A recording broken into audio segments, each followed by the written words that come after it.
Hold on, Phantom. I will come back to you. Hold on. Fixing something here.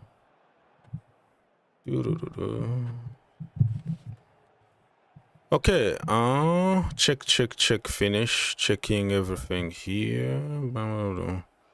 Okay, everybody, welcome. Welcome to the channel. It's been 1,000 years that I haven't been here, but now I'm here for a little while, so feel free to call if you want to. Today is match day, Chelsea against Fulham, Stamford Bridge. In couple hours from now, our noisy neighbor,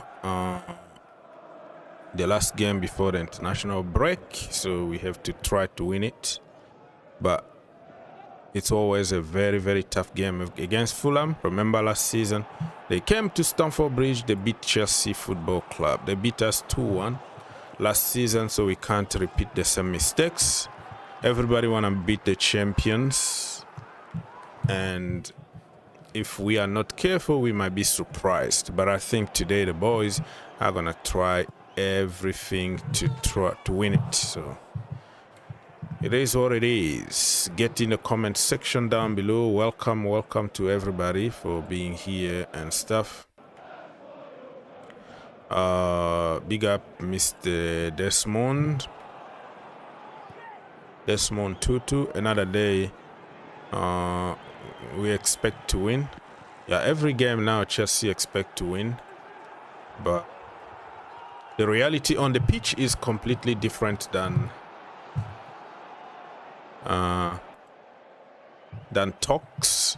So we have to do it on the pitch. Hopefully we can do it, but it's not like 100% guarantee because still a game of football.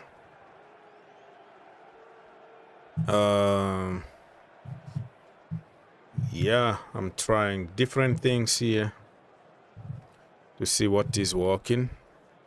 Where is my timer? Like nothing is working today. I've been away for a while. Let me check. So I'm suspecting that Garnacho is gonna be announced like a few minutes before the kickoff, and he's gonna be at Stamford Bridge. People are gonna be seeing him. I don't think there's no like a big expectation, so big wow Garnacho to Chelsea kind of moment. I think people are like, let's wait and see. It's really underwhelming. So I think slowly and surely people will start taking it in, really. But for now it's gonna be very cold. But it is what it is. Very cold. But it is what it is. Hey, Oggs. Very cold. Will you be? Oh, sorry. I have the other one on. Hold on. Oh, sorry. Okay. Will you be on after the Fulham game live call? I don't know, my brother. I always tell you, if you see me, you see me. If you don't see me, yeah, because my mom and I are going to dinner right now. So okay. it's, Yeah, if you about see dinner me, time in the Philippines. So yeah. So we'll if you're on after the game, then check. great. If not, then oh well. Okay. Thank Double you. check. Have a good dinner. Thank you. Okay. Bye. Bye. Okay, so that was Phantom from the Philippines. So I don't know if I'm gonna be live after the game because I have so much to do at home, work, family, thousands of other stuff. So if you see me live, I'm live. If I'm not live, I put like a behind the scenes, commentary and all that. So I don't have a fixed schedule when it comes to this kind of stuff because I still have a 10 hours shift. I have to work.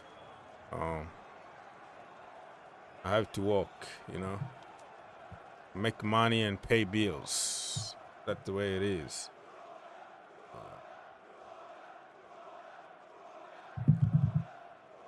All right, so big up everybody for stopping by. Smash the like button if you want people to join us more.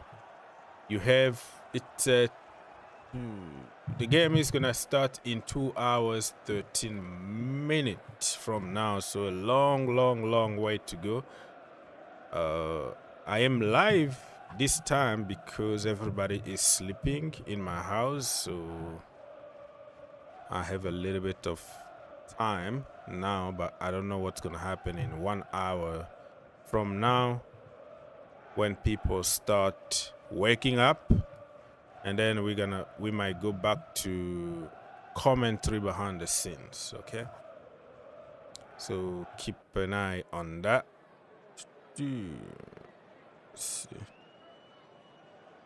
Let me pull something from social media so we can start discussing. If you have a question, you can ask. If you wanna call, you can call us. So Nicolas Jackson is moving to Germany, is confirmed. Loan, 15 million loan plus option to buy for 56 million. All right. The package, the whole package is gonna be like 69 million if they decide to sign him. But who knows? Even if they don't buy him, Chelsea already got 15 million. Chelsea spent about, I don't know, 30 million or 35 million, the package for Nicolas Jackson. He played for for 2 seasons at Chelsea. A very good player overall. Missing chances is for everybody. Everybody can miss a chance. Excellent player in my humble opinion. And playing for Chelsea and also Bayern Munich is not for everybody. If you were, or you and me, we were that good, we were going to sign for Chelsea and Bayern Munich, right? So if big clubs are coming, queuing and paying money for Nicolas Jackson, I think we sitting from our houses in the couch and insulting that brother 24/7 is not fair, because who do you think you are? He is in the level that he is now. You and me are working 10 hours every single day for a reason, right? So for people who make theory on social media, they make me sick. It's okay if you want to get rid of somebody, but making theories and insulting somebody just because it's a trend, it's because it's going to make you popular for insulting people. You never met him. You never watched him a full game. You never went to a stadium or anything. But you are the first one to just insult people, make theories, and the worst player in the history of Chelsea, blah, blah. I'm like, who do you think you are? I mean, there's a reason why Bayern want him. There's a reason why Chelsea want him. There's a reason why he scored 17 goals without taking penalties. There's a reason why he was bullying defenders, midfielders, connecting, and doing an amazing job at Chelsea Football Club. There is a reason for that. If he's gonna leave, okay, let's respect him. Let's keep it respectful. Goodbye. Thank you so much for your help at Chelsea, brother. Goodbye. That's it. But people just take it to the next level and make all kind of theories and compilations videos and all that, because evil pays. Evil is gonna make you popular on social media. The more you insult, the more people will love you. So that's how this world is so evil. On my way to the restaurant, waiting for the taxi. All right. Have a good dinner over there, my friend. You might find me. Yeah, you just double check. If you see me put like commentary, if I say commentary, that means just commentary. Every time you ask me a question, I answer into the question. You don't read the answer.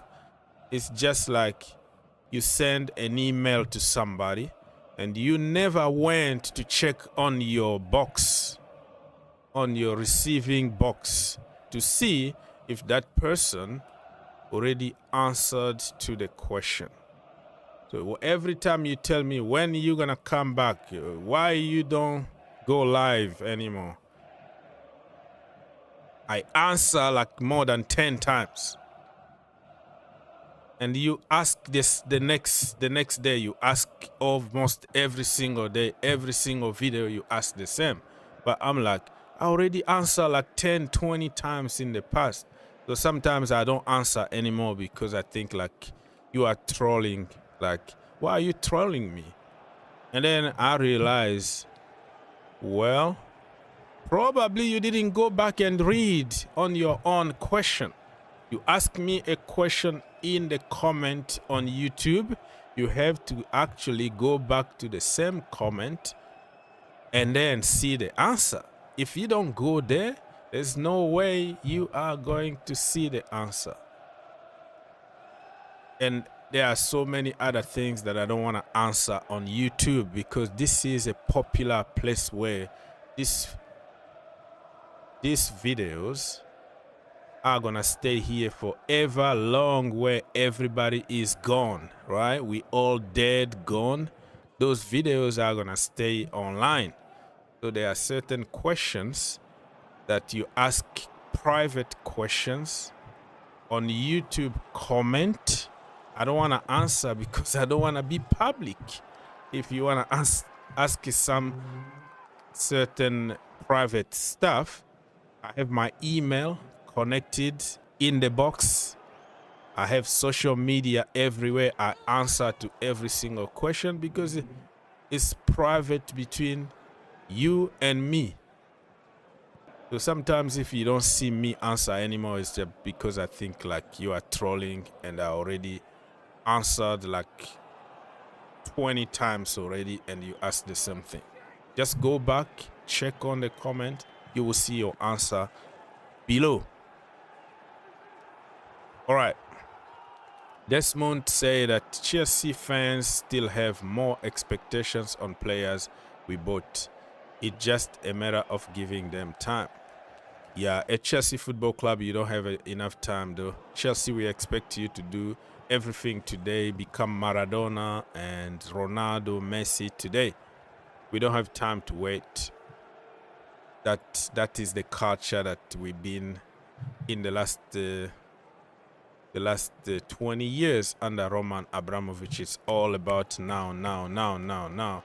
So it might take time for Chelsea, new generation, to start processing that in football. Sometimes it doesn't happen immediately.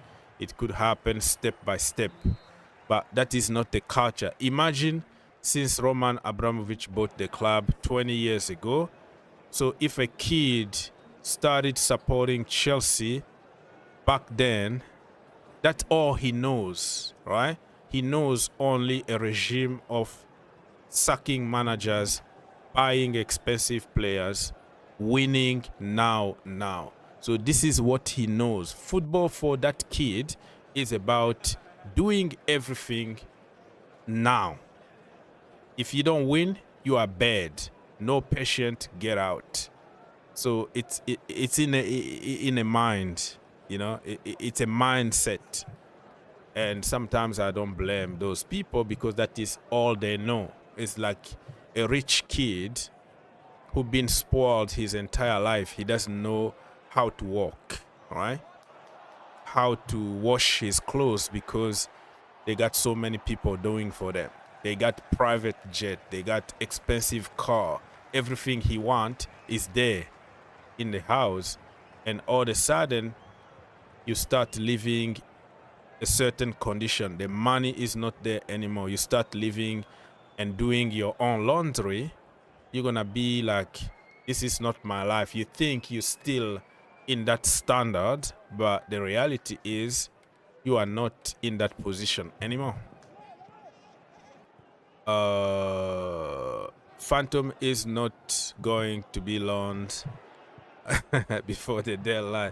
Yeah, we're gonna send you to Fulham. if we lose today, you're gonna come back here and say, "Oh, I'm going to Fulham for the season. I'm going on loan to Fulham for the season." That's what you're gonna say. You always change.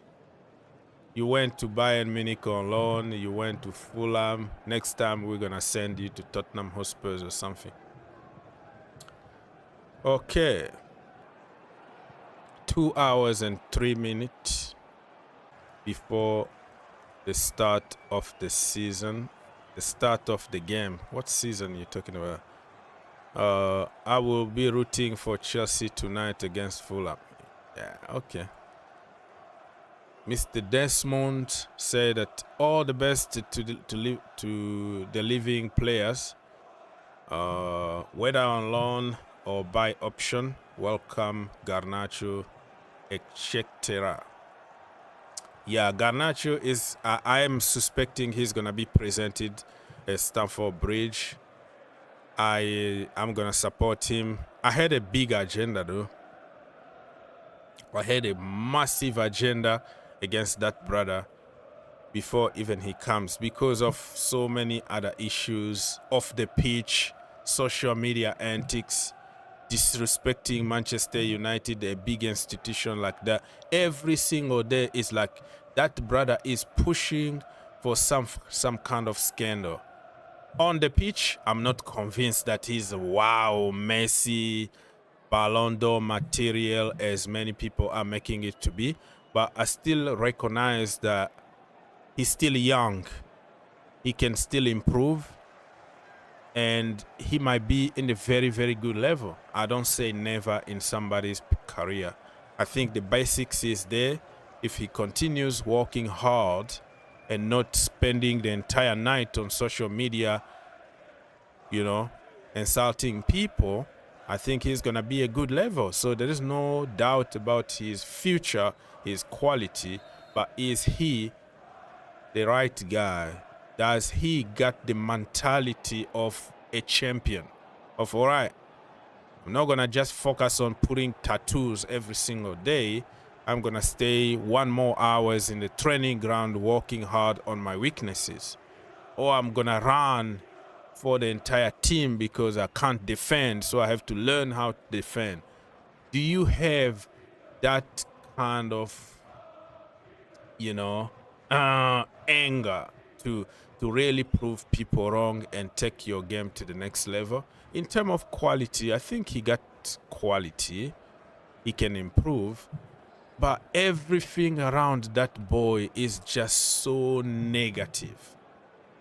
So I haven't really felt it like, oh, wow, welcome. Yeah, welcome. Okay, let's see what's going to happen. But it's going to take me a little bit of time to accept it and warm up and, you know, no more agenda. I'm not going to have any kind of agenda where he makes a mistake and I'm like, oh, man, I knew it. I knew it was going to happen, this guy. No, I don't do that. I'm going to give him the time that he deserves. Especially if he got a good attitude. Attitude is everything for me. If you have a good attitude from the bench, even if you're not playing, smile, celebrate goals with your friends. You know, if you are subbed, be nice, smile, be happy, because when you start storming to the dressing room, it doesn't show respect to the players who are actually playing. You have to show respect. So I'm expecting him to have a good attitude, and a good attitude is going to take him to the next level. No Spurs with Son. No Spurs with Son. Son is playing for LAFC, Los Angeles FC now. I don't know what you mean by that. Yeah, Son is with LC. Yeah. Werner stayed extra, but no one thought him to dribble without looking at his feet. Werner stayed extra, but yeah, Werner, you can blame him for everything, but that brother was working very hard for the team. He can't finish his dinner. Very, very awful. when it comes to finishing, but scored some important goals for Chelsea. Won the Champions League with us. The walk that brother was doing, even the goal that we scored in the Champions League final, he played a decoy. You see, football is not only about scoring, it's about the structure, it's about running off the ball. You don't have the ball, but you are running like a headless chicken. People think you are running like a headless chicken, but you are walking for the system, you know?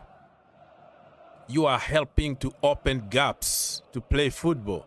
So people just look at where the ball is on the pitch, and they don't care about those little runs that you're gonna make. Joao Pedro in the World Cup, I think the second goal that Cole Palmer scored. Do you think Cole Palmer was gonna have the space to score if Joao Pedro didn't make that run, that dummy run of, okay, pass me the ball, hey, I'm here. And then the defenders don't know who to mark. Am I going to follow Pedro? Joao Pedro, of course, because we have so many Pedros in the team. Am I going to follow Joao Pedro, or am I going to stay here and mark Cole Palmer?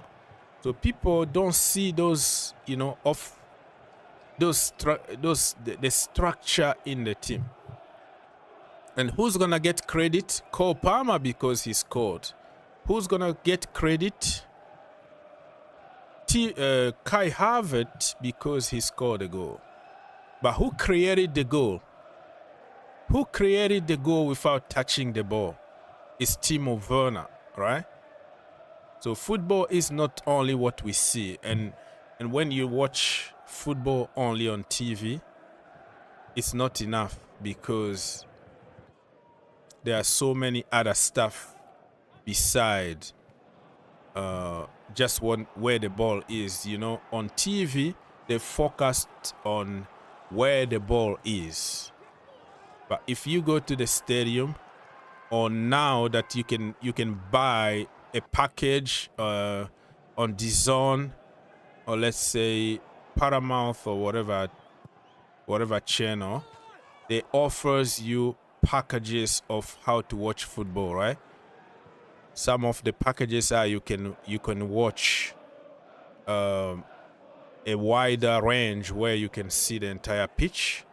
You can zoom it to watch a particular area of the pitch.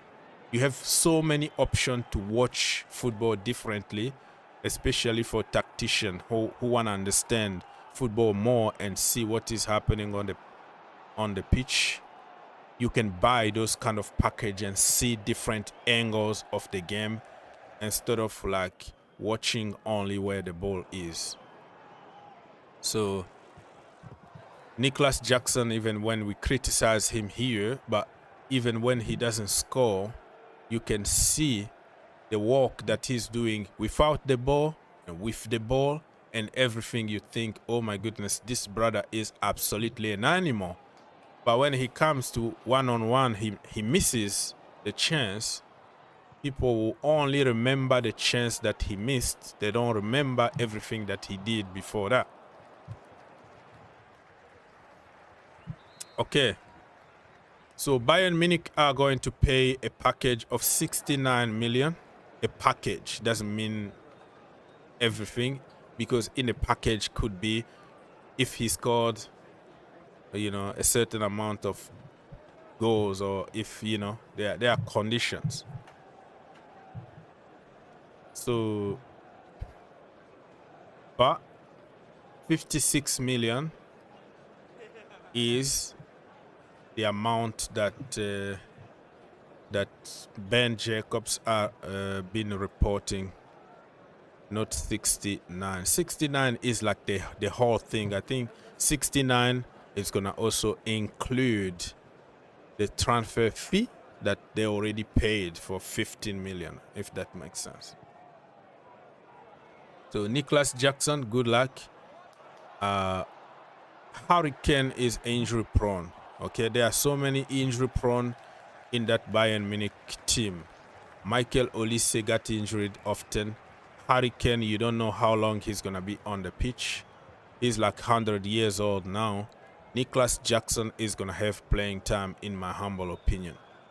I just hope that Vincent Kompany can also find a different position so we can see Nicolas Jackson from another perspective instead of what Maresca was asking him to do. Let's see what Vincent Kompany is going to ask Nicolas Jackson to do. So I'm still really, I don't feel good about letting him go, but it is what it is. We bought 2 strikers, but I was expecting that Maresca could change him a position. Look at Joelinton. Anybody remember Joelinton? Yeah. When he came from Germany, he was absolutely crap. He was one of the worst strikers in the Premier League. They spent a lot of money. They broke the record back then for a striker at Newcastle. I think it was under Mike Ashley regime before the Saudis. All right? And Joelinton, everybody was talking about how the heck this brother can be a striker. How the heck this brother can pretend to be a Brazilian. You can't be a Brazilian when you can't even freaking kick the ball. All right? And when Eddie Howe took over at Newcastle United, we saw that Joelinton became a different player. The first thing that Eddie Howe said, he was like, brother, I'm going to take the burden of scoring goals away from you, all right? You're going to play in the midfield. You're going to play on the side. You're going to play as a second striker. You're going to play different position. I'm going to give you freedom to play different position. Don't even think about goals. If the goals come, it's just a bonus. Just play, enjoy your football. Use your physicality. Use your strength instead of your weaknesses. Don't try too hard. And oh my goodness, Eddie Howe completely transformed Joelinton. Joelinton is one of the best midfielder, one of the best winger, if you can call him winger, or inverted winger, or false nine, whatever you're gonna call him. He might not score 10 goals a season, but the work that brother is doing, it even earned him a position in the Brazilian national team. From Bambi on the ice, from absolutely crap on the pitch to a very, very solid player, and forget about goals. So I was thinking that Enzo Maresca is going to do the same to Nicolas Jackson. You have 2 strikers, and Chelsea kept on looking for another attacking player. I'm like, Nico can do the attacking thing, you know? He can be an attacking midfielder. He can be a false nine. He can be an inverting winger, just like Mbappe is. He's not exactly a winger, and he's not a number 9. He's just in between that space. I think Nicolas Jackson can do the job there. And Maresca is like, oh, I don't see him in another position. I see him only as a number 9. I'm like, brother, why are you changing all the time? You say that Nico is your perfect number 9, and you say that you don't like players who play one position is not enough, and I love this team because everybody can play different positions. But when it comes to explaining the why you're getting rid of Jackson, oh, I only see him as a number 9. So it's been a lot of flip-flop in the Chelsea community. Jackson, you know, instead of spending a lot of money on loaning other players or bringing other players in the team, I think we could have found another way of using Jackson. And I'm sure if we took responsibility of scoring goals from Jackson, He was even going to score more goals because he doesn't feel the burden. He doesn't have to elbow somebody to try to win, to score a goal, because you're going to have a red card, brother. He doesn't have to get frustrated anymore. You do your job. You help the team. If the goal happen, it's going to happen, you know. But we're not going to see the best of Nicolas Jackson. But come on, man. The first season, 17 goals. Drogba didn't even score 14 goals. He scored like 12 goals. The second season, Drogba didn't even score 15 goals. The third season is the season that Drogba managed to score 15 goals. Back then, people wanted him out.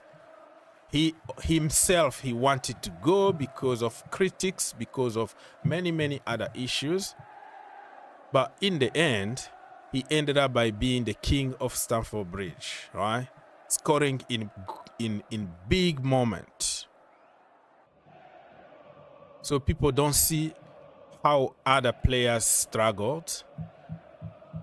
Imagine back then if it was today's social media society. Drogba was going to be destroyed and shipped to Saudi the same day because of the amount of chances he was missing back then. All right, people. Facundo Buonanotte to Chelsea is a here we go. Everybody knows about it. It is going to be a loan, no option to buy.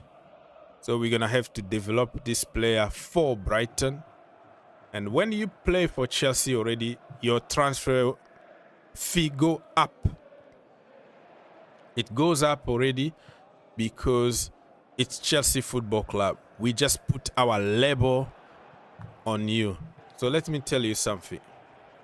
You can buy a shirt from Walmart, made in China, the same quality, blah, blah, blah. You take the same shirt, you give it to Supreme. Supreme put their logo. That shirt moves from $5 to $100 immediately. You know? That's the way it is. You can buy a bag and you just put Gucci there. A bag, ordinary, simple bag from Target or from whatever shop. You take it to Gucci. Gucci put their logos. Immediately is $1,000 bag. So that is how it is also in football. You come to Chelsea, immediately people pay attention to you. They think, this guy must be a good guy, a good player, because Chelsea, he played for Chelsea. So we bring this brother at Chelsea. We put our label, our Gucci label, and his price is going to be up. So if we want to buy him, if for some reason Brighton changed their mind and want to sell him, he already got the Chelsea label. The price is already up. So it looks like we are inflated the price for ourselves, if that makes sense. If we have to buy him and we already valued him, we already put the Chelsea label on him, they're gonna demand for 80 million because that's what Brighton do to us. Even the players who never came to Chelsea before, they don't have big names. When Chelsea come knocking the door, the price quadruple automatically. And this time around, I just don't understand. Unless let me make a disclaimer. Unless if there is some clauses in the contract that we don't know yet. Because you, Fabrizio Romano, or whatever source, there are certain things that they don't know in the contract. We're going to discover that after weeks or after months or after years. There will, somebody's going to come up with the news that probably we don't know. So if it was loan, with option or obligation to buy, I was going to understand it better. But now a straight loan without option to buy, it's kind of confusing for me. It's kind of, we are doing the job for Brighton so they can charge us even more because the player got the Chelsea label already, the Gucci label already. So he's going to be up and up. It's different than when he was on loan at Leicester City. You know, it's Leicester City. He wanted to go on loan to, I think, Leeds United. You know, that your price is always going to be down because people will be thinking, well, you couldn't make it at Brighton. That's why they shipped you on loan to Leicester City. So your value is going to be low. But now you went on loan to Chelsea, the world champions, top club. Your price is going to be up. I don't know if that even makes sense. Let me just not talk about it too much. Let me read some comment and then we're gonna check on some other breaking news and see. To all the Chelsea fans, let's trust the process. Taking on the support our player though. We expected Xavi as a choice, but it's what it is. Other resources. I just don't get what you're trying to say here, but it is what it is. Garnacho better behave, yes. Nicolas Jackson is a better winger than Gittens. I don't know about that. I haven't seen Nicolas Jackson like cross the ball like a winger. When you are a winger, one of the qualities that you need to have is the crossing abilities. You know, cross the ball properly, pinpoint the passing ability in the final third. I haven't seen Nicolas Jackson like with those crosses from the side. Gittens got it. Gittens, the problem with Gittens is he's still raw. He's still very raw. And we have to develop him. Jackson is not a winger. He can learn how to play that role somehow, but I don't think he's gonna adapt better than a proper professional winger, if that makes sense. I think Jackson is gonna be more of an inside winger. Inside winger doesn't mean a winger, right? They are like Mbappe. Mbappe is an inside winger. They drift to inside from, you know, from the left or right. They drift more often. They are not known as holding the touch line kind of winger, dribble, cross the ball. They are inside more toward, you know, like the goal. They score a lot. Cristiano Ronaldo used to be that, you know. So it's two completely different players to compare in terms of position. But I think Nicolas Jackson could be a very, very good inside winger, but not like a hugging the line, the touch line kind of winger, if that makes sense. Joelinton is like Kovacic in terms of what? They are all midfielders, but Kovacic is not the number 9. Kovacic used to score bangers. Kovacic, when he scores, is always a screamer, but he never like score more than 10 goals. He will score like 2 goals a season. All of them are like spectacular bangers. Joelinton score a lot. He's more physical than Kovacic. He plays more role in the team than Kovacic, but it is what it is. Delap is a bad signing. What? A bad signing after only 2 games that we played in the season? He scored in the Club World Cup. He had assist in the Club World Cup. He had an amazing preseason. Scored in preseason. He hasn't scored in this season, but only 2 games. Only 2 games into the season. The first game we didn't even score. Even Palmer was there, didn't score. Joao Pedro was there, didn't score. Come on, bro. Come, what are we talking about here? Just because you are number 9 doesn't mean that you have to score every single game. Even Isak didn't score. Didn't score every single game. Come on. We have to analyze football differently instead of like checking on whatever, you know.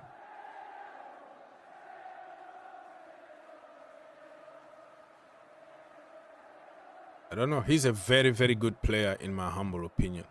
He's an old school kind of Diego Costa, handful, center or center forward. I think he's gonna do good. I think Delap is gonna score he's gonna score 15 goals this season, which is good because Chelsea don't depend only on one player. Chelsea depend on everybody to score goals. Palmer is gonna score, Estevan Willian is gonna score, Pedro Neto is gonna score, so the goals are gonna be shared. But I don't believe on what you just said. I wish I will well for Jackson at Bayern Munich. All right. Okay, is there anything trending? It's Garnacho presented. What is going on here with Chelsea? Get in the comment. Ladies and gentlemen, it's match day.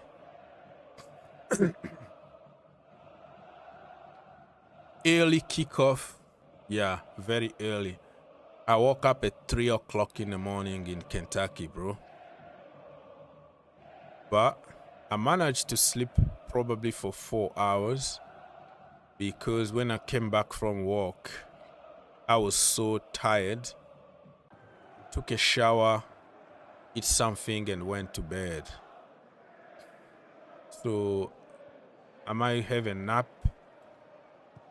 after the games today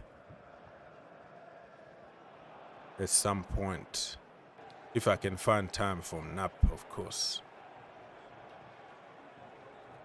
So Chelsea just confirmed officially that Christopher Nkunku has joined AC Milan on permanent.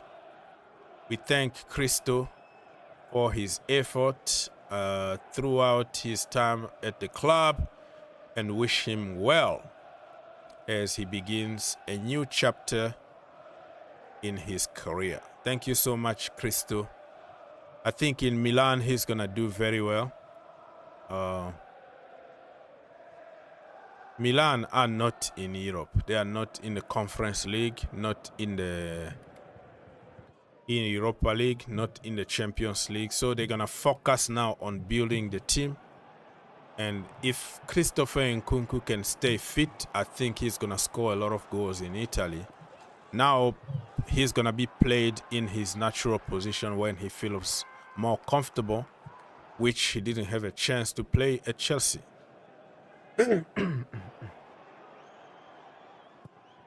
So yeah, Balloon is gone. Thank you so much, Mr. Nkunku. Champions of the world, absolutely amazing player in my humble opinion.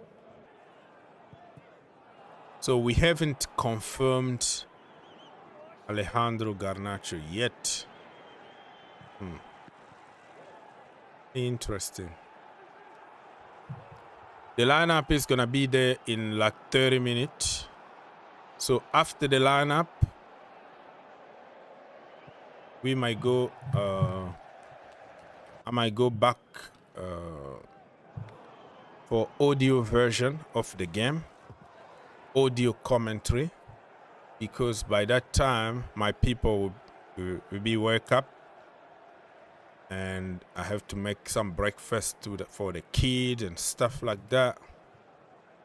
So I might be there behind the scenes, but with commentary because, you know, of my issues at home. So thank you everybody for stopping by. It's been a while.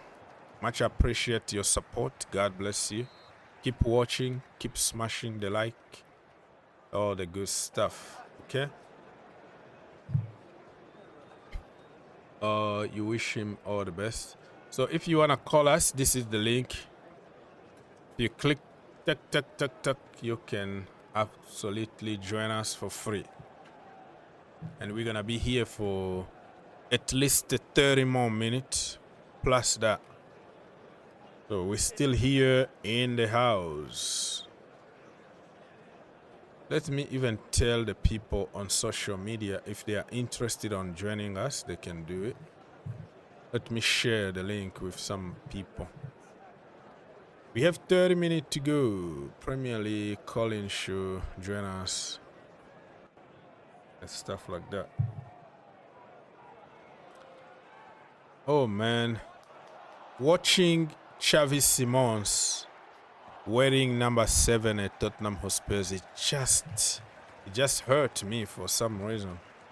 I'm like, man, what is happening here?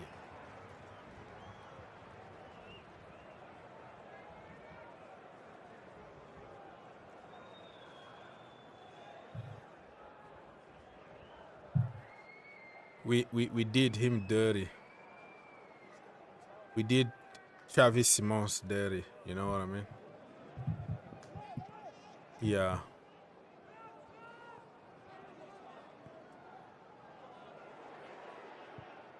The brother waited for month and month. You know? He missed out on playing for Bayern Munich. And you made somebody wait and in the end you just did him dirty. Bloody hell. Okay. Christopher Nkunku is trending now in the Chelsea community. Nkunku is official. We are just waiting for the official announcement for Mr. Alejandro Garnacho to the Almighty Blues. The lineup is gonna be there in about 30 minutes, so let's wait and see. Okay.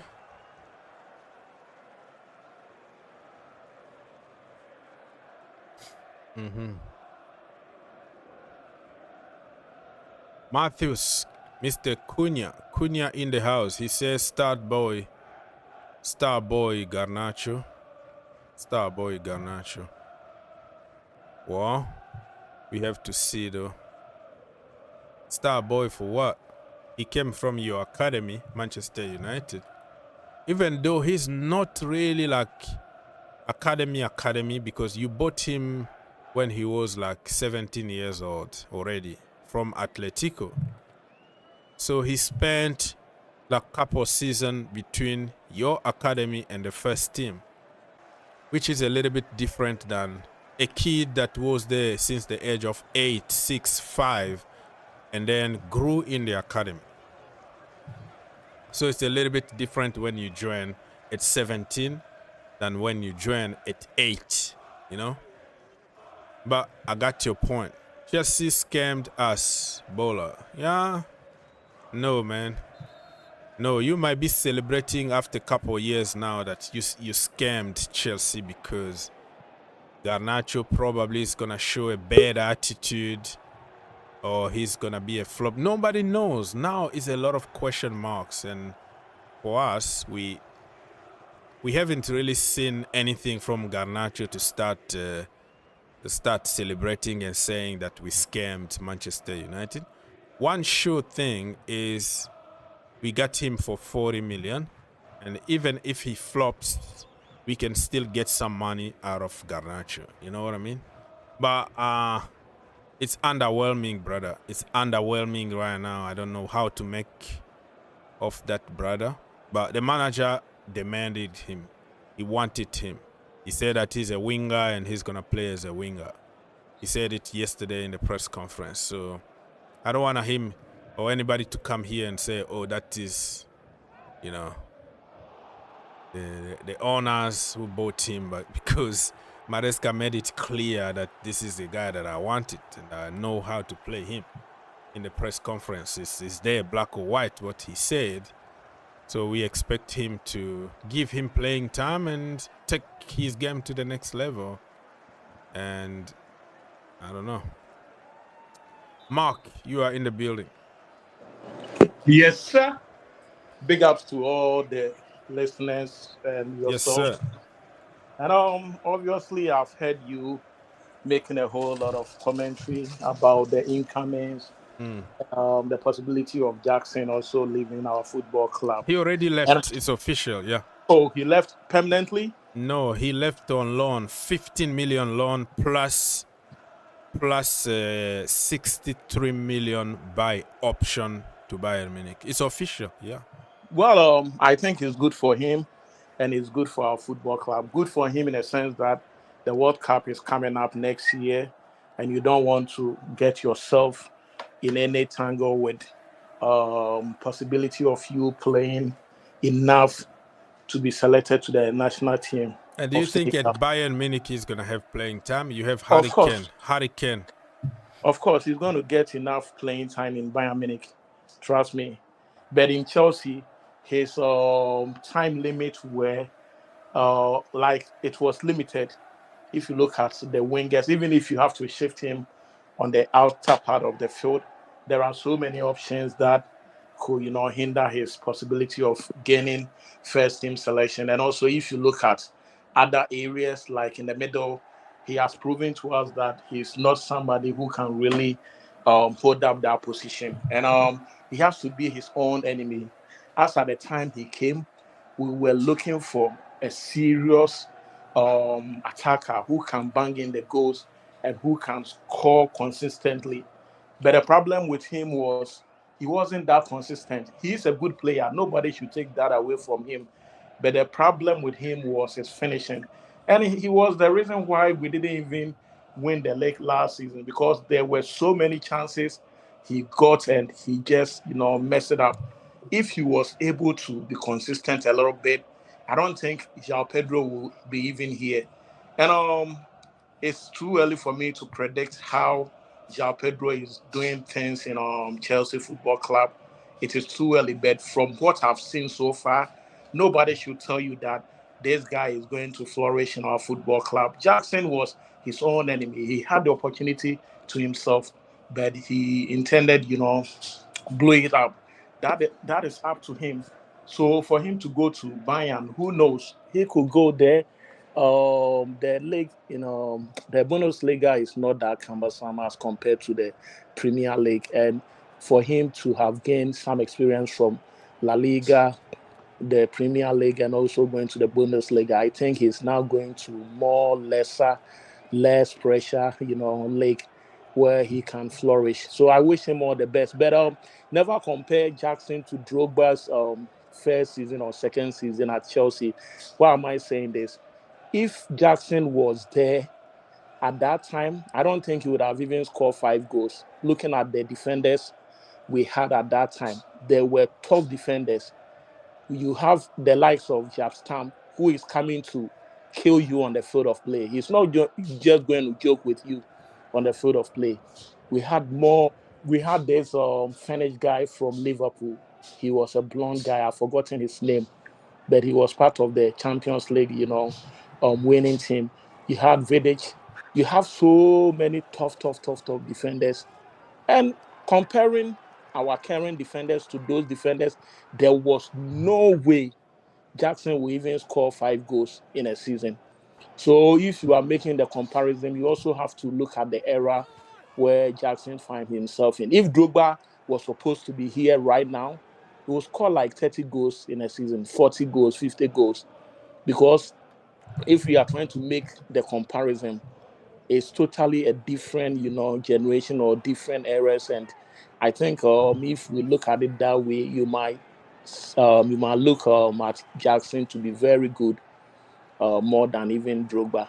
And if you come to Chelsea first season, second season, if it doesn't work out for you, there is no way it's going to work out for you in the subsequent years. And also looking at his temperament, sometimes it wasn't helping the team.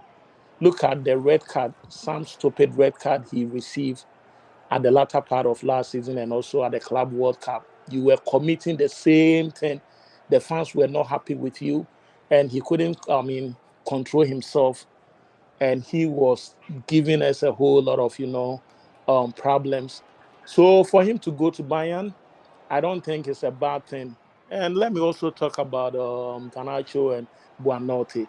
Buonanotte first, I would say I watched him when he was playing for um, Leicester City when he went on loan. I didn't even recognize him when he was in Brighton, but I just realized that he even scored against us, and that was a significant, goal he scored against us. Watching him at Leicester City, he was doing so good with what is Jordan Ayew. I watched him and I was saying I thought he was even a Moroccan. At first, I thought he was from Morocco or something like that. And if you look at it, his style of play, he's more like Diogo Jota. He's really good, but I don't know why people are, thinking that he's not good enough to join our football club. Let's embrace him with all the positive things. And I have learned my lesson so good that I'm saying that this season I'm going to enjoy my football and watch these guys as they do whatever they are doing, because it seems sometimes they do some or they make some silly, decision, and probably it works for them. So if we are fans and they are achieving what we are expecting them to achieve without even getting the people we think are good for our football club, why not? At the end of the day, it's about winning, winning, winning, winning. So if you are expecting Simons to join and they went in for Buonanotte, why not? He is a good player. And I was also thinking about Simons joining the football club, and at the end of the day, he will be so good that you can't play both him and Palmer in the same lineup. What is going to happen? There will be a rift. There will be so much tension in the dressing room. So you don't want that to happen. At least you need a squad player, somebody who knows that at least I'm here to win something. But at the end of the day, I'm not expecting to start ahead of Palmer. If you bring in Simons and he's equally doing good as Palmer, and you can't play them at the same time, you as a coach, how are you going to control the dressing room? Obviously, one will have to leave. So for us to get somebody like that, and also we having enough matches that we have to play, I think is very good. That is what happens in most of the big clubs. You don't expect a lot of good players to occupy the same position at the same time. Obviously, one is ahead of somebody, and also looking at Garnacho, a lot of people are underrating Garnacho, and they have every right to do that. But you have to ask yourself, under which condition this guy is playing. At least when he was playing for Ten Hag, he had a lot of minutes under Ten Hag, and he showed that he is a prospect. So for us to underrate the guy, for me, I don't think that is the right way to go. He's not part of Chelsea, whether we like it or not. He's now a blue, so you can't hate on him. And you made reference of him making a tattoo and everything. I have to tell you that footballers have their trademarks, and that is what they are used to, or people can recognize them with. And I don't see anything wrong with that if he is going to have 80,000 tattoos. But at the end of the day, I expect him to perform. If you look at somebody like Taribo West, what would you recognize him for? His ribbons and Haircut. funny haircut. If you look at who Aubameyang, at the time he was doing some funny, stuff. Look at Grealish. He doesn't want to wear shin guard, always pulling. So players have a way of marketing themselves, and I think he is also known for doing the tattoos. There is nothing wrong with it. But at the end of the day, what I will expect him to do is to stay out of social media a little bit. He shouldn't expose himself too much, fighting with the fans that are there for him all the time. He has to know that if you play for a big club, there will be a lot of criticism. You have to weigh in the good ones and get rid of the negative ones, because at the end of the day, if you don't get the criticism, you are not going to get better. It helps you in a way for you to get better if you listen to those criticisms. But the negative ones, you can ignore them. And if possible, just don't spend much time on social media. And I'm going to throw the challenge to him that he has to prove to all the Chelsea fans who are doubting him and think that he's not that good and he shouldn't be in our football club. Honestly, I think it's a good signing and we should all support the guy. And if you look at Manchester United, for the past 10 years, players go there and they ruin their careers. Managers go there, they ruin their careers. I can name a lot of players. And it has to do with the structure that they have in place right now. The owners are not helping their football club. They are not getting the right people for the right positions. The team lacks so much of, Okay, quality. so if I have to answer to you a little bit here. Sure. There are certain things that I'd said for it's a way of if a figure of speech, the way they say, like you can say, no drama, no tattoos, just carry on with your business. That is a figure of speech. You might say something without really meaning what that, because tattoos or the way you wear or your ear piercing or whatever jewelry will become a problem when you're not doing anything on the pitch. You can cover when you are right. A lot of people will judge you based on the way you look or the way you carry yourself. But as I was saying, I'm saying that if we concentrate on that as a football fan, and you said, because of the tattoos, you are not playing. Yeah, because people will say those kind of stuff when you start flopping on the pitch or when you spend a lot of time on social media. But you and your brother to like disrespect an institution, the biggest club in like UK, Manchester United, and people start asking about how. I mean, you can say, everybody flop over there and all that, but you ask yourself, can you like stay calm without provoking them, without wearing other teams like jerseys and like all that? Why are you creating all that? So if you can do that to one of the biggest or probably the biggest club in the world, are you gonna be disciplined to do it? To stay calm at Chelsea? That's we have to wait and see what's gonna happen. But I think people are criticizing him more, not because of his football, because he still has some kind of quality that need to be developed. Yeah, but I know mostly about his antics of that. You know what I mean? So him getting into so much frictions with his former club, the fans and everything. But you also have to ask yourself, why are they doing that? Because if I've lived with South Americans, especially people from Colombia, Brazil, and all those places. I have a lot of friends. If you come at them, trust me, they will come at you harder. But we haven't seen Messi do that. We haven't seen Enzo Fernandez. Messi has his own thing. Let me tell you one thing. Messi don't think he's an angel. If he wasn't like a well-known player, somebody who has won Ballon d'Or, he would have done worse things. Have you watched him in the Argentine national team going into it with other people? That is different. Let me clarify this. It's different between trolling the opposition, trolling other teams to make them weak and prove them on the pitch and beat them, or say certain thing that is part of the spirit. That is a warrior spirit. But for a club that's been paying you money, you still on the payroll to get the beef every single day with them, or storm, go straight to the dressing room because you think you are Ronaldo and you shouldn't be subbed. All those kind of stuff I haven't seen. No, but Messi oh, or is it Enzo a new thing for? Fernandez. Enzo This is not Fernandez, new. let me This tell is you not this. new for players to go straight to the dressing room. It's like they are disappointed in themselves and disappointed with the coach for not trusting him to play more time. So So let me if give a you an coach, example of another Argentina brother. Enzo Fernandez. Last yeah, season, he plays 1-2 games. He was benched like for 4 months at Chelsea Football Club.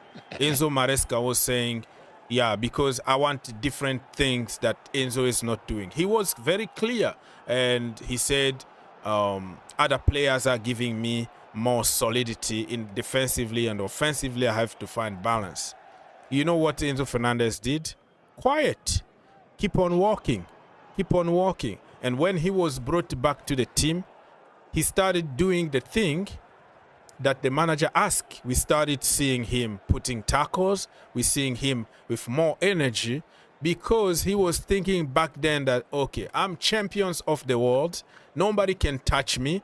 I already, I won the bigger trophy than anybody in this team, so don't talk to me. So he relaxed. Everybody could tell. Everybody but could oh, tell how the awful he point is, was. But we are Garnacho is looking not at going to do that. He's not we going are to not sit on the we are bench looking and at we are looking at what Garnacho is reacting to okay, without. let me report the lineup before we continue. So Sanchez is in goal. Gusto, Chalobah, Tosin, Cucurella, Caicedo, Enzo, Estevao, Joao Pedro, Pedro Neto, and Liam Delap. Let me repeat again. Sanchez, the GOAT, is in goal. We have Malo Gusto, Chalobah, Tosin. Rhys James is not there, of course. Marc Correa is there. Caicedo and Enzo is the captain today because the last game, people tried to make it like a big issue because Enzo was on the pitch, but Caicedo had the armband. So people say, oh, there's a problem going on between Enzo and Enzo, Enzo problem. And I said, Caicedo has his 100th goal game that game, so he needed something special. He needed to be the captain, and people say, oh, no, you don't know, and all that. So Estevao is there because Cole Palmer is sick or he's injured. Neto and Delap, excuse me. I haven't even taken my cereal yet. Neto and Delap. So, wow, this is interesting. On the bench, we have, of course, Jorgensen, Anchampong, Fofana, Rhys James, Hato, Isugo, Andre Santos, George, and Gittens. What do you think about the lineup? Yeah, it's obvious that this. And you have a lot of echoes. Every time I talk, I can hear myself. Hold on. I was. So what I would say is the lineup is obvious. Looking at who is playing and who is not playing and what we have at the moment, you obviously parade some of these, players to start. And with Fulham, I believe they are going to do their own thing. We all know how they can pack the bus. Sometimes playing with them is so difficult. Fulham, Aston Villa, Brentford, and all those players, all those teams, Everton, they have a way of like tormenting Chelsea sometimes, and beating them is really, really, really, really hard. So for me, I guess we paraded the best, side. I will expect Rhys James to come in at a point, and also Gittins coming in at a point. But from what is going on right now, I should see that maybe we can win by a very slim margin. And I don't see how No, I Fulham think is we're going gonna to. beat them 3-0. Yeah. 3-0. I think we're gonna smash them 3-1. Yeah, Be because careful with Fulham, because they know sometimes they can torment us. They know how to frustrate yeah, Chelsea. that's what I And said. Last season they yeah, came to Stamford Bridge, they beat us 2-1. yeah. But this time we So learn our and lesson from back then. We're yeah, gonna beat them. the good thing is we have the top teams playing each other, and they all have like 6 points, I guess. So if we are able to win, obviously we're going to go to 7 points. If Arsenal, Liverpool also tie, it's going to be 7-7. And for Tottenham, I don't really think about Tottenham. They can win their game against Bournemouth. I don't really care about them because we can beat them home and away to square up that point. So it is a very good Tottenham thing for you are a to. different team. They are a Uh, completely different team under another manager that no, is no, very, no. very Tottenham good. will always be Tottenham. No matter how you dress the pig, he's always going to This be in time the it's match. gonna be People are different, thinking man. for Xavi them. Simons is gonna score Tell me, against tell me Chelsea. what is so special about Javi Simons is in Bundesliga and You have Kudus. League. Kudus is the best Come on, dribblers in Kudus the was in entire West season. Ham. Kudus couldn't improve West Ham. He was in West Ham. No, You can this say is that they were. different. Listen, No, no, Spurs. no, no, no, Spurs no. are a different team. They are not Oh, Spurs in I this can, team. First of all, I they can, won a big I trophy. can categorically tell you that even if they don't take care, Bournemouth will beat them today. Come You on. understand? And one bad thing for you to expose yourself in the Premier League is to show other teams that you have come of age. You can beat everybody. That's when the lower teams will start beating you, and you know that you are nobody. I'm telling you, people are saying, "No, Tottenham and that Thomas." Yeah, they will always be Tottenham. I'm telling you, and even I don't rank them to be in the top 4. I've said this somewhere, and I'm saying it here. There is no way Tottenham will be at the top 4. They will They end will up be there. maybe. They will be there. I can guarantee No, you now. no. Let me tell you the top 4 and the possible winners of this year's league. You expect Man City to be at top 4, Chelsea will be at top 4, Liverpool will be at top 4, Arsenal will be at top 4. The teams that are likely to win the league, I will rate Arsenal because they've improved their squad by bringing in Eze. I will put Arsenal ahead, Liverpool next, and Chelsea. These 3 teams are most likely going to win. Tottenham, yeah, they could place 5th, 6th, 7th. I'll put them 5th, 6th, 7th. There is no way they can come to the top 4. And people are making Javi Simons. We all know is very good with the Netherlands team. He was a very good academy player at Barcelona. He was a good player at PSG. He went to Leipzig. Even at Leipzig, he never made any impacts that were so extraordinary. So what at all has changed for him to come here, and you think that he's going to improve the Tottenham team to the level where they will be beating everybody and they are going to place in a better position? It's not going to happen. And as I told you, a lot of teams are going to work extra hard. If before they thought Tottenham was a crappy team and they don't have to work so hard to beat them, this time around they are going to come so hard, and if they don't take care, they are going to tie most of their games. They are going to lose certain games, and people will Yeah, know what I'm everybody is talking gonna about. lose a game. I don't even think that You understand? Arsenal So has. Yeah, I don't see Tottenham to be a threat at all to our I think they title. are. I think they are because you Nah, are just one-sided now. If you look at their recruitment that they are doing, of course tell me, they. okay, Oz, That's why I'm coming there. tell Yeah. me if you beat this Man City team that was beaten by a Saudi side, let's know that Man City is going through some transition, and Well, any team that are don't going take. through If you transition. let me finish, you're gonna understand my sense here. Okay, Um, go ahead. what I'm saying is you just taking it from your perspective of London rival, pure enemy. If you go from like a football perspective, a fan of football perspective, you look at the recruitment they've been making. Kudus is gonna take them to the next level. You see Richarlison getting improved because it's the World Cup coming in few months from now. You see, even Dominic Solanke, he's going to improve because he want to go to the World Cup. They still have Kulusevski, they still have Romero, they still have Matar Sarr, they still have amazing players. And they are not done yet. Like Xavi Simons is another player that will always add to the quality. They are not done yet. They are trying to recruit another center-back. They are trying to recruit another winger.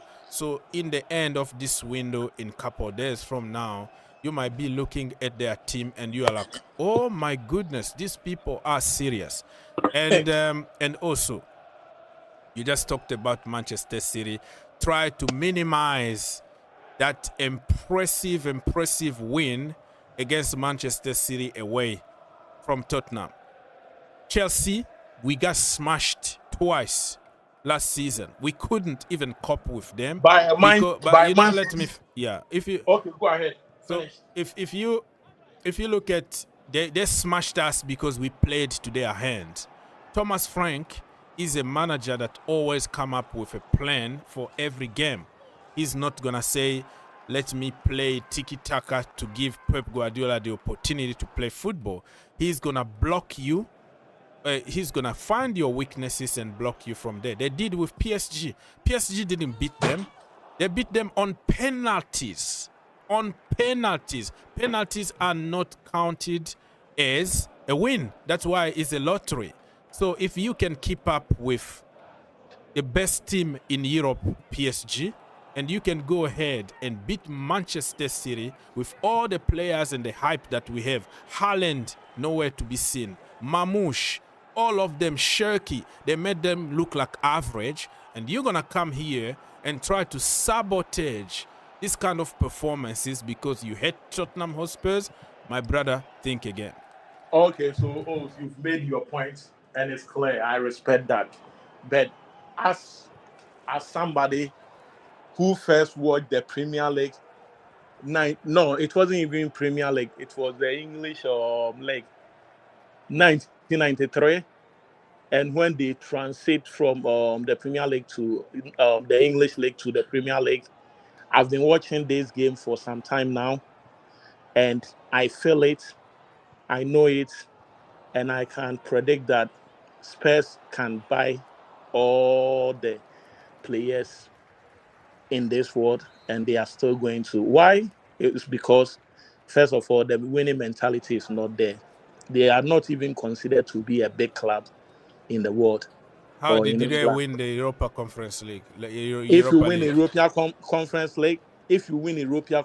League, of course, you were also playing with another team.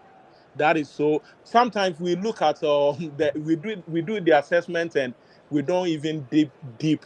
We don't dig deep to. You were playing with Manchester United. Of course, you will be winning against Manchester United to become the European, winners. But what I'm saying is, Kudus has improved them a little bit, but he cannot improve them to the extent where they will be ahead of Arsenal, Liverpool, Chelsea, Man City. That is number one. Definitely better than last season, right? They've improved a little bit because they now have a new coach. They've added some few players. And the mistake people do is when the league starts, you don't seem to know whatever, especially with the first game, second game, you can never determine with a win or a defeat. Because at that time, people are, building up. They are building up until they get on their grounds. That is when you will see who is who. For now, they are winning. Like you people always say that new coaches bounce. Like, yeah, like the coach bounce. So yeah, there is a new coach in the football club. There are some new players coming in. Very soon, reality is going to set in. When we get to December, January, that's when reality will set in. That's when Leeds will go there, smash them 2-0, and you will be wondering how. This is a team that beat Manchester City. For you beating Manchester City in the second game of this season doesn't mean anything. Kudus was in West Ham, and I can tell you that the players that were in West Ham are equally good as those are in Tottenham. So for Kudus to switch camp to Tottenham means nothing. Simons is a good player. He's coming in. We don't know how he's going to perform in the Premier League. Maybe he wasn't built for the Premier League, so we cannot. Can I read the lineup for Fulham before we continue? People, if you want to call us, the link is gonna be here for a little while. I'm going to be doing like the audio commentary because my my Blue Army are gonna be up very soon, and I have to make some breakfast and stuff. So I'll be behind closed doors, and I might come back for at some point. But I can see already people just already the house is gonna get like a war zone very, very soon. Anyways, Leno is in goal. Castagne, Tete, Anderson, Bassi, Sessignon, Burge, Lukic, King, Iwobi, and Moniz. Let me see. Yeah, Bassi is there. The two Nigerian brothers are there. Iwobi. All these people, listen, when they play against Chelsea, they become like Barcelona. They become like, okay, this is my chance. This is my test here. It looks like they are doing their test or they're having their audition. Every time they play against Chelsea, they want to prove people that, hey, Todd Bowley, just in case, hey, I'm here. Hey, buy me. So it's an audition for every single player to play against Chelsea. That's why they just make it difficult for us.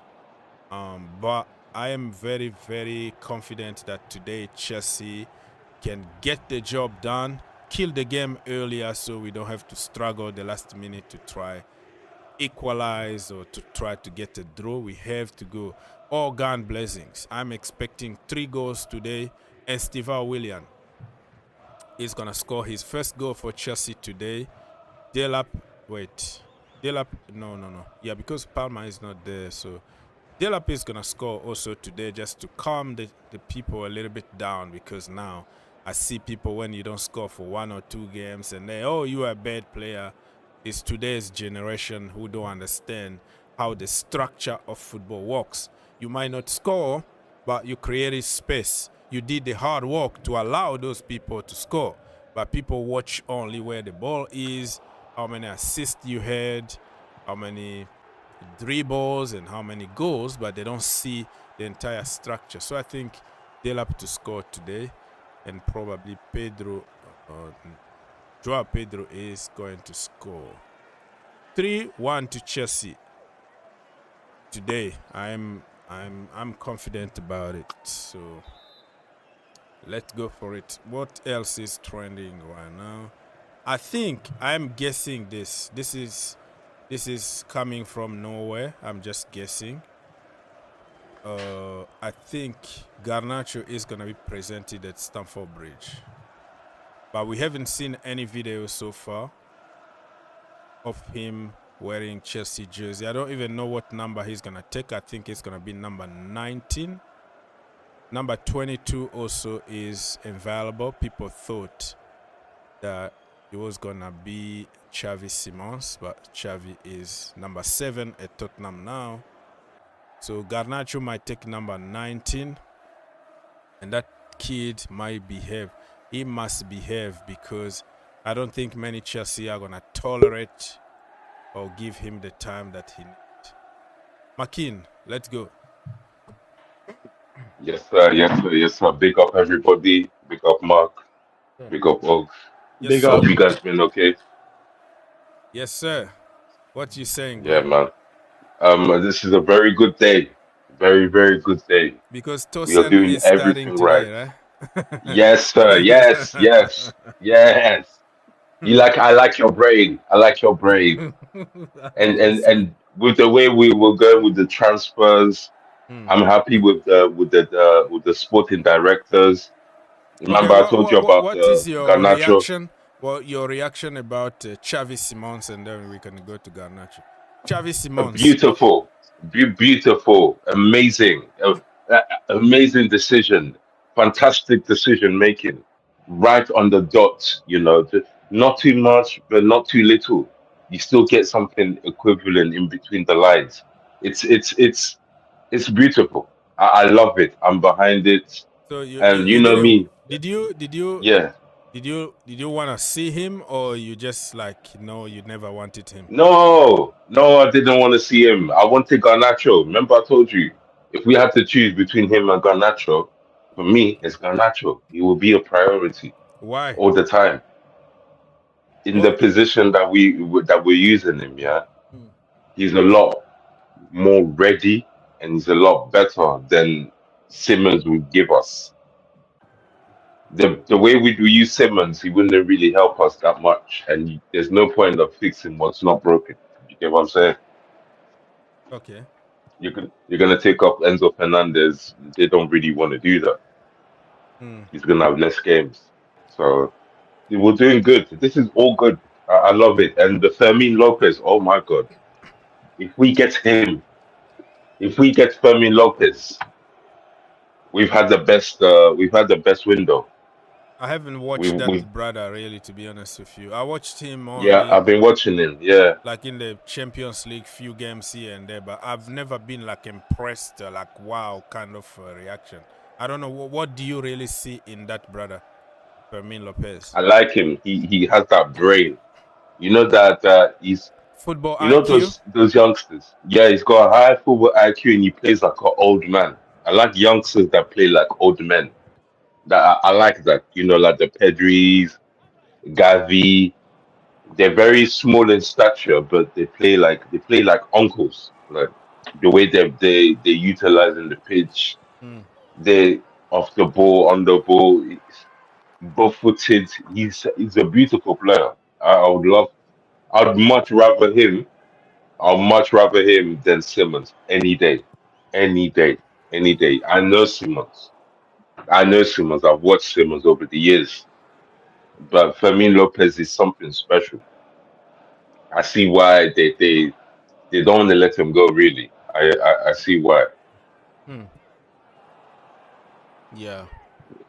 We're having the best transfer season at the moment. That's No, how I'm seeing it. I'm just a little confused about the whole Really, transfer. It looks like we are buying the whole like a lot of kind of the same kind of players in the attacking positions, and we haven't really addressed. Like I still believe that we need another center back, and because I can't count really, on Fofana, I can't count on him. He's injury prone. Tosin is there, but he's just there. Also, Chaluba, people forget how many injuries that brother had. Under Pochettino, he was out like for almost half of the season. But now he's fit, but you never know what could happen. And we know that for Levi Cole, he's gonna be out for the entire season. So I still believe that one more center back, like experienced one, versatile, powerful, dominant center back still needed, because you don't want to I look don't back. know. You know, Huh? I don't know. You know, we might not need it to be honest, because what we need is a position in dominant left centre back, not If necessarily an we can, aerial if one. we can, if we can bring in Silva from Benfica and the price is reasonable, then fine. But if not, I think we can still depend on Chaloba and Achampon. Achampon for me Yeah, was so Champon's good enough. impressive. I was so impressed with his performance against Crystal Palace. And I was telling somebody, if you look at Achampon's first game for Chelsea, he was bullied by Mateta, if you guys remember. And out of No, he that, wasn't bullied. That's No, doing too no, much, man. he That's he he, exaggerating. no, he I'm talking about not this time around. I'm talking the about first his time that he first played like the last two previous seasons or so. season, Oh, Yeah, okay, yeah, he got but bullied he by wasn't Mateta. So like he this time bullied around, really. yeah. He This time wasn't bullied. around, he Yeah, wasn't playing with Mateta, and I was so impressed. Look at his physical appearance compared to Mateta. But this boy was doing everything to make sure Mateta was out of the game. So honestly, if we can trust him and let him play more games, whilst Kowa is, yeah. the full Listen, deal, that would Ogs, be he needs to learn. He needs to learn from Tosin. yeah. He's at that age right now. You see, the young centre backs here is where it's at the moment. Hincapi, look at what's his name, Hoyson. He's the best player in Real Madrid right now, coming from Bournemouth. Mm. That's the Mm. best player. So let's not waste time on Achimpong. Like the partnership with him and Tosin and Chalobah, that could work. That could make it work until Levi Cole comes back. They're severe enough. Yeah, There's no doubt. Or even if it gets worse, you're so bad, yeah. We could just put Cucurella next to Tosin and have Hato play as left back. We yeah, can that this one we too can works. we don't have to panic. And when your offensive, play is good, there's no way you're going to defend more. If your Yeah. attackers are putting pressure on the opponent, obviously your defenders can relax a little bit. So I guess M- if you look at the my attack, my if you look, thinking is like I don't want to be reactive. I am somebody who want to be proactive all the time and not like in the middle of the season you start having all these problems and because of one player or one position and you miss out on the league or winning the Champions League or something like that. And if you look at No, oh, Maresca press conferences, you see, he oh been my God, insisting you he you been and Maresca. insisting on I want a new center back. He made it clear. He even got so mad in the press conference where his answer became sharp and frustrated. Like, hey, I already said what I wanted to say. Why are you asking me this kind of answer? Like, he doesn't want to talk about it anymore. So he asked somebody to come. The club is offering him internal solutions and say, hey, you have to cope with what you got. But we already loaned out somebody like Mamadou Sarr. If Mamadou Sarr yeah, was still that was there, bad. Yeah, that was going to be okay. You can understand. So I don't want to see you guys here, even Bamfoldino, who always defend Maresca here that the sporting director doesn't back him, let's blame them. But now you are backing the idea of we are good in the defense and our attack is good, so our defense is not gonna have a lot of work to do. Bro, I don't want to see you here to come and when we have a crisis in the defense and you said, oh, the sporting director let Maresca down because you are now agreeing with the sporting directors. So I got you on the Oh, record. I said I've learned my lesson very well, and what I needed my team to look like, it seems it's working out for me. I might not like all their decisions, but I think whatever they are doing, they know what they are doing. Let's not forget that some of these guys, they have the football brains, they have the knowledge, the techniques, the in and out of all the things they need to But what identify if a the player manager for a is project. asking Hold something? on, Last like season you gave me it's hard like time here it's like because yeah. it's like a husband going in for a wife. Somebody's wife might not look something you really think that, but the person knows why they are going in for that woman. Or Yeah. let's say you have a car, somebody will prefer maybe using Tesla, others will prefer using Mercedes and all those. At the end of the day, it will depend on the demands and the requirements they need from something. I wouldn't say that we are good, but if you look at the situation right now, are we going to get somebody here? I don't know. It's too early for me to For determine for that. for the first time ever, you kind of Mhm. sided with the owners and the sporting director and agree with them. But all this year you've been, how many years? No. Last season you gave me hard time because you told me that it's the sporting directors to blame because they didn't bring the players that needed for, they didn't Yeah. bring the Oh, sorry, quality. I got So, caught up. I sided. I'm siding with the owners because for them to win the club World Cup is enough for me to believe but what the they are going to manager do. who knows the team better, he said, I still need one more center back. Buy Yeah, me a but center the back. manager is And you saying say, it oh, no, maybe. we have more than enough. But you are sitting in the No, no, office. no. He's the guy What who is on the pitch with the players. when McCain brought up or you brought up the topic, I said we can go into Benfica and get Silva because maybe he will be a cheaper option. And if you look at the market right Silva is now, going to cost 100 million, bro. okay, so He's that good. there was there He's was a somebody that... suggestion there was a suggestion I made with somebody that can we go back to Fluminense and beg them for Thiago Silva for one more season. Let him come here. No, man, come on, man. Be realistic, man. His time is No, you gone. think He's he like Guy. can't? 42 And years old, hold man. on, now that Ox mentioned that, yeah, I could remember Banfondinho. You're a Robert Sanchez defender, aren't you? Yeah, Robert Sanchez. he defended a lot of people. He's a big Robert Sanchez defender. You know, Oh, Robert your Sanchez. boy, So, yeah, what do you your boy guys think? got us. Hold on, Marken. What do you guys think about He Robert got a big Sanchez? mouth, that guy. You know, now we're facing Barca. Now you see now. Oh, so you think Robert Sanchez will like let me tell you something about Sanchez. I don't know Sanchez problem. He's like what? I want to use something to like identify Robert Sanchez. This guy sometimes looks so good, sometimes he looks so bad. And honestly, for him to be in the same match with one of the best goalkeepers in the world and he outshining Donnarumma, I don't think Sanchez is that bad. But the problem is psychologically, like he does things you don't know why he's doing those things, and I think he has improved. Honestly, if you look at Sanchez 2 seasons ago, last season, he has improved a little bit. So let's give him one more chance. If he's not going to do well, then we have Pandas, we have Slonina, and all those guys somewhere. They can also step in. And people were like me. I was expecting Petrovic, to be imposed for us, but also watching him at Bournemouth. Do you know this guy has conceded like 12 goals or so within 3 games?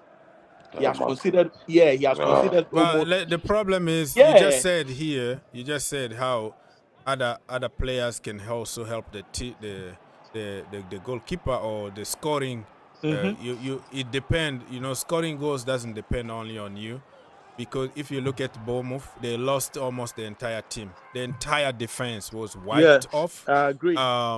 They just copying with some players that you never heard of. Look at Kirker's gone.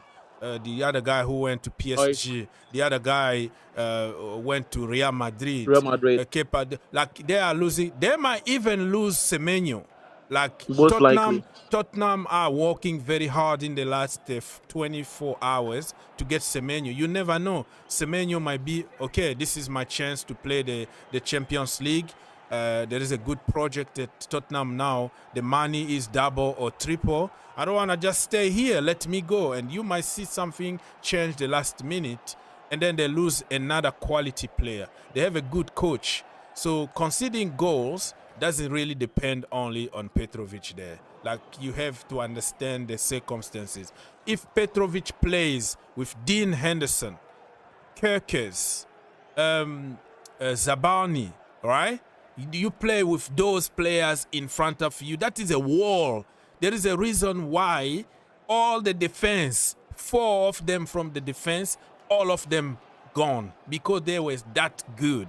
They have that level. You are like, my goodness, what a defense. Imagine Petrovic playing with them. He was going to be the best goalkeeper in the league. So I'm not going to take seriously just because you conceded 3 goals in the final of the World Cup, and all of a sudden Donnarumma is not good enough. But how many saves he made that day? Without Donnarumma, Chelsea were going to score at least 7 goals. The same thing can be said about Sanchez. The same thing, like when the game started, there was a chance. I thought this must be a goal, but Sanchez saved the day that for day us. That day he was good, but we're talking about So in general from that, here. yeah, In general, sometimes I was the same person who used to criticize the owners and the directors, and now I'm trying to defend them. Oz doesn't have to. You don't want to no, have anything to do like the with that. problem. No, But what I'm so saying is, don't get me we have wrong. Don't get. Let me clear this. I am not criticizing them. Like me, I'm always in the middle. I can see their perspective, but I can also see the perspective of the coach. The problem I have with you for years, if you are one-sided and one-sided only. For example, you were focusing on everybody is bad because the sporting directors didn't buy the No, players. I've always I've always defended Chelsea players. But You can talk of all I can say, you can talk of Enzo Fernandez. Last time, People's Republic and the other Nigerian guy, what is his name? Oh, Aziz. this guy, not Aziz. Aziz doesn't come back. Ice. They were saying, oh, Enzo Fernandez. If they are listening to me, they should join and come and defend themselves. They said, oh, Enzo, that guy needs to go. And I say, you know what? Probably he wasn't built for the Premier League. He's still a good player. Let's wait and see. And to be honest, after he solved all his problems, They changed their mind. They're starting supporting. Yeah, look at him right now. Look at Enzo Fernandez right now. You know, there was a time they were saying that this guy should even leave Maresca.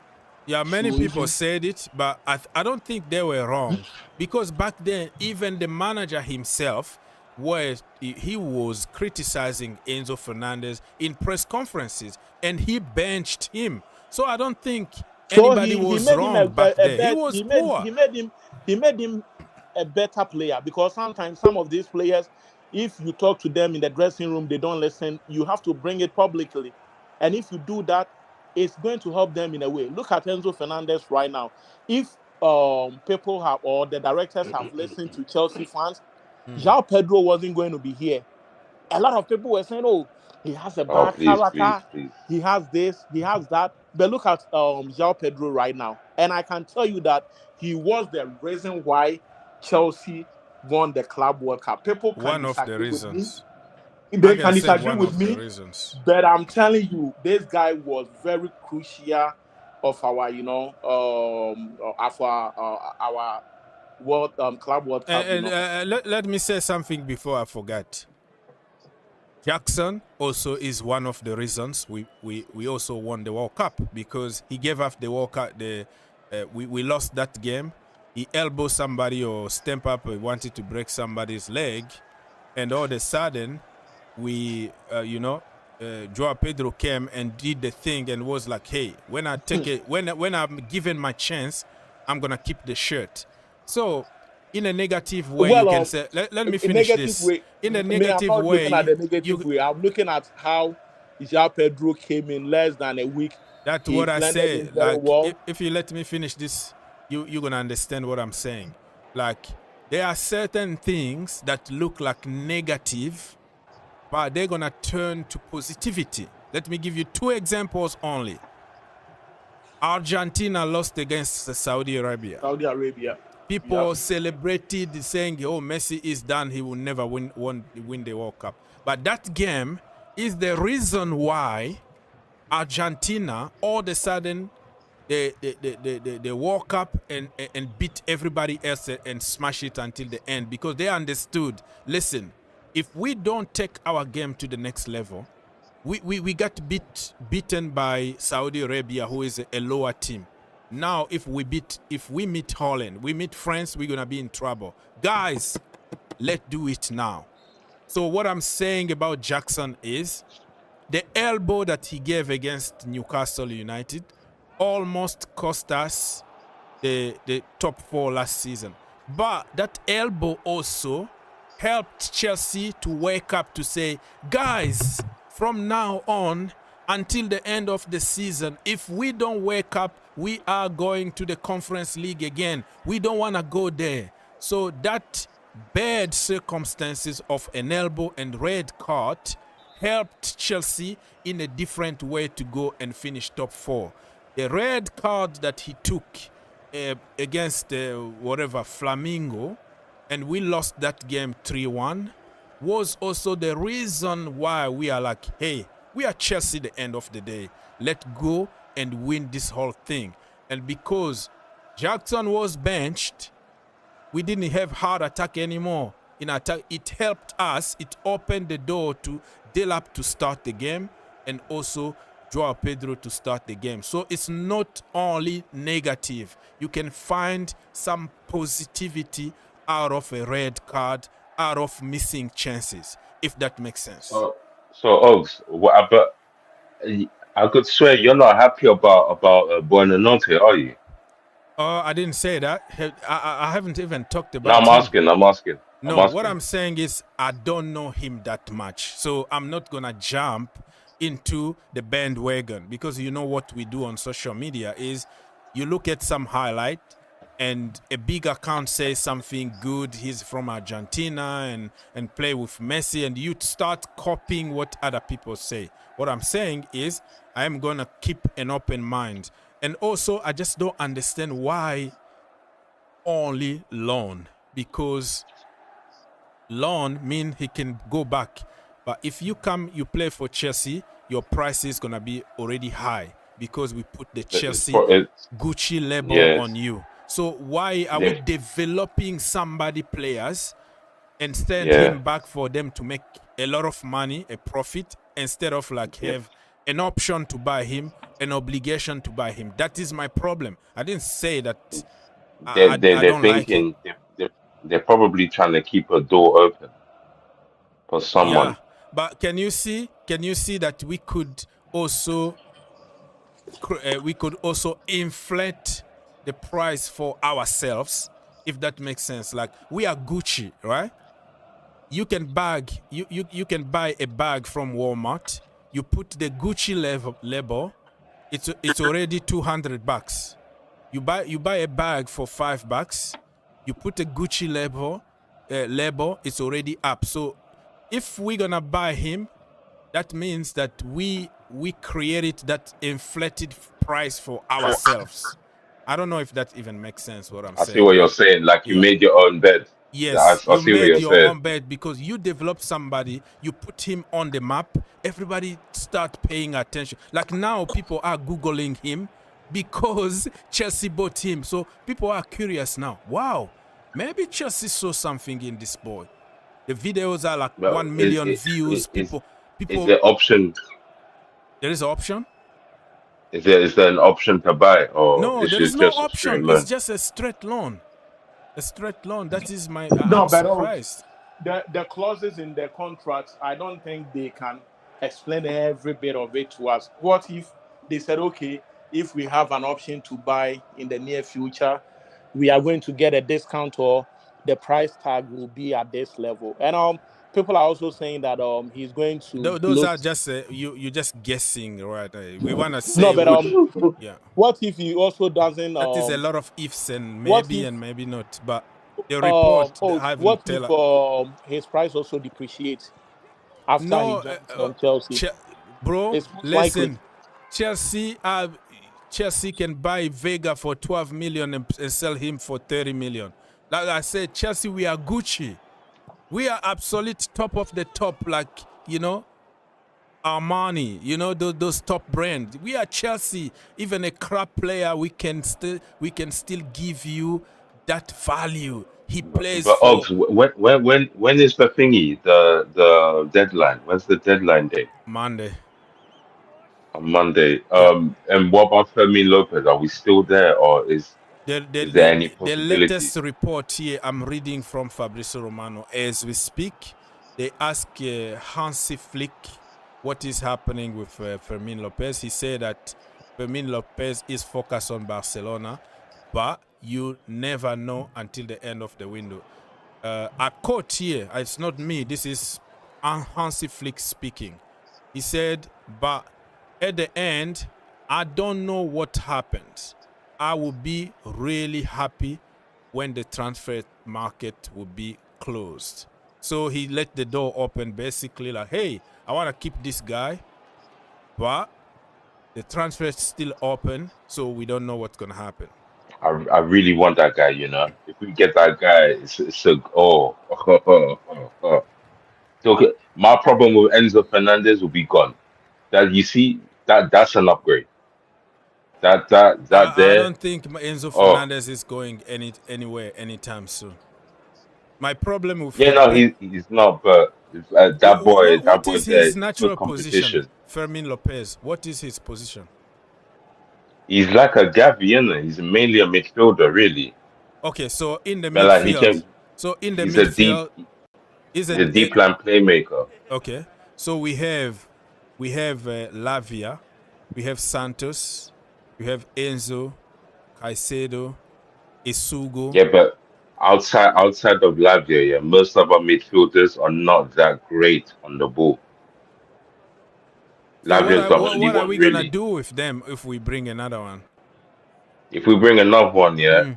like Fermin Lopez, it's a very, very quick transitions. Like, he's very snappy. We don't really have that. Are we gonna get rid? That means we're gonna get rid of people like Santos and Isugu, right? Because But they're how are you not, gonna keep seven midfielders? Seven. they're not. But the thing is, Esugo and Santos, they're very good players. But when it comes to like being on the ball, yeah, they're not better than Caicedo. Like they have a long way to go, and even Enzo Fernandez as well. Mm. It's not easy. So the fact that you can find that with Fermin Lopez, that's a huge addition, huge, very huge. Especially when Lavia doesn't play, and you have him there. Mm. It's a flowing football. It flows. The midfield flows with a player like that, and he's both-footed as well. He's very good. Okay. Well, I'm But gonna have to. my heart personally, Mm. me personally, I would love to have Kobe Mainu personally.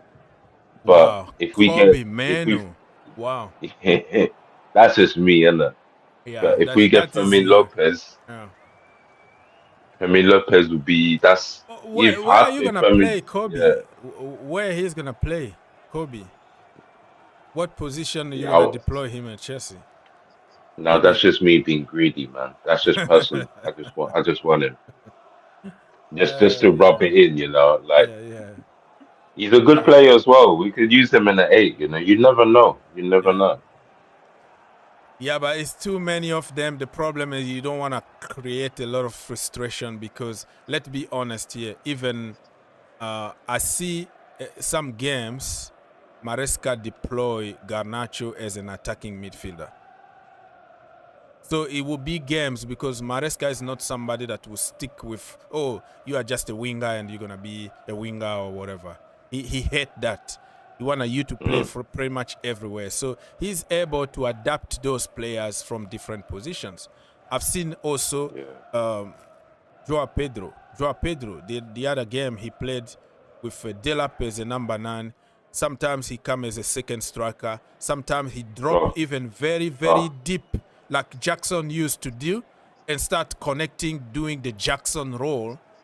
And I was like, wow, he found he found different ways of using players. So my worries is like if you have so many of them from one position, somebody is gonna get frustrated, somebody is gonna get hurt, and that is not good for the harmony of the team.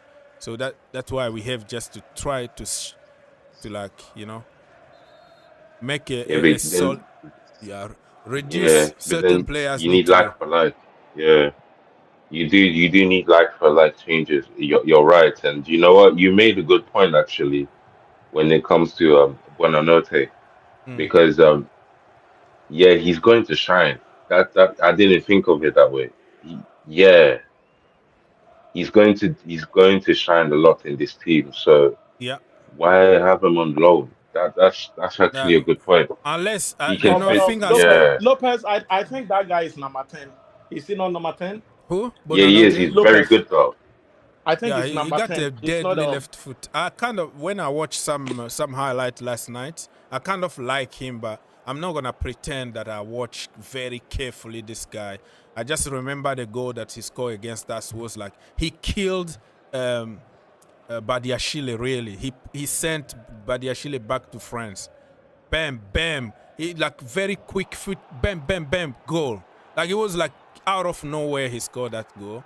So He's a very good midfielder though. so He's I'm very like, good oh man, midfielder. that's good. That guy is good. My problem is why are we taking him on loan? Because you come to Chelsea, your price is going up. We are Gucci. We are the best of the best. Now we gave you that value. The eyes, so many people. If you look at Google search, look at how many people search him No, it's true. since yesterday Yeah, when he was yeah. announced at Chelsea. And look at how many people search him. Before that, he was like a known guy, and people now are paying attention. And personally, I think he's better than. I personally think he's better than Pedro Neto. I'm not gonna lie to you. So what They you're don't play saying the is same making me. position, though. They don't play the Yeah, same. but the way we need Pedro Neto to play, this guy does exactly that. Okay. And that's where I understand your point, where he he'll kill he'll kill his opportunities. He's not going to like no rocks is gonna go unturned. So why not buy him? Why it makes sense. He's gonna make a mark. So why not just buy him? Mm. He's gonna Yeah. be better than Neto. He's gonna be better than maybe Garnacho. He's gonna like they're gonna need time to settle. Mm. He's up and running, and he's tenacious enough to play in the eight. And he's Mm. aggressive enough. Okay, I so don't know, man. let me answer to few questions here, and I'm gonna take a break because my people start waking up. I'm gonna be behind the scene for I might come at halftime, but now I have to make some breakfast for these people before the game. People's Republic say that so Chelsea didn't sign their shiny new toy Simons, and the amount of crying going on is way too high. Well, I don't think that people are crying mostly about like not signing him, but why make people wait for month and month. Xavi Simons, until yesterday morning, he was waiting for Chelsea to make a call. Why promise something to somebody? And we all bought, not all, because I don't think McKean did, but the majority of us, we all bought to the idea of Xavi Simons coming to Chelsea, and all of a sudden, he signed for Tottenham Hotspur. So this is more than just a football player. It's just he's going to strengthen Tottenham Hotspurs. He's been waiting for Chelsea. He took all his,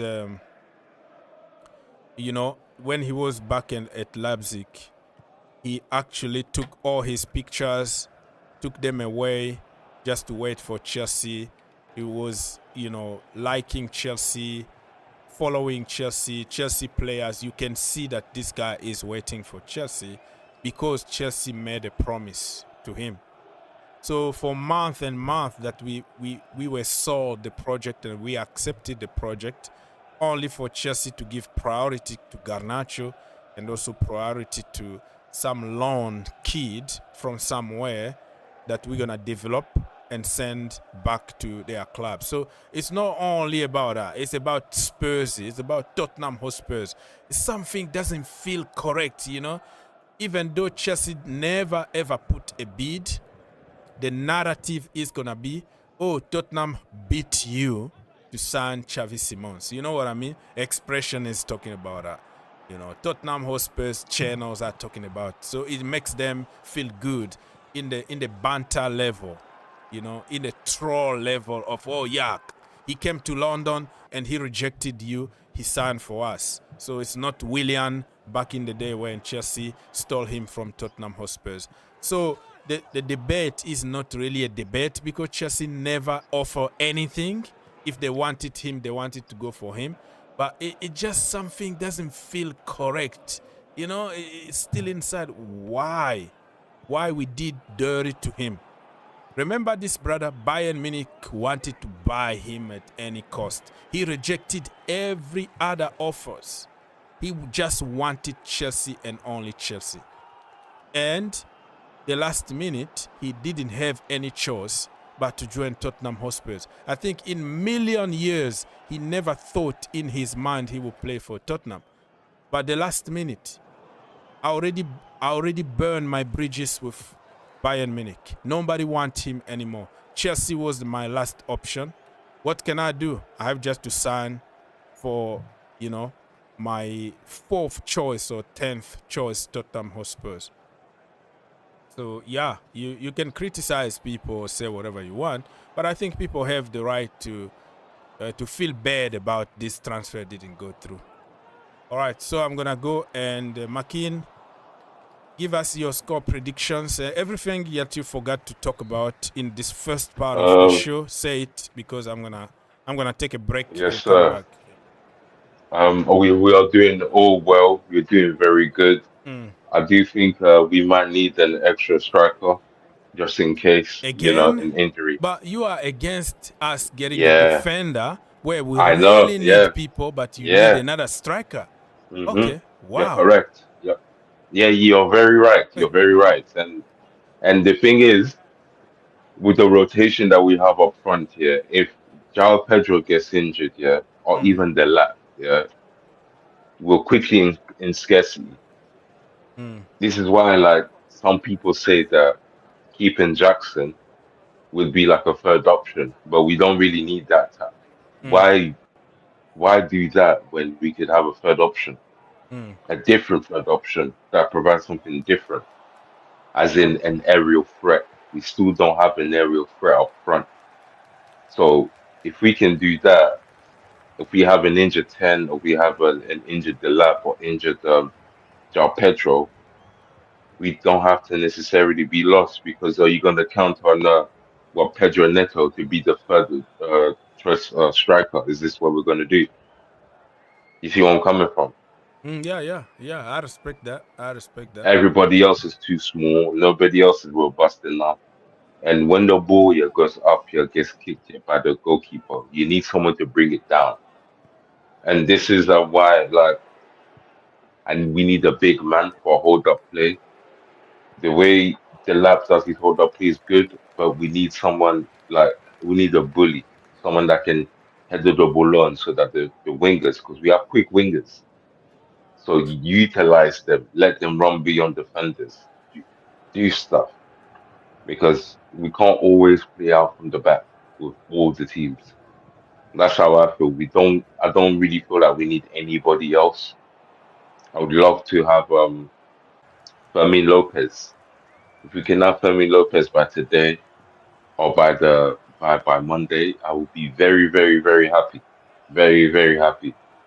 Because that would make up for Xavi Simmons, because he's a better player. So if you have a better player, it will make up for it.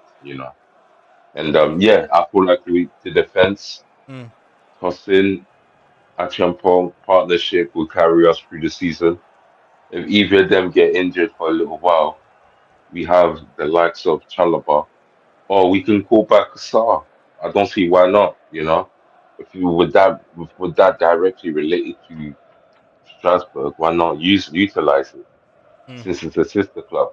But Well, I that just you feel have like, to wait. You have to wait like in January. So if we don't yeah, get, if exactly. we are not in crisis until December, January we have options. But yeah, fingers crossed. Yeah, we're good, man. I just feel like we're good. We don't need anybody else. We just need more. We need a big man up front. We had Mark Guiu that was able to do that, but He's at if we can get Sunderland now. someone He scored some. He scored a goal you the other day. see, and how did he score? You see where I'm coming from? But it's very rare to see what happened to us last season, where our two strikers got injured the same day, the same game. Remember that? Yeah, Yeah, yeah. when Mark. That's what I'm worried about. Stuff like But that. that's what I said. That happened like once in 10 years. So it's not going to happen this year. If Delap got injured, I think Joao Pedro, of course, is going to do the job.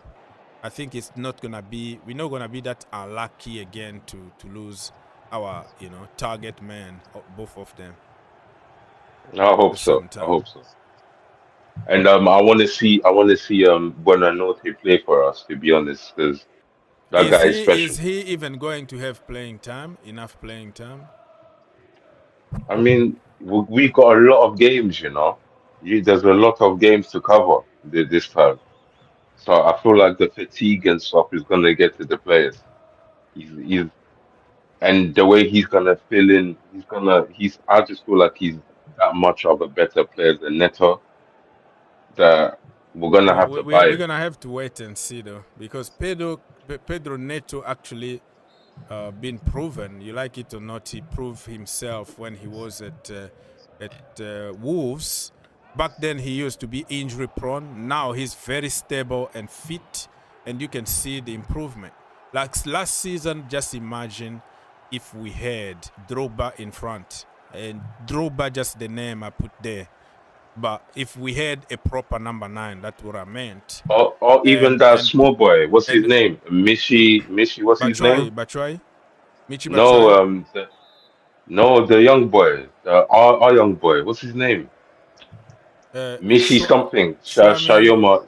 Yeah, Moika, I think. Moika, yeah, him. Him. So what I'm saying is, last season, if we had a proper finisher, I'm sure that Pedro Neto was going to have a lot of assists because he can really pinpoint the pass in the box.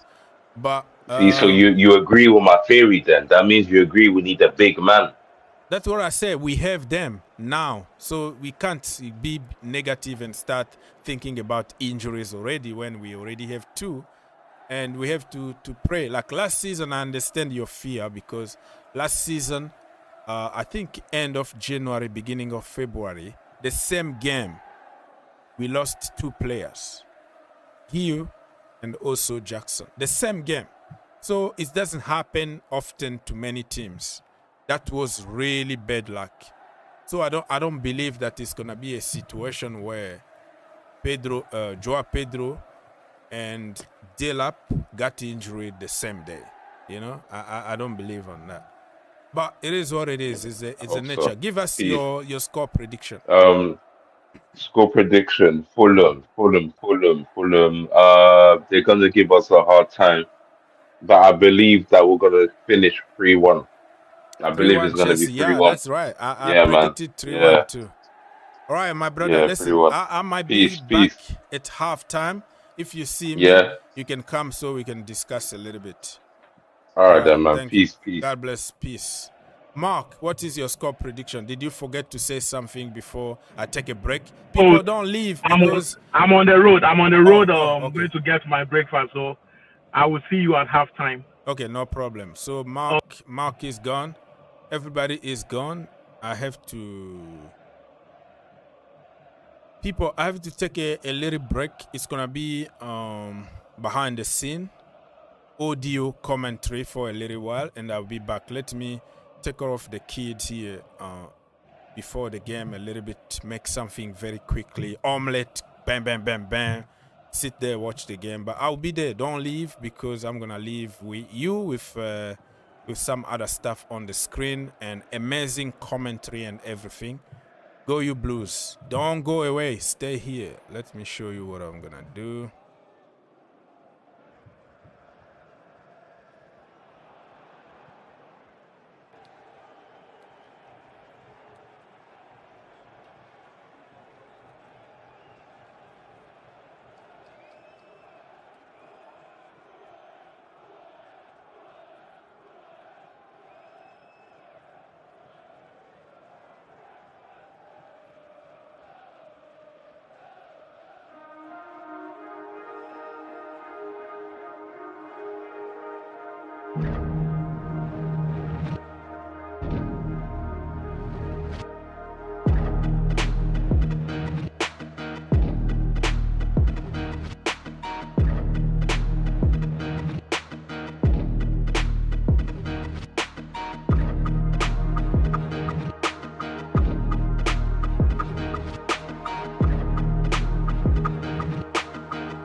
black and white images on the big screens in front of us. Obviously not a long trip at all for the neighbours to come, and Fulham have taken up a big allocation down there to our left in the shed end.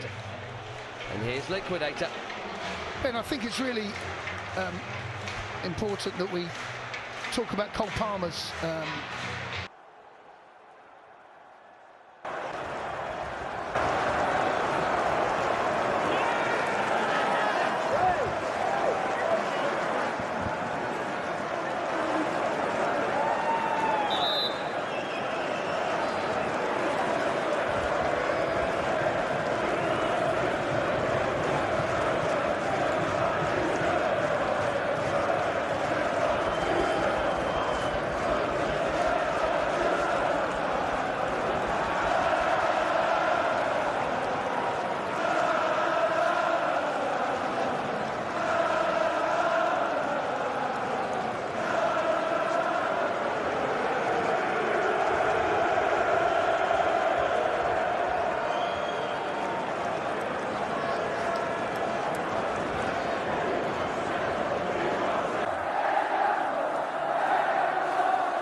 result said more about West Ham than it did us. I actually don't think we were as good as the scoreline suggested. We were ruthless, and that's something in the past 2 or 3 seasons we have not been. Creating chances and not finish them. Chance goal, chance goal, chance goal. That rarely happens. West Ham were terrible, but I'm so pleased that we come away with a convincing victory. Although I didn't think at the opening 45 minutes we were particularly great. We were 3-1 up at half-time, and we punished them. Economy. It's good you mentioned that, actually. It reminded me of a stat I picked up this morning. 7 shots on target at West Ham. Correct. 5 of them went in. Correct. So that is incredible. Ben, they're the sort listen, that is really and isn't that the rare. Opposite of what we have seen a lot here, right, where we've seen 21 shots and 1 going Ben, in? this game last season, again on Boxing Day, 1-0 up, chances, half chances, moments, didn't create the chance that we could have done. Didn't finish the chance when it was created, and we ended up to bite us on the backside severely. Are we now a different team? We've got to prove that we are consistently now. When chances come along, take them. 7 shots on target.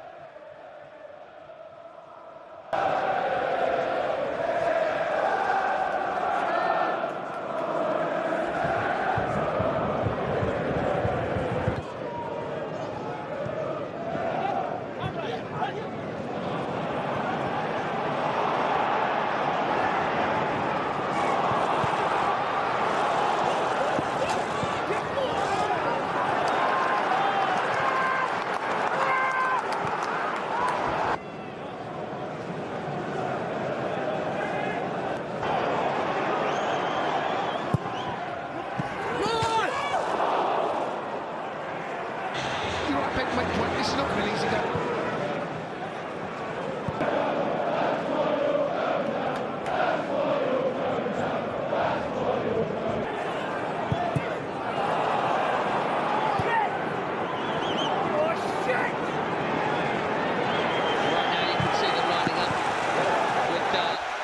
Timothy Castagna, the right wing back on the far side, the West Ham side. They're going to play in the left half as we look down there. Fulham in their white kit.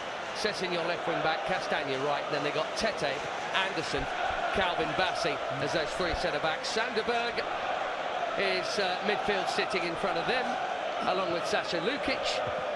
They got Josh King, who's been getting some... Yeah, Josh King, young boy, come through the academy. Yeah, I like what I've seen. Lukic is an interesting one as well, Ben. Just look at their shape. And Nunez has gone over the halfway line. Look at them cluster around there. Basically, it's Raul Jimenez up top and a sort of 5-3-1 behind that, with young Josh King being the, I guess, the number 10 position-ish. Iwobi was brilliant here last season. In fact, has generally been pretty damn good for Fulham, actually. A figure of some ridicule previously. So, throw to Chelsea, all in blue on the far side, in the right-back spot for Malo Gusto, who gets it back and gives it to Trev, who scored a rare goal, his first for a season and a bit the other day. Sanchez, all in orange, defending the Matthew Harding end. And Tosin there, the former Fulham player, getting a few boos, makes a change from Mark Cucurella, who's on the ball now. And there's a few more boos for Tosin, who's immediately pressurised by King. And it's worked because he's given it away. The ball on the halfway line with Kene Tete. And now it's coming back to the unit that is Calvin Bassey. Yes. He's a big boy. Ben, he is a big boy. I saw him at Rangers. I like what I saw. He went over to Holland, and he's a very good centre-half. And he is a unit, and he doesn't mind showing it.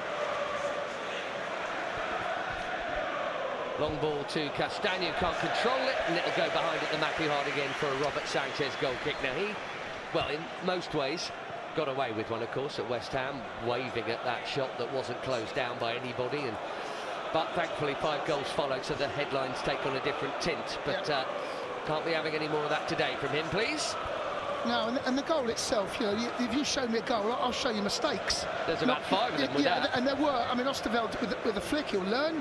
I felt that we were very slow to close that down. I was a bit disappointed in Casado. Nice flick from João Pedro into Dilat, and he's shown there the physicality. There's nothing wrong with that, by the way. He's gone in on Tete. The ball's there to be won. He'll have to tailor his aggression, but I haven't got a problem with that at all. Wowzers, I've just seen the angle from behind. Oh, dearie me. He likes putting it about. He does, and do you know what? I played against centre-forwards like that, right? And Mark Hughes. Like Mark Hughes, you come off the pitch, honestly, your body would show you the bruises, cuts, grazes that you're up against Mark Hughes. Iwobi poking it forward here. Advantage played by Robert Jones, and another ball that should have gone to Castagna, and I'm glad King got that wrong, because he could have had Cucurella in trouble there. Oh, that's a bad tackle, Ben. Late challenge coming in, Jimenez on Cucurella, who's down beneath us in the left back spot. By the way, he's not going to book him. It's a booking. It's a booking. That the Lino's got a good view of that. I think Lukic has gone in. It's one of those, the ball's there to be won, but when you don't win it, yeah, he's gone for us, a booking. I think that if you're half an hour into a game, Ben, 20, maybe 25 minutes into setting up, and that gets a booking all day long. Sorry, I just said Raul Jimenez. I don't know why I said that. Rodrigo Muniz is their number 9. Raul Jimenez on the bench, got a goal midweek actually when they won in the Carabao Cup. This is the same starting 11 again from Marco Silva, who has caused Chelsea a great many problems with a great many clubs actually over the years, home and away. Anderson with a cumbersome clearance up in the air. Fulham in the white, playing from left to right, 3 and a bit played at the bridge in the early kick-off here. Chelsea trying to go 7 points from 9, in case you missed the news. Transfer business earlier today. Nkunku to Milan for a good amount of money. Jackson on loan for a decent amount of money to Bayern, and a lot more money to come if they take him in the summer. Chelsea weaving their magic in the profit-making department again. Garnacho was seen here earlier today, Ben. His bleached blonde hair. And his very, very high cheekbones will soon be running down the wing, we think. He's not yet to be announced, as far as I'm aware. No, it sounds like it's on the way. However, I did see a graphic on TNT earlier, part of the money that Chelsea has spent, and he was very much part of that. Oh, the ball there! He's given the ball away, Leno! Oh! No stranger to a mistake against Chelsea, certainly in his Arsenal days. João Pedro picks it up and has a low left-footed shot from about 23 yards that didn't really get hold of, and Leno do you know what, right? crouches down to pick it up. Leno's caused himself his own problems there. His touch out his feet, ball's gone back. Enzo's the one. He's the one that forced the error. In fact, another step, he may well have dispossessed him. Ball's gone long. Nunez up against Tosin. Tosin allows the ball to bounce. Tosin's actually another one that's feels last 6 months, Ben, has turned into a, got better ball over the top. Well, it's all you can ask of any coach, really, is that he gets the best out of the players he has. And at some point during last season, it started to click, and you saw lots of players improving under the coach, and that really is everything you want. Yep. Tosin, I'm totally with you. Pedro Neto, Enzo Fernandez, absolutely, and they're not the only ones. No. And suddenly, you're right, it went from hopefully Cole Palmer will sort us out to Cole's one of 5 or 6 tools. Cucurella very much one. Here's Delat, drills one. Cannons off Sanderberger. It's going to be a shot on target.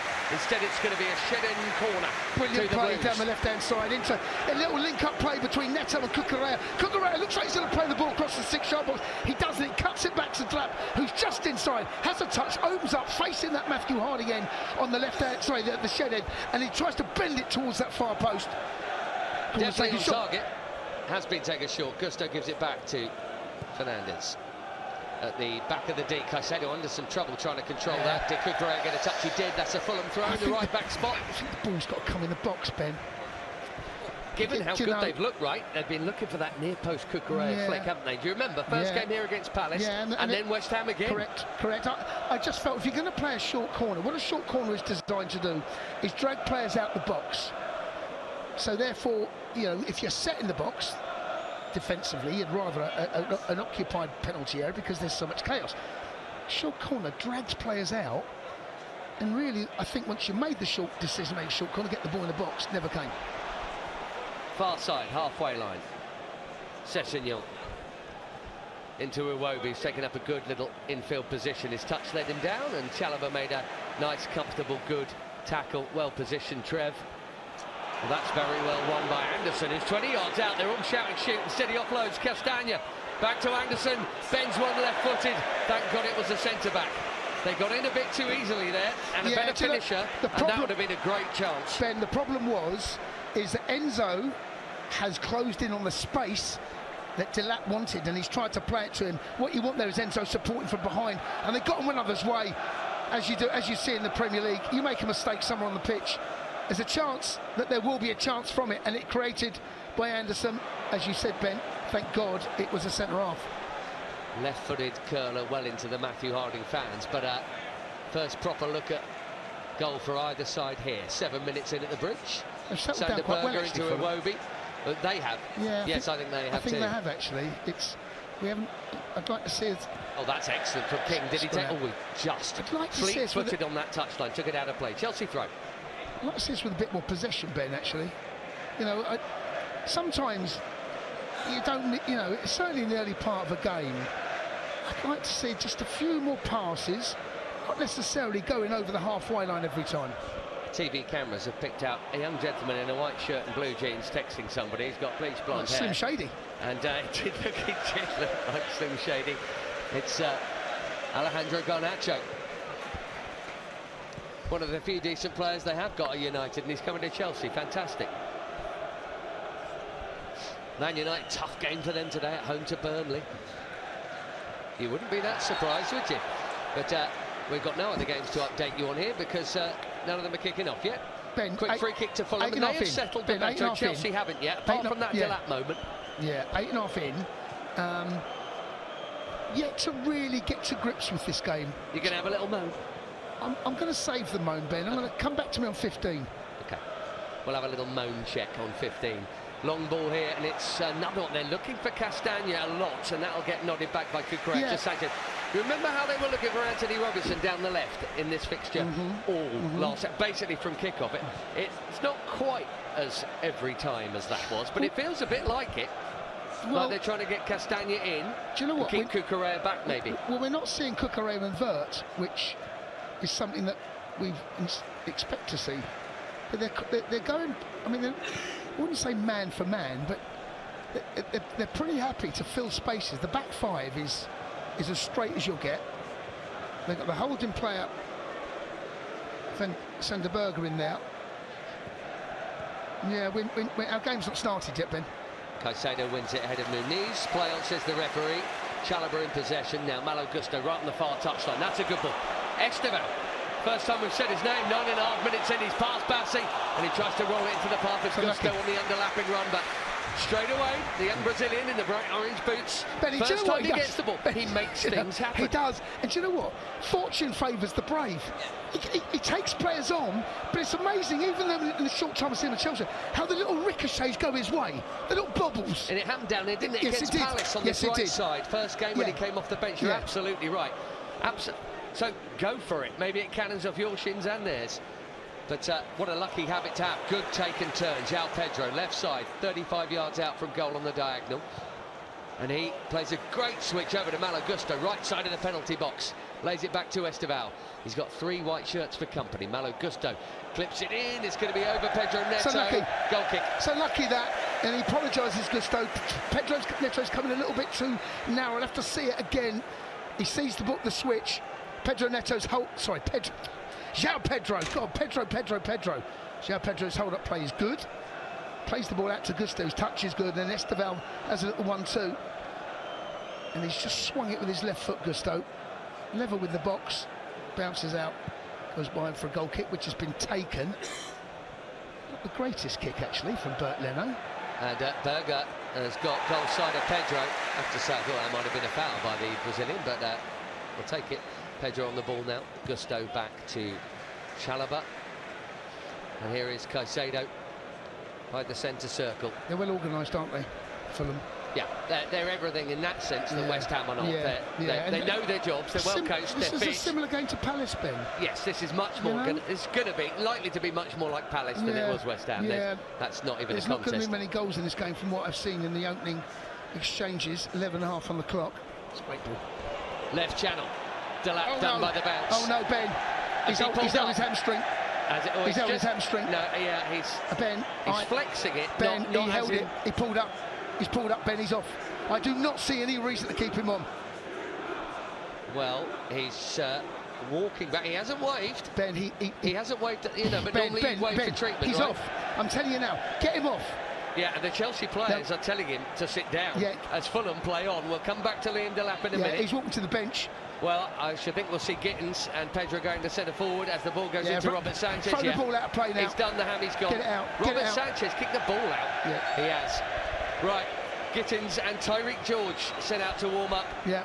Well, I just wonder now, is João Pedro, is he going to occupy that place up top? You would think so. And I'm just wondering, because Tim Vickery, I speak to a lot, South American football expert, told me that one of the reasons Esteval signed for Chelsea when he did, he was told that number 10 position, here we go, Ben, have a look at this. Just went for the bounce. He didn't actually stretch out the right leg that much, but it must have been the initial sprint to try and get there. And he felt a little twinge.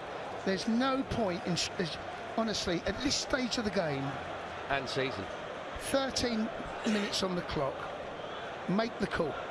And he has made the call, and it's an interesting one. It's going to be Tyreek George, the slayer of Fulham at the Cottage, not Jamie Gittins. Both called up for the 21s this week. Don't know if you saw that, along with Josh Acheampong. First call up for Tyreek and for Josh. But I'm just thinking, as we fingers crossed that it's a minor hammy, not a bad one for Liam Delap, and he goes off down the tunnel. I just immediately, my first thought, Jason, isn't actually, oh no. My first thought is, imagine this last season. And Nicolas Jackson does a hammy badly first couple of weeks of the season. How snookered we are. And now how many options we have. Indeed. Mind you, we could do a Jackson's name, maybe. So he said that. Well, he hasn't. Yes, he has gone, of course, I'm joking. But that's interesting. It's George, not Gittins. Yeah, and I want to know what the team looks like now. Yeah, does Tyreek George come out to the left, Pedro Neto to the right, João Pedro down the middle, and Esteval in behind? Probably. That sounds about right. That's what it feels like sitting up here. We'll have to wait and see how it shapes up. It's looking like it, but they are awaiting the instructions. Tyreek George, who I do think not only the goals change games, goals change seasons. He's going down the middle, Tyreek George. Centre forward. He's going down the middle. Wow. Okay. Well, it's a straight swap. Maybe he feels, Maresca, that I've coached this team and we've had a long run at this game, Ben. Yes. Without a midweeker. Well, coach this team was João Pedro as the 10, so it's keeping him as the 10 and the wide men where they are. Correct. And I think that's quite good. Ben, that must be his thing. The beauty that It's a ball that Tosin's But they are so flexible. I mean, even with the four that are out there, you could change that round. Yeah, and I think you could put George on either wing, you could put Neto up top, you could put João Pedro up top, probably put Esteban. Yeah, and I wonder how fluid this team potentially could be with those four up top. And we'll watch that. We'll watch for players swapping, coming out of positions. Well, but Tyreek George's goal, for me, changed the season. I think if that doesn't go in, that long ranger at the Cottage, Chelsea don't get Champions League. And because it did, and then Neto roofed it, we did. I actually think that really wouldn't have happened. I totally agree. Those few minutes left at the Cottage, I mean, it's not just being a pessimist. You think, this is done. I agree. This is done. Yep. Villa would have needed to do very, very little without those Chelsea 3 points. So, we shall see. I did see one or two shouts that he might be for sale, Tyreek George, but yes, I saw that too. Yeah. Back with Sanchez, edge of the D. Now, I said come back to him in 15. There you go. Have a little it just hasn't happened at the moment, Ben. Trevor giving the ball away to Iwobi. Oh dear. Josh King, left side of the box, puts the brakes on. He had no one really to cross it to. There was only Muniz in there. He'll give it back to Iwobi on the left side, but a long way from goal. And he'll come backwards to Sessegnon. Bassey's up there with Iwobi. And there's a touch for Bassey. And now Anderson, who's had, I suppose, the standout chance of this game so far. 16 minutes in. If you're just joining us on the official Chelsea app, 0-0, Fulham in white, playing from left to right. And Liam Delap has done a hammy and gone off to be replaced up front. Straight swap positionally for Tyreek George. There's a bundling on young Josh King there. Cucurella and Caicedo both kind of got him in a bit of a sandwich. Fulham free kick right underneath us in the right channel. Yeah.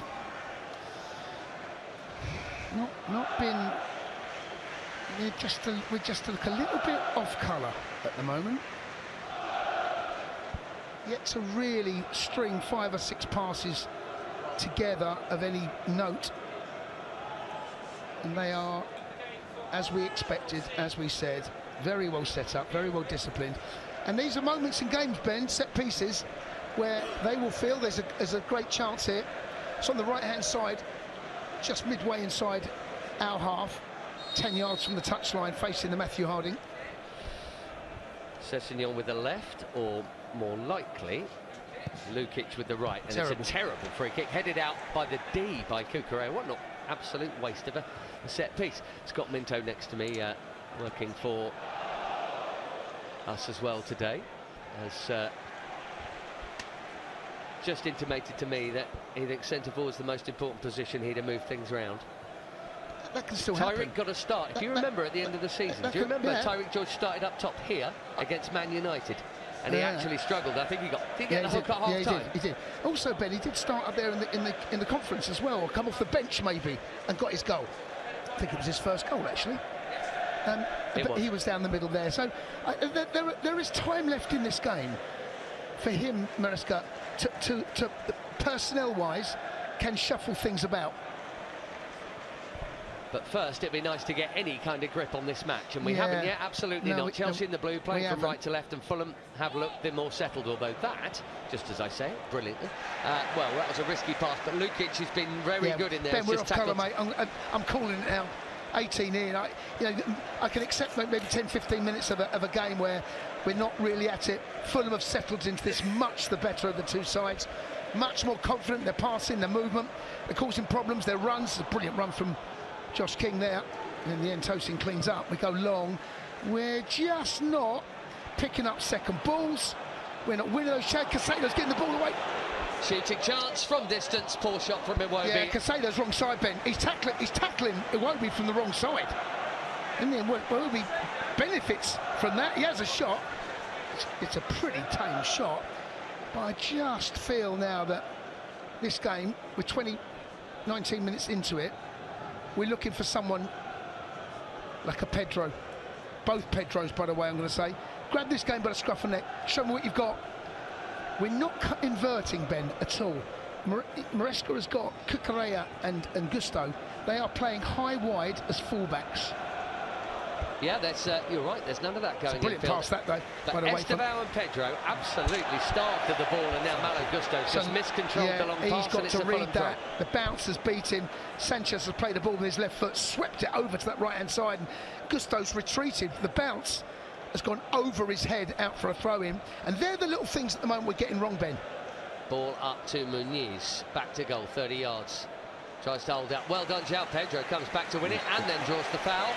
Well, takes the number 10 wearing 20 to come back and help out there. Yeah, not at it is the verdict. 20 minutes in, Fulham, though, have not taken advantage of Chelsea not being at it, because it's not going to be like that for the whole game. But yeah, these forward players need to get into the game. The only one who's had any touches so far is João Pedro, and that's because he's dropped deep, Jason. Correct. We haven't seen George since he's come on. No. Esteban that side, Neto on this near side. The wing-backs are stopping us, Ben. And if you go back to the Crystal Palace game, how their wing-backs really did stop Pedro Neto getting involved in the game. Gittins, I seem to remember, started. Yeah, very quiet. Cole Palmer. Yeah. Even well, centrally, maybe the injury, not Ben, he had at that time was. Look how narrow it is, look how tight it is. Muniz turns. Oh, they're on. They're away. And he's onside. Josh King bearing down on goal. It's going to be one-on-one with Sanchez. Inside Tosin. And he's buried it near post. Fulham celebrating the shed end. It's a good counter-attacking goal. I have to say, that has been coming. They've been the better side here at Stamford Bridge. And they lead. A well-taken goal. Young Josh King, one puts Robert Sanchez. Chelsea 0, Fulham 1. Well, we've not started. That's been the common theme here. So come back in 15 minutes. It's a beaut, by the way. It's such a well-taken goal. Tosin does well because he stands him up, but then he allows him to come back inside. Tosin done all the hard work to get himself back. He's got those long legs, and once he's got there, can you keep Josh King there? And he's allowed Josh King to come back inside. There's a spin in the middle of the park they're looking at there, Rodrigo Muniz on Trevor Chalobah. I'm not seeing that as a foul, are you? I'm not seeing it as a foul, Ben. No, it's not a foul. Trevor Chalobah is limping back. No, that's not. No, Ben, well, they are checking it. Ben, they will check it, and that's fine. But it's come up on the screens. I can't see. Once he gets Josh King, once he gets him there, and Tosin's then overstretched, he's gone through Tosin's legs. He's done a spin there and backed into Chalobah. Yeah, I hope. You know what, right? For the sake of football, right? I hope this goal is given, because if this is where we've got to, where he's spun, he does make contact with him. It's an accidental coming together. I can't make a case, in all honesty, I can't make a case for this goal being disallowed. I simply can't. And the longer they look at it, Ben, the more you think it might be. Oh no! Oh my goodness! No. Oh, is it same as with Eze? It looks like we might have dodged a bullet here. Ben, Robert Jones sent to the screen. Look, there is absolutely no doubt he makes contact with him. Yeah, but it's a coming together. With Trev trying to catch him from behind, no? I mean, he does trample back on down it. In the centre circle, he takes it on the spin. Well, I mean, the fact he's going. Here we see it here.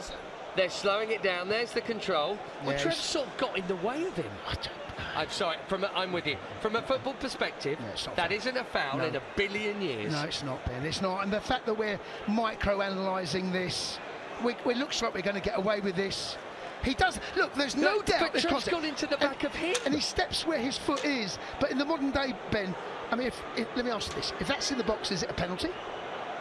I mean, you know what, Ben? But he's controlled the ball already. Oh, well, anyway, let's see. He's having a long look at this. He's having a long look. I mean, if it... There we go. Look, because life happens in freeze frame. They want him to disallow the goal. They really want him to. Michael Salisbury. Hang on. He's still talking. Here we go. We're going to hear from him. Here we go. He's on mic. Robert Jones, over to you.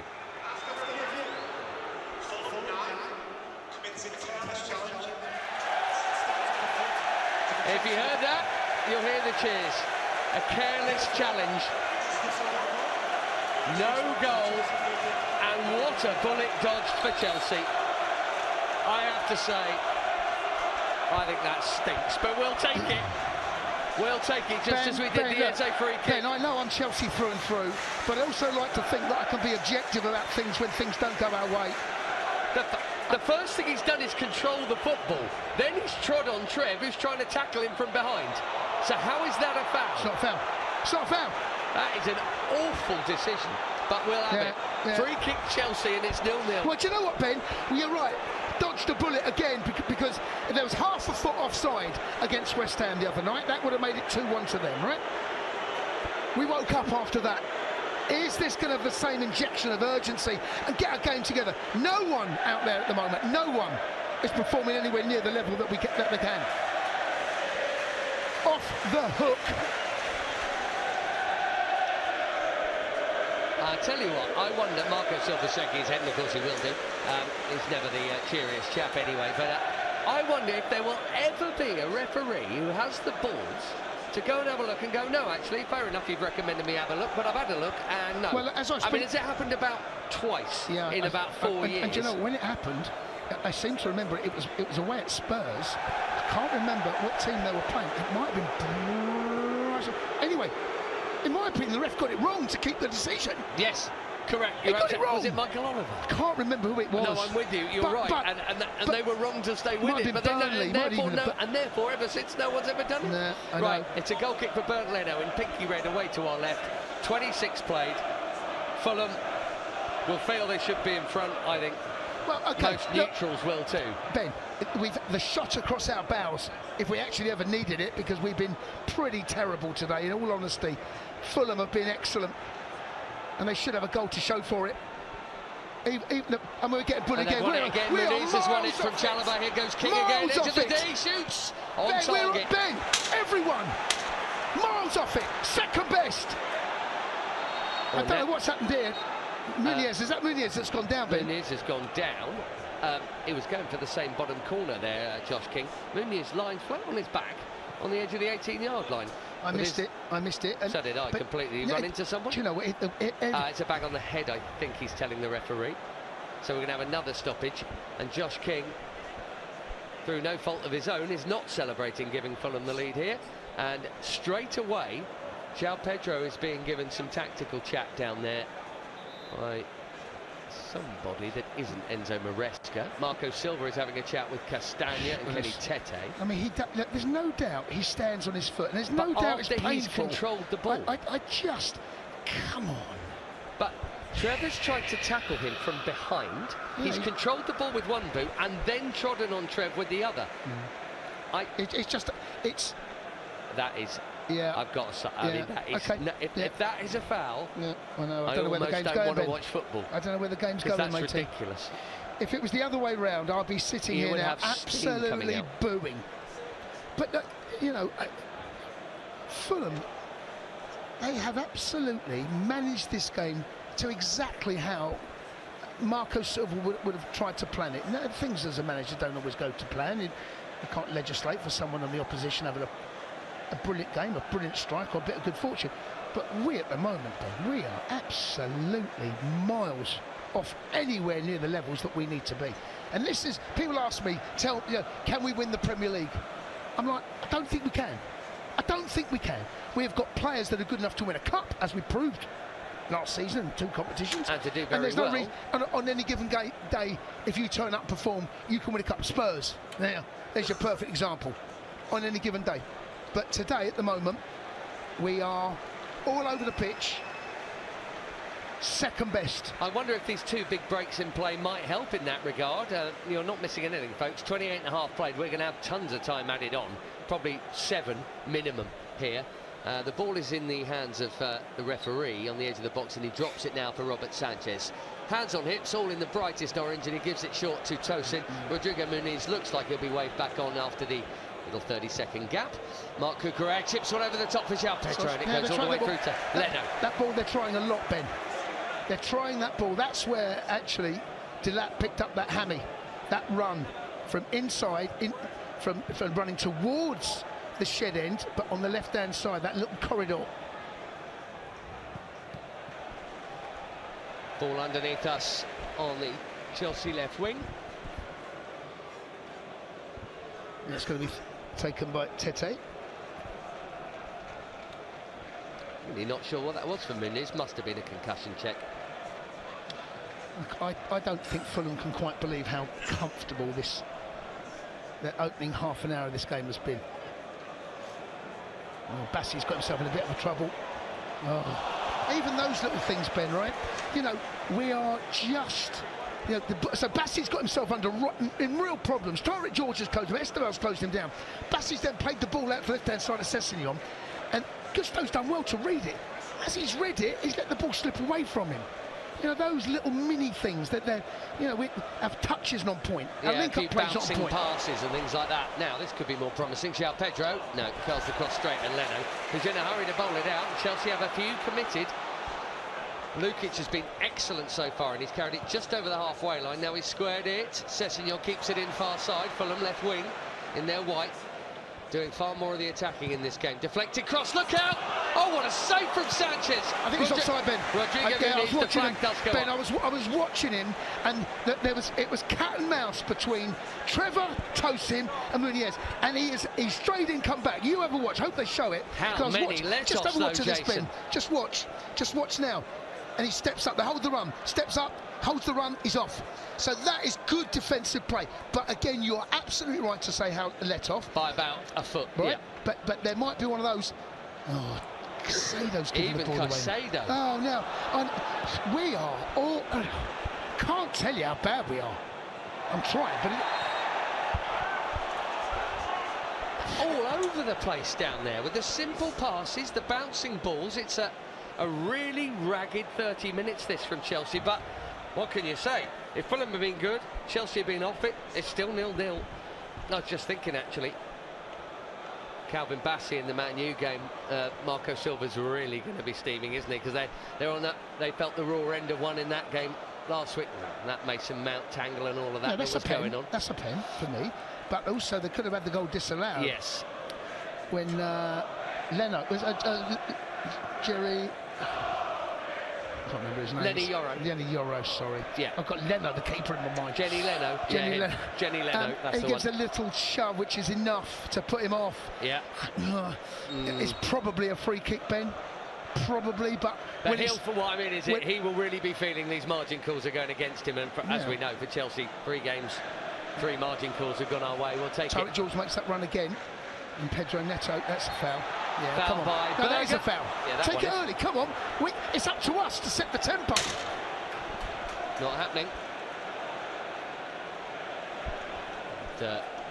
Malo Gusto. There's that run from João Pedro again, Ben. Curls one down. João Pedro is making good runs. He hasn't been able to control this one. Berger will let that run out for a goal kick at the shed end. The Fulham fans enjoying that.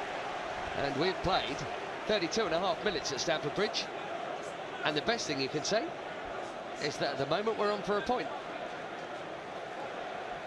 I think this may well end up as one of those where Fulham end up ruining where they had their spell, because there's no way Chelsea are going to play like this for 90 minutes, Jay. Is there? You would have thought not. You would have thought there has to be something. You don't normally see the same game for an hour and a half, do you? So here okay. Right now, if I'm Maresca, I'm thinking, how can I get my influential players on the ball? Hardly mention Esteval's name, hardly mention João Pedro's name, hardly mention Pedro Neto's name. I mean, the laptop. You know, you're looking for Tyrick George. How can we get those players? Like, we are second best, Ben, and we're not. You know, individually, you're always one of the things that was told to me as a young kid growing up. Right, win your individual battle, right? And there are 10 individual battles all over the pitch, right? Can you get the better of your counterpart? Can you be the one that influences your game on him? At the moment, I can't say any Chelsea player is influencing the game enough for us, for those individual battles, individually, collectively, to us to be in this game. He's just given another free kick against Sasa Lukic, who did go in a little late on Kukurea. The fact it's about 3 in a row from him means he's getting that one more and you're in the book talking to. He's done 3 little ones, none of which on their own are a yellow card. But I'd say in terms of, you're talking about those battles, Jason, that midfield battle, Sasa Lukic is the guy winning it at the moment, isn't he? Ben, you know, Casado, who's, anyone listens to me know how much I fan of him, he is, come on, let's have it straight, he was brilliant last season. Oh my God, what am I watching? Enzo Fernandez has just booted it 50 yards into the hoardings at the shed end. This is a tough watch game. This is a really tough watch. Right off it. I cannot believe, Ben, it's a great point you make. We cannot be this bad second half, right? It's impossible. It's impossible. And Todd Bowley's in the house. The cameras have just picked him up. I doubt he's massively impressed. No. We need someone to stand up and. Oh my God, we're getting bullied a little bit as well, Ben. Physically, I know Esteval's not a big lad, but you know there's been a couple of challenges where Fulham have been quicker to the ball, physically been stronger. The link-up play is excellent, by the way. That is really good play down the left-hand side. Really good play. The link-up, Castaña's played, Tete's played the ball to Castagna. As soon as that ball set goes into Castagna, that is the trigger for Muniz to come to feet. So it's the pass into him that triggers the run for Muniz. And he made that run, and Tosin followed him, and Tosin fouled him. Fulham get a free kick, but inside their own half. It now goes back to Leno in pinky red, away to our left. About, well, I was going to say 10 minutes, it won't, it'll be more like 15. And there's a late challenge now from Esteval over there on Bassi, over by the assistant referee on that far side. Bit of frustration maybe, Ben. Stephen Meredith, yeah, absolutely. I mean, Esteval's had the ball at his feet, I think, twice. It may even be once for Pedro Neto. That's a terrible decision. Honestly, I'm not sure he actually fouled him. He hasn't even touched him. Honestly, the lino's there. Right in front of him, and Calvin Bassi, that's a terrible decision. Who is built like the proverbial outhouse, has been sent to the ground by that, apparently. These are the balls I want to see us win, Ben, because Muniz has caused problems. Tosin does win it without even having the jump. Neto gets a touch now, but not for long. Oh. Referee says play on. Here comes Berger. And he gives it to Castagna, who crosses dangerously. It nearly sat for Iwobi to have a volley at it, but he decided against it. He's collected it on the far wing instead. Iwobi into Sessegnon, whose pass backwards is terrible, and Bassi, with a clever little trick, gets the better of Enzo Fernandez, who's not been at it at all today, but he's not the only one in Chelsea blue. Sessegnon nearly fed by Iwobi, and it's back with Robert Sanchez at the Matthew Harding end. I think get to half-time, have a bit of a teacup, That's throw a him a great shout. ball out from Sanchez into Enzo. And his pass is blocked. And there's a lot of frustration. I cannot believe what I'm... Yellow card. Ben, honestly, I've got to shut up. Sado there, Jason. He's fouled Berger in halfway. He goes diving in. Josh King, he's gone in. There's great feet from Josh King, but he's committed to the... You would not believe that we have had a clear 7 days run at this game to prepare. And half of their players have had half a week. I'm looking at Maresca now. He's looking at the mini screen. Something has got to change in this game, Ben. Personnel-wise, why don't you switch things around? Why don't you try something different? So we're coming up to half-time. I don't know why you can't just change some of the front four. Well, or maybe get that guy inverted. I think it's not so much personnel, it might be about shape. We're obviously worried about Enzo and Danny Walker very much in conversation down there with the iPad. We're obviously and another bouncing. Tell you what, this one wasn't Caicedo, but he's been booked here, the Player of the Year. Brilliant he has had a handful of ropey games. That'll be a free kick. Well done, Gusto. Caicedo's had a handful only of ropey games and performances in a Chelsea shirt. This is one of them. He is off it. He's been cautioned. This is the type of game, Ben, that if you do pick up a second yellow, that the way that this game has gone, it feels impossible to get something out of it. It's a brilliant play from Pedro Neto. That's more like it.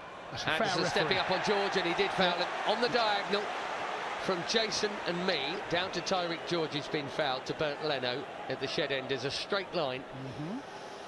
Bend one in there, far post runners, please. Well done, Tyreek George. He's up against some big lads back there. He's of a certain size and weight and build, Tyreek George, but he's done ever so well, not only just to hold the ball up, but keep his body between ball and man, force the free kick. It's good centre forward play. Now he can go and put himself in and around the box. Enzo Maresca and Pedro Neto are over this. It's on the left-hand side as you look at the shed end. Esteval has come out to the left. Is this going to be an in-swinging? No, it's going to be an outie. Pedro Neto curls it straight to Burnley. Even the set pieces have been rubbish. Folks, I would love to coat it a little bit. I'm trying to be as blue-tinted as I can and want to be, but Chelsea have just not been at it, and it's a miracle it's 0-0. The Blues are lucky to have 0, and the Fulham are unlucky to have 0. The one thing I will say on that, Ben, is that it's not like Sanchez has been... No. But they get to the edge of the box, and then they just haven't quite had any kind of creativity. But the two-thirds, their third, mid-third, they're totally dominating the game. They're totally the better side.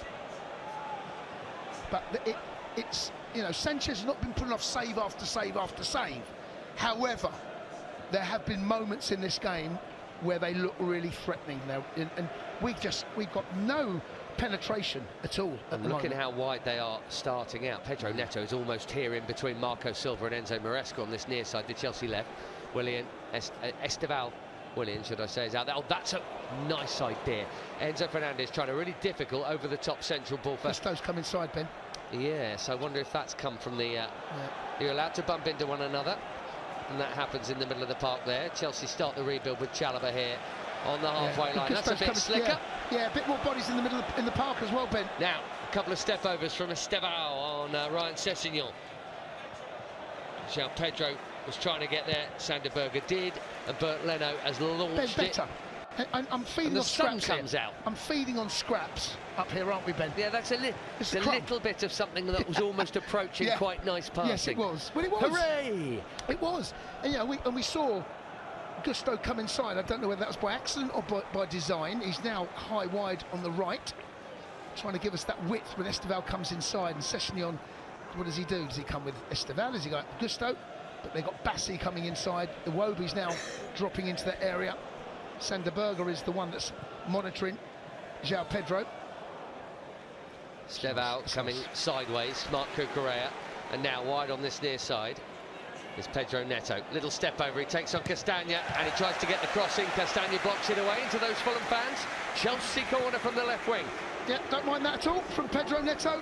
Stretches the back line, get the ball out to him. Haven't seen enough. In fact, we've not seen anything of that. Takes on Castagna. Castagna defends very well. Now we're going to end this half with a bit of a flurry, Ben. The last 3 or 4 minutes have been better. Enzo's going to take it. Right-footed, he's looking for that near post again. And what is the call here? After much deliberation, it's going to be a goal kick. I think that was Tosin who got the final head on it, but he was in there in a crowd. And I tell you what, he's pretty close to the goal line when he does get the head on it.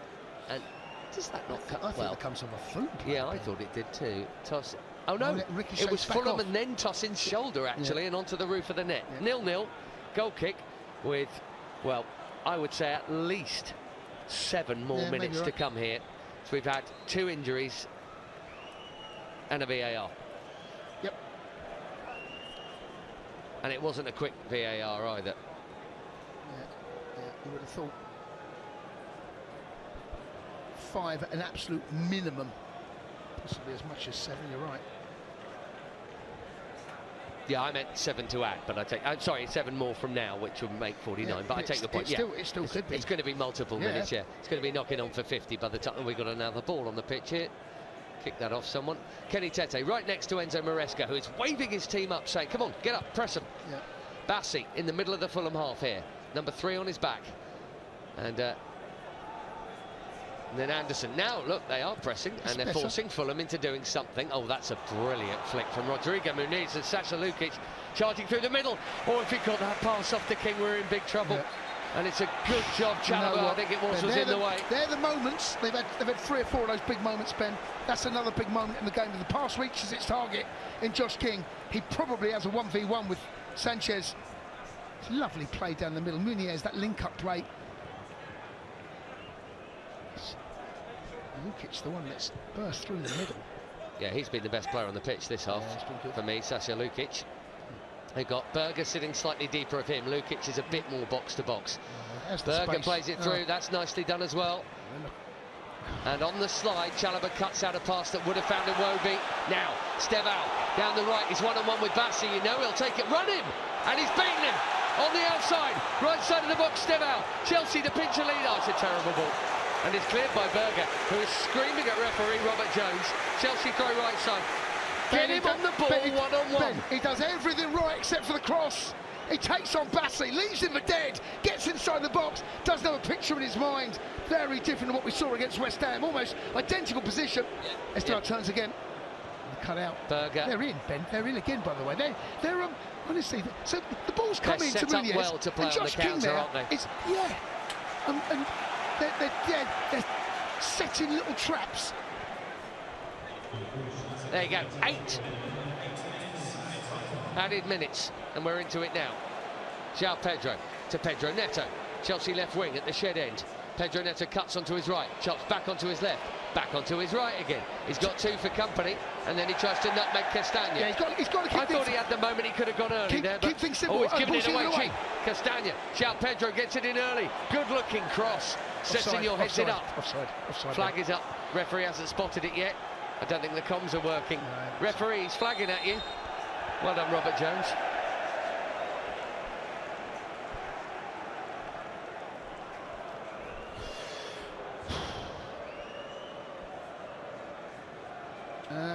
Do you know what? I'm not sure he's offside, Ben, actually. And I don't know whether he needs to stick the flag up there. In all honesty, Ben, I don't know whether he's offside. Mind you, I allow the officials to make a mistake and put in a iffy performance after what we've seen here from Chelsea. Leno thumps it long down this near side. Rodrigo Muniz has been did well to beat Toss into that in the air, didn't he? He's out jumped in. Oh, he might be in again here, King. Careful, Gusto. Oh, the bounce has saved him. You know well done, Malo Gusto's Gusto. touch there, Ben. That's lovely. We made a bit of space out the right-hand side. There might be a counter on here. Estevao. If that had sat a bit nicer, Josh King was in. It was just on the peak of its bounce when he wanted to hit it, so he couldn't. And Gusto that split just second gives toes Gusto. it away, Ben. Just toes it away from him as he's about to pull the trigger. He's too short. Oh, you see that? Yeah. He's waiting for the ball to come Because down. you can clear come it down at any height, but you can't shoot when the ball's up there at chest height. No. That's why Josh King had to wait. Unless he throws himself in the air and scissors it. Here's Tyreek George. And straight into it, following him was Anderson, almost all the way to Marco Silva. The ball out of play by the Chelsea technical I'm just area now between. thinking, and I can't wait to speak to Scotty Minto at half-time about this, the extra body in the middle of the park. We're getting run through. Defensively, we look vulnerable. They have set up beautifully, and this is the 3rd London team that we played. The 3rd time they played 3 at the back. And we've seen it to varying different degrees I thought against Palace. It went so badly for Potter, he switched to a 4 and then switched back again. He did. I don't think we were terrible against Palace. I just didn't think that I think Palace. But today, this is different. We have been well below par. Yeah. The intent was all there with Palace. They just did a good job and nullified it. We got Glasnod a bit, really. This one here, a lot of the problems have been Chelsea's own making with sloppy passing and switching off. And on top of that, Fulham have been good in shutting us down, like Palace were here too. Yeah, there's a bit of both going on there. Sessegnon getting up close and personal with Estevao. Wins the challenge. It comes from Esteval's toe to go behind for a throw-in for Fulham. Midway inside Chelsea's half, he goes back over the halfway line. What a lively start. Sometimes people just bleed in gently to a new setup, like, I don't know, like Jamie Gittins, for instance.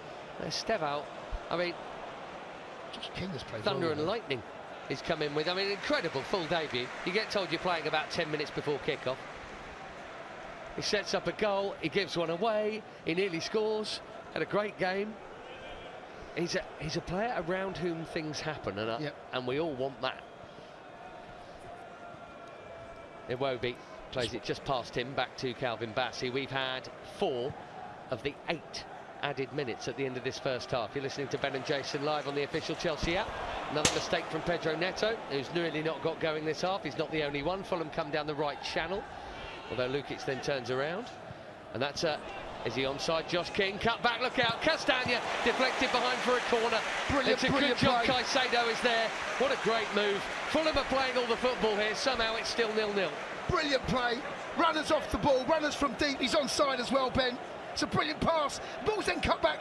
Credit to Caicedo, because it's a goal-saving challenge. He goes to ground. It's a little nutmeg. Josh King cuts it back. It's Castagna that arrives. He has caused all sorts of problems, by the way. Defensively, he's been solid. Hasn't hardly left his pitch. When he has, he's caused problems going forward. They were starting out looking for him all the time as we end the 50th minute of this first half. Lukic, Matthew Harding end. This near side as we look, the right wing is going to take an out-swinging right foot corner. Nearly got there again, Muniz. Now, Malo Gusto's got it. Can he pick a pass? He can. Chance. Enzo Fernandez, and suddenly it's 4-on-4. Enzo Fernandez, terrible touch. Oh, now Fulham are going to counter. It's going to be 4-on-4 the other, or is it? Ben, No, his touch. That's, do you know what? You really want to sum up Chelsea's first half. That does it beautifully. That does. What a ragged few seconds this has been.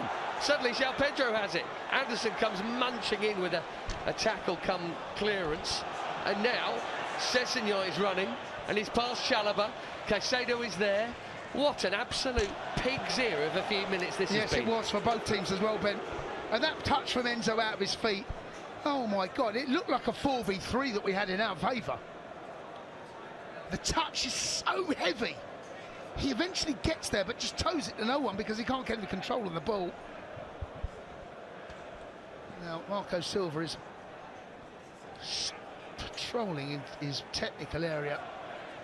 Like a caged lion he is in there, Ben, walking up and down. There's space for Pedro Neto in the middle of the park. João Pedro beaten to it by... Do you know what it feels like to me? It feels like Fulham have got two more players in midfield than Chelsea. It feels like we were out last night. That's what it looks like. And Enzo Fernandez has just booted the ball from the middle of his own half to Bernd Leno. And there's a lot of people looking at one another up here and shaking their heads and raising eyebrows.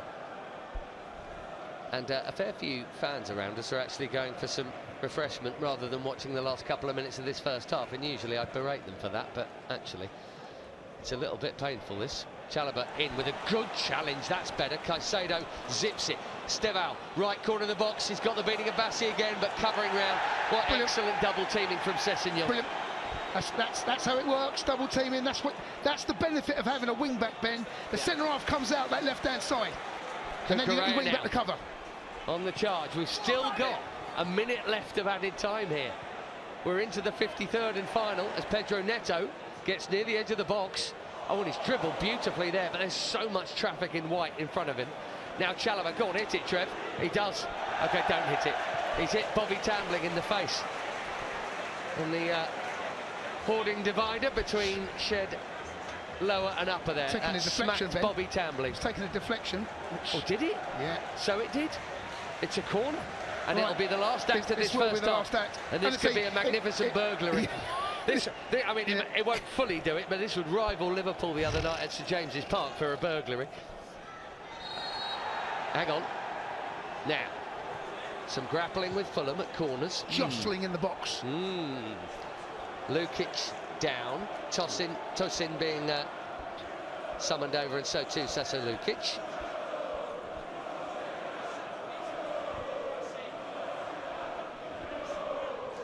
Yes, I'm looking out for Bassi and Mount.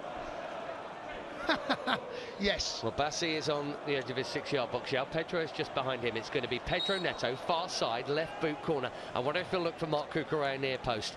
I'm sure the scouts have been what he has. He's bent it in there, and Chalobah has got some sort of flick on. Head tennis, get the shot away. Tyreek George denied. Tight angle near post, off Leno corner. Word.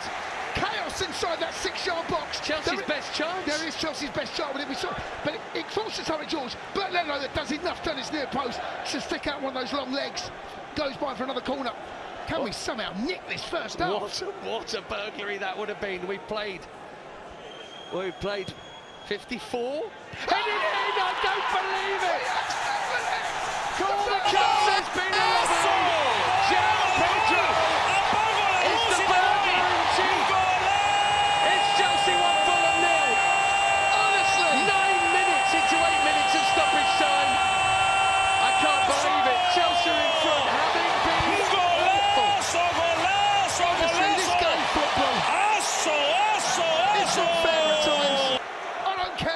take it. It's a brilliant lead at the far post from João Pedro. Another goal. Ben, his goal-scoring record since he's arrived during the Club World Cup has been nothing short of sensational.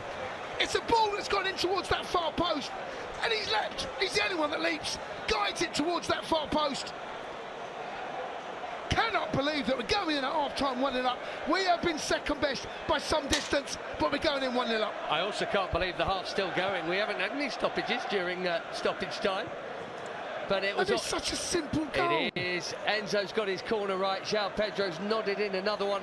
Goals from corners. We had 3 of them at West Ham. Ben, there's another one here, and Robert Jones is going to blow his whistle, and the Fulham fans are going to go berserk at the end of this. In fact, right now. And it's a mixture of booing from our left and disbelieving applause from our right. Wow. It's half-time at Stamford Bridge in the early kick-off. And João Pedro, who got goals in both pre-season games, Jason, he got 3 in 3 in the States. And he's at it again here after a one at West Ham the other day. He's at it again, Ben. We signed a striker, and he keeps being in the right place. He does, and look, it's amazing. I don't know how to analyse that first half. I'm going to speak to Scotty Minto in a second, because we've got out of jail. I believe their goal is a perfectly good goal. We'll take it, because there'll be a part of the season, this season, where I'll look back and go, oh, that, we got away one there. Marco Silva, just to interrupt you, Jason, is on the field. Yeah. And now he's walking back, actually, with his own players. But his arms are waving in the direction of Robert Jones. And, well, for me, for anyone, actually, who's been here, you sort of understand his frustration. His team have been good. There's a 50-50 call on their goal. They've got a minute over, inexplicably, on the added time there. But Robert Jones, with the ball under his arm, he's a big boy, he can look after himself. We'll take it. Thanks, officials. We need all the help we can get today, because Chelsea have been off it, but Chelsea are in front, and as it stands... Somehow we are in front. At top of the league. Yeah, top of the league, unbelievable. Second half, that can't carry on.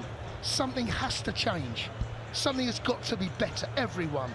And that inverted fullback that we have seen so often in Enzo Maresca's side, he's clearly got concerns about Castagna and Sessegnon.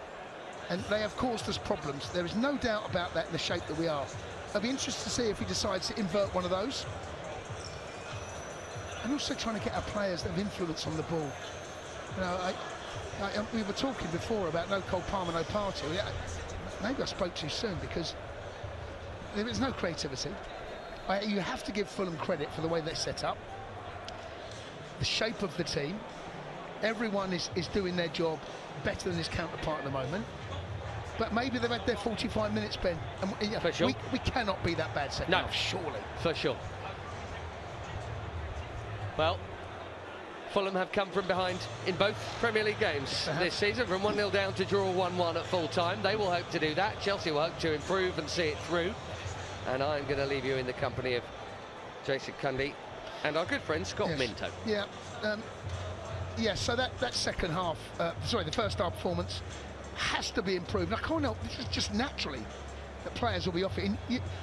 We've all played in games like this where you don't need to be told, that the levels that have been set, the standards that have been set, are nowhere near of the level that we're seeing at the moment. Second half cannot be that bad. I'm delighted to say that Super Scotty Minto has joined me up in the gantry. Scotty, give me your thoughts, please, on that first half. How long you got? I mean, I thought we actually started the first 10 minutes pretty well and very much on the front foot, both with and without the ball. We tried to press, and then suddenly... I was at the Amex first game of the season, and I saw Fulham, and actually they're a decent side, and they've come back twice now from 1-0 down so far this season. But the way that we've been opened up on the counter-attack is really worrying. Not just on the goal disallowed.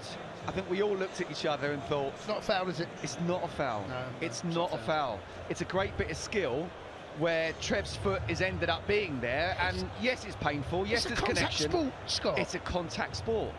So we absolutely got away with it. And do you know what? So my Chelsea hat on, brilliant, fantastic. My football hat on, these people don't know football. They don't know what's a foul and what's not a foul, and they're running our game. There's no doubt there's contact. There's no doubt he steps on his foot.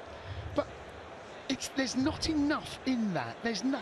If that was the other way, Scott, that's what I said. I'd be absolutely raging, right? And even when it come up, I said to Ben, it's not a foul. They're not going to give this. That's what I said. Then they look at it. I said they're not going to send him over. That's what I said. Then they send him over. You think he can disallow this? That's what I said. It's unbelievable, Scott. Do you know what as well, Jace? I don't think the referees, by the time they're called over, are thinking clearly enough. I think they're thinking, hold on a minute, 4 or 5 people in the VAR have said I've made a boo-boo here. What if I stick with my original decision? It proves to be wrong. I'm going to get hung out to dry here. When actually, that's a misunderstanding of what football is. The guy's done a great bit of skill. Trev's foot is there. There is contact. It is painful, but it's not a foul. I totally agree with you, Scotty. And, you know, no one will ever convince me any differently. I'll take it because there might be a stage of this season where a decision goes against us. You know, and you know, we got out of jail here. There's no question. But I want to talk about the performance. Individually, collectively, we are miles off it. You know, our influential play. I mean, Casado, our best player last season, Ben. Scotty, giving balls away, wrong side, foul, giving. Everyone at the moment has to raise the level because it's just simply not good enough. Yeah. Do you know what summed it up for me? And it happened within about 10 seconds, where we had a great chance of a counter-attack. Enzo's overplayed the ball and ended up losing it. And then Moises has come in and been late and got a yellow card from the foul. The hub of the midfield, where you control the tempo of the game, where you control games, we're off it at the moment. Do you think that the fact that we've not inverted our fullback, obviously worried about Sessignon and Castagna, right? And I understand. Do you think that we haven't got the extra body in the middle of the park we're really missing? No, what I think it's a real shame that Liam Delap's gone off. I think that to ask Tyreek to come on and play that striker's role is a very, very difficult thing to do when he's still getting used to first-team football, let alone being as a winger, and he's been asked to play that number 10. Then, therefore, you want the number 10. Normally it's Cole, but it's Joao Pedro, and he's not getting too much involved. But I just think we've just been really sloppy with and without the ball, and we also look really open. I'm a big fan of Trevor's, and yet he and Tosin have just looked. You know, how can Tosin allow Josh King to come inside in the first place? He's done the half bit, Ben. I made this.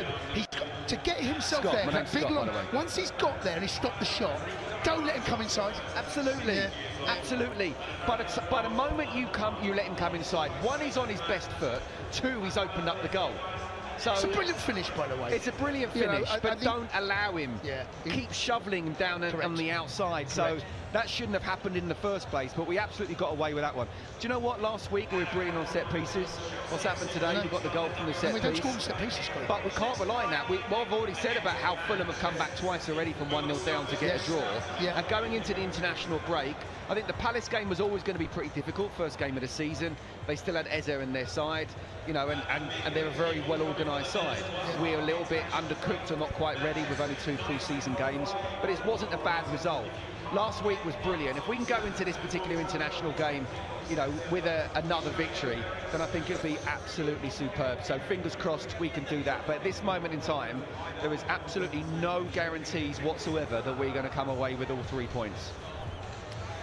Well, Ben is back, and Jason is going to just you suddenly changed. I have. I've become slightly quieter, slightly shorter, and slightly less good at football. Actually, now I'll probably be better than him now. I was just trying to think, Scott. The last time I saw a Chelsea team be that bad and in front in the same game, and the only parallel I can think of was the other night at St James's Park, actually, where Liverpool were terrible and somehow burgled it. Well, they've done that here. So you looked at me halfway through that half, and you thought the centre forward change was maybe could have been done another way. Would you have had João Pedro up top?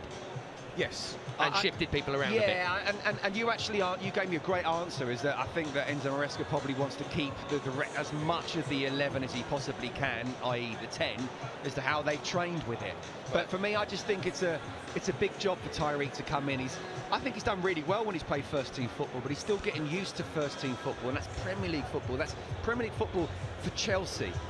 But when you're a wide player and you've been asked to play up front, you know, I think go back to the Man U game last season where it's a big game to ask him to do it. He doesn't know the runs to make, the physicality. He got you back to play a lot of the time. I feel like he got the hook at half-time in that, did he? Or maybe it wasn't half-time, it was pretty soon after. I can't quite remember, but I think it was at some point in the second half, and it's a difficult thing to do. I think João Pedro has already shown he can play that role. I think he has already come out and said that is his favourite role, as good as a number 10 that he can be.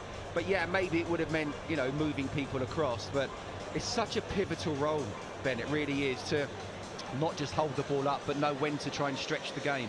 And I think it's a difficult thing for him to do against what is a very experienced Fulham side and well organised as well. So, look, we've absolutely got away with one there.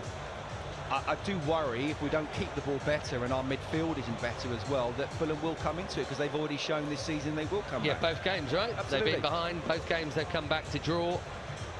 Yeah, it's an interesting one. I was just speaking to a few other people along up here, various commentators and co-commentators. There's not anyone up here that thinks that was a foul. And one or two of them suggesting they think Caicedo doesn't look fit, which I thought was interesting. But I do feel like he's been a bit off it. It's not often you see someone else like Sasa Lukic absolutely running midfield, which he has here. I wonder if there's something in that. He had a little bit of a limp at West Ham, if I remember. So maybe there's something irking him. I don't know about that, but I did give the example to Jace within a 10-second period. Enzo overrunning the ball, losing it, and then Moises being late and getting the yellow card. I think that's pretty much summed up our midfield, summed up our lack of control of the game. But even when we have had the ball, Ben, when we've given it away, they look dangerous. And even if it hasn't developed into an opportunity for them, and maybe it's been one misplaced pass or one little toe from one of our players, we look vulnerable on the counter-attack, and that's the really worrying thing for me.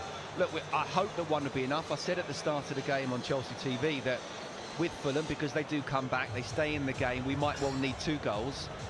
I'm not confident at all that we're going to go away with all 3 points at this moment in time. No, you're right. I've already lost count. The amount of times there's been like a little diagonal ball and maybe Trev has stuck out a leg and just got a foot there. Otherwise, it's getting into the path of the guy who's running in on goal. You generally don't keep getting away with that for 90 minutes. One of those passes gets made. I can't see anything hugely obvious in terms of anyone taking off the bibs. The subs for both sides are warming up.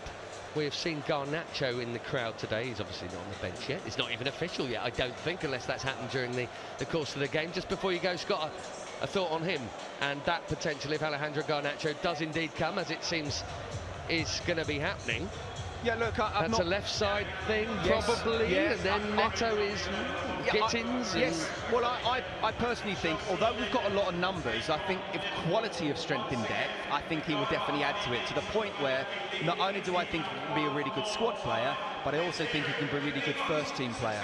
I can see him developing with him being on the left, Pedro Neto on the right, and then Cole, when he's fit, being that number 10 as well, and João Pedro or Liam Delap up front. Yeah, so then you've got Delap, you've got Estevao, and you've got Gittins as back, and that might well mean that Tyreek George ends up being the odd one out, and maybe there will be a lone move. Hang on a minute, have I just seen John Terry down there?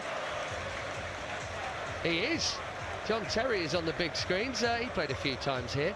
And by the way, he scored his last Chelsea goal, I've just been told by the brilliant stato that is Martin Tyler. He scored his last Chelsea goal in a Watford game here, which was the last time Chelsea scored 3 goals from corners until West Ham the other night. Is that and right? Another one today. We're looking at Robbie Di Matteo and John Terry. The Legends match, of course. Chelsea Legends against Liverpool here in the October international break, and there will be lots more coming up on that on the official Chelsea app. Scott, you can go and get yourself a drink and have a break. Okay, mate, thank you. Good to see you. Continue here with Cundy on his way back soon. Matthew Upson over there to my left, still remonstrating with somebody until just a moment ago about how if that is a foul, football is done. And I kind of know what he means. We're on the right end of it today, as we were with the Eze free kick and the, well, I suppose even the full Krug offside, although that is a matter of a fact, not opinion. But definitely VAR is not Fulham's friend so far this term. And it very much is Chelsea's.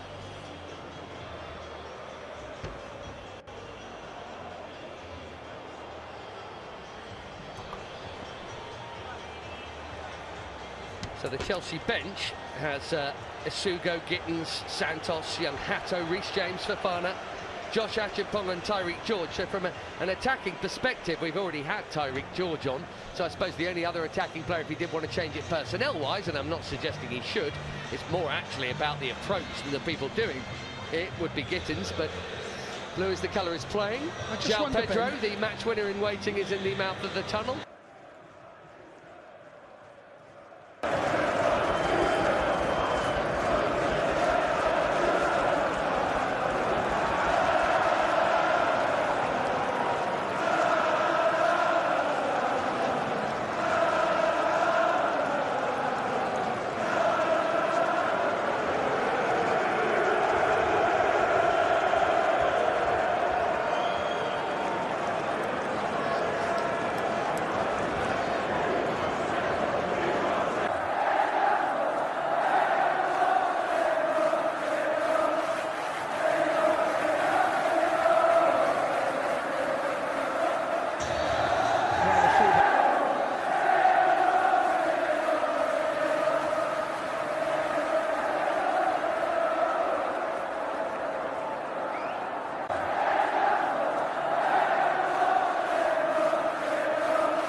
Kick-off, playing in white, and it's looks like same lineups for both. Fulham playing from right to left as the clouds come back over, so they're attacking their fans in the shed end, where Robert Sanchez is all in orange, and down there to our right at the Matthew Harding end is Bernd Leno in his pinky red. Marc Cucurella cuts out a long ball very well and keeps it in play.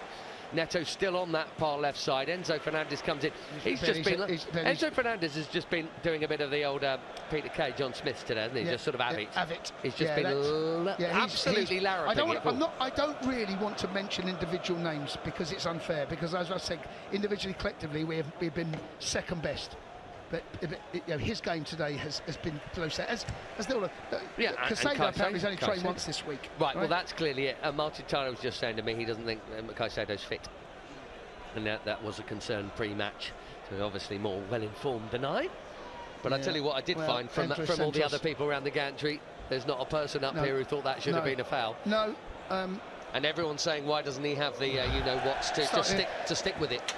And now another sloppy pass here, and a left-wing throw for Sessignon. Started, as you know, let's see. I don't want to feel like I'm moaning a lot here, and I don't want to moan, Ben. It's fair enough. We're praising to the hilt more often than not. We've got to say it how it is. They've been off it today, but they're winning 1-0. The boys in blue here at Stamford Bridge in the early kick-off, en route to 7 points out of 9. A reminder, Fulham have been 1-0 down in both league games. They got a 97th minute equaliser through Rodrigo Muniz against Brighton on the opening day. And Emil Smith-Rowe came off the bench to score their equaliser against Man U last weekend. He will come off the bench, Ben. And you would think so. I think I'm right in saying that their 2 goals already this season have both come from the bench. And indeed, and last season, Jace, more goals than any other team from substitutes, including Rodrigo Muniz here. Fulham's first ever Premier League win, right at the end, at the shed end. They 1-0 down last season, Ben. And they were. It's a good point you make, and here he is, the number 9. It's good hold-up play from him, and Iwobi gets it out to Castagna, right into the box. Good block, Cucurella. Yeah, Neto's straight at his head. Neto fell asleep a little bit there. Well, he had Anthony Robinson to worry about last time. It's Castagna this season. Will ball into Lukic just inside the box. There's the cross header. Muniz, very difficult. He's 14 yards out. He tries to steer a header without any power. It's into the hoardings, and Robert Sanchez will have a goal kick, but they look as up for it as they did before the break. Yeah, Ben, they got the extra man over, and that's you probably saw there, right there, why we haven't got any of the verted fullbacks, because that Castagna has got in there again.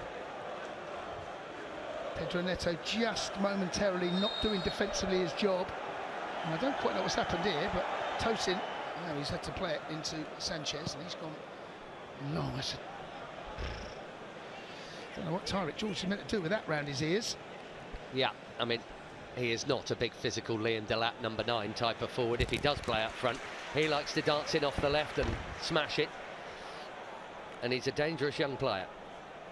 And he got 15 first-team appearances last year, as we know, and not all of them in that European competition. Marco Silva playing black sweater, arms folded, steam still leaking out of those ears, I would suggest. Ball on the far side, good feet, Pedro Neto, that's more like it. He comes back in field, and he's given it away. Josh King tracking back as their number 10, wearing 24, the little fella, who thought he'd scored a great... Well, he did, he put it away beautifully. Really well taken by Josh King, but foul by Muniz in the build-up, in inverted commas. It seems to have got the social media world rocking. Even Mike Dean has said it's shocking.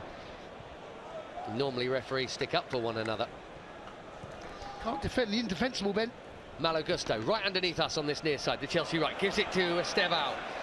Neat little give and go between him and Gusto, and a crossfield pass.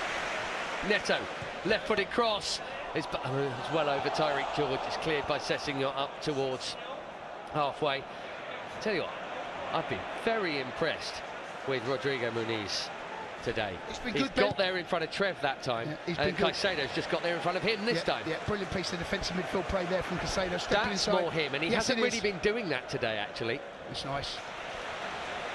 Malo Gusto gets his head up, has a touch, thought about crossing. Yeah, numbers in the box, Ben. I get that. I understand that the crowd aren't happy. Well, they were there, but they were hanging back. João Pedro on the chest, little touch, edge of the box, awkward.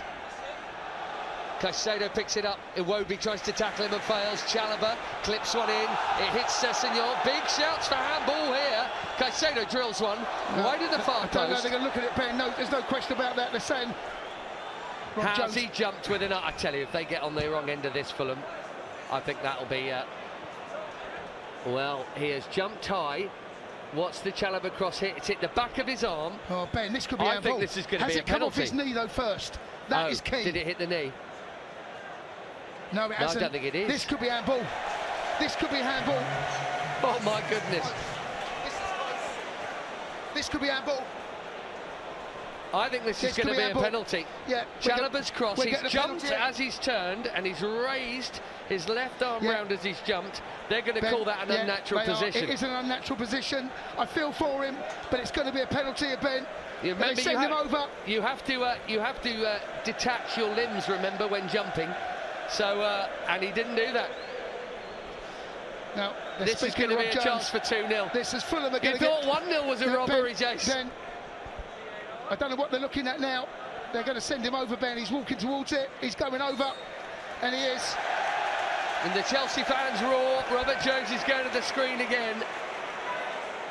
The only thing they are also looking at, Jason, we're watching the replays here. They're looking to see if Caicedo fouled Iwobi just here in the build-up. I don't think he fouls him. I'm not saying he is. I'm telling you that's what they're looking at. They've been looking at it 5-6 times over. Right. I think they're trying to find a reason to not give it by giving this as a foul first. Well, that's not okay. Look, they've moved on now. They've moved on from looking at that. It's not a foul, Ben. That's not a foul. No, I don't think it is. Well, mind you, we said that in the first half. No, we did. And here, they're looking now at Kene Tete kicking it up onto the hand of João Pedro first. That's not in the handball build-up. either. No. That's not handball. They're trying to find something to disallow this. Of the ball being kicked up to João Pedro, is there an offside? And now they've moved. I think they've moved on to this now. Yeah. Well, funnily enough, that ball hits João Pedro's hand. Yeah. No, it does, but that's not handball. The João Pedro. That is handball. Is this Sessegnon? Yeah, it's handball. Ben, we've got to get the penalty. We are. It's as simple as that. It's a long, long look. Well, there's so many things. His arm is up. His arm is up. His arm is up. That is a classic handball. It's a penalty. Has to be. Unless any of those things, well, they've stopped looking at. We see their screens, and they were looking at other. I think they were desperately trying to find someone else. Was there something in the build-up that we can disallow? And they've now stopped looking at that, and they're only looking at this. You've got to give this referee. Well, why is he still looking? Look at his arm, Ben. His arm is up now. Well, they'll freeze it there now. It's unnatural. I know. I feel for him. I've been in that situation. You don't deliberately do it. Your arm's unnatural. Do what you need to do because. Is it going to be Enzo? Enzo's got the ball in his hand. He's still looking, Robert Jones, on that far side. I mean, decide. You can't need any more angles. Just decide whether you think that's a penalty or not. I think they're now looking at the João Pedro to see if this is. They're looking to see if that's there's a push on Anderson. That's not a foul. And then it goes up in the air and he controls it with his and he kicks it. Because his hand touches the ball. They have gone back to looking at him swatting the ball. I don't know what they're doing, Ben. They're all over the place. VAR's ruining football. It's not. What's he going to do? Point to the spot, mate. No. Wait, no, we're going to hear him. I think it's going to be a penalty. Over to you, Robert Jones. Let's see if the mic works. After review, full 30, makes his body naturally bigger. Cross, his arm extended away from his body. Therefore, the final decision is penalty kick. If there's ever been less of a game that is Chelsea 2, Oppo 0 than this, I don't know. We haven't scored yet, and the way this game has gone, I am not counting my chickens because we have not been. How are we in this position that we have played the way we are, 55 minutes nearly on the clock, and we can go 2-0 up? Fulham fans in disbelief. Now, who's got it? Who's taking it, Ben?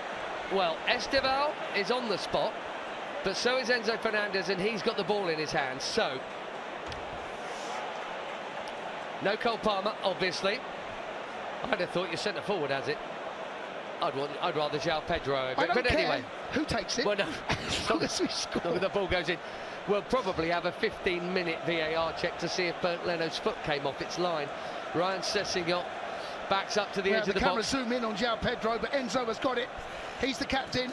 He hasn't played well. No one has, Ben. Orange boots, ball on spot, hands on hips at the Matthew Harding end. Leno jumps and hits the crossbar on the roof of his net. Huge moment here to turn 1-0 into 2-0. Enzo Fernandez in off the keeper. Do you know what? It was a rubbish pen. Went up the middle, hit the keeper and bounced in. And somehow it's Chelsea 2, Fulham 0.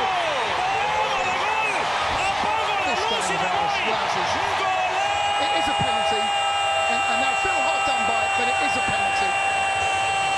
He scores, that's the most important thing, you're right, Ben. But Leno's legs, he goes to his right, comes off his, looks like the top of his thigh, but goes into the back. He's just hit the middle of the zone.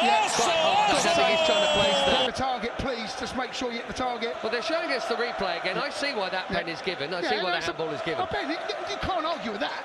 No, that's not a terrible decision. In 2025, that's not a a terrible decision. Yeah. The penalty goes straight down the middle, comes off Bernd Leno's shins, Ben. I mean, that could have cannoned out. Even the penalty's rubbish. Yeah.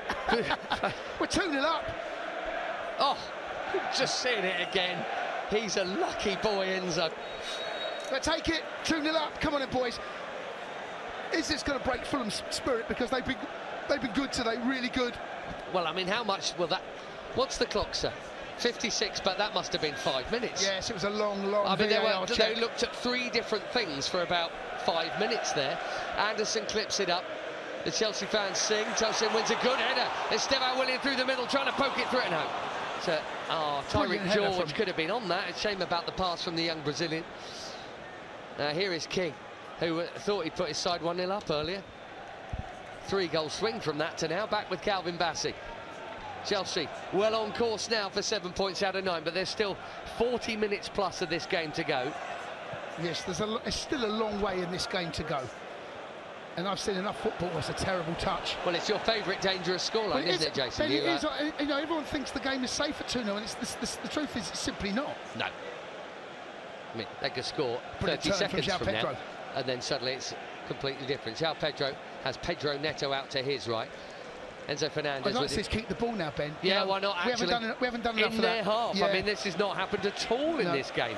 Right underneath us, Malo Gusto has the white ball at his feet, into Estelao, and then back to Chalobah.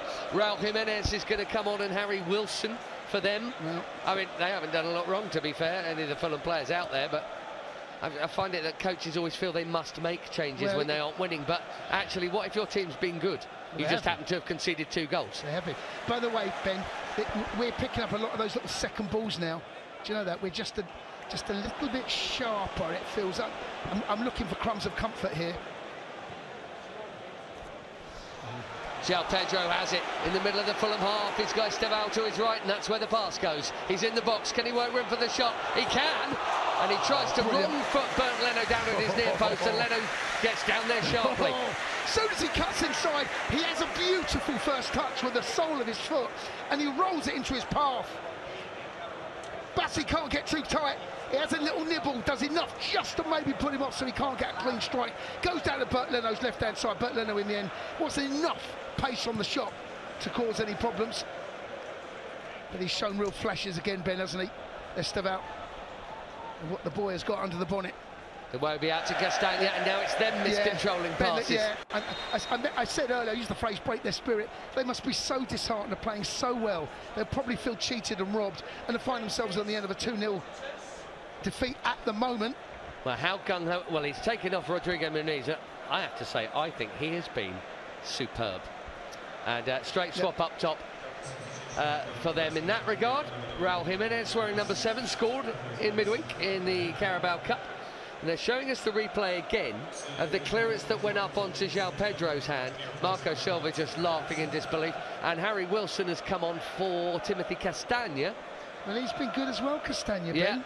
But maybe legs, and Wilson's going to be a very attacking wing back. And Harry Wilson got the equaliser here last season, I think. Also, I don't really remember, he scored 2 goals coming off the bench against Brentford last season at the Cottage.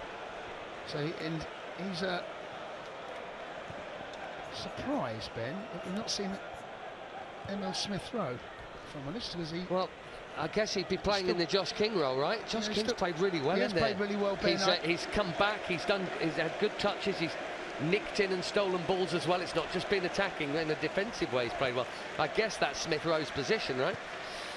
Anyway, never mind them. Here's Pedro Neto, far side. The sun comes out just as the hour mark comes up at Stamford Bridge. Our hold-up play is much better. João Pedro on the turn, there's a ball to be played here, and he's played it. Tariq George leaves it. Pedro Neto, left wing, low ball into Enzo Fernandez, and they've defended it well enough. Yeah, that's good play. Knocking it about really well. Having said that, Josh King has got away now. Down the left channel, and Caicedo has followed him. He's probably got the beating of him for pace if he wants it. Iwobi at the back of the D. No way through there. They'll pass instead to Jimenez. Cucurella. Brilliant defending. Determined. It really was. That's a foul. We'll have that. A push by Anderson. Chelsea free kick. It feels like we've finally woken up, Ben. Yep. Feels like that we are defensively again. A little bit too easy for Josh King to get in on that left hand, their left, our right. But in the end, Caicedo marshals in well. He has the covering. Gusto that comes back, and in the end, brilliant piece of defensive play from Cucurella, who comes off that left-hand side to go and join Tosin. Stops the pass going out to that wide area, and they end up winning a free kick. And a Chelsea fan now. Chelsea fans are in good voice. It's a great run from João Pedro. It's a brilliant ball from Trevor. And it's through here. Pedro Leno is nowhere. Oh, but he's still stuck out of hand and got there right on the edge of his box. That's the first thing João Pedro hasn't done brilliantly, basically, since he signed for Chelsea. Should score, should make it 3-0 and probably put the game beyond Fulham. It's a brilliant ball from Trevor. It's a brilliant run from João Pedro. Miles onside. Deserves a goal. The pass alone. Does well, though. Leno, he comes out, makes himself big and spreads himself and stands up for as long as he possibly can. In situations like that, that's what goalkeepers try to do. Don't commit too early. Stay on your feet for as long as you can. He does that. In all honesty, it should be 3-0. Well, half an hour to go to see this through and go into the international break. I don't think I've mentioned that yet. I'm sure most of you will be aware.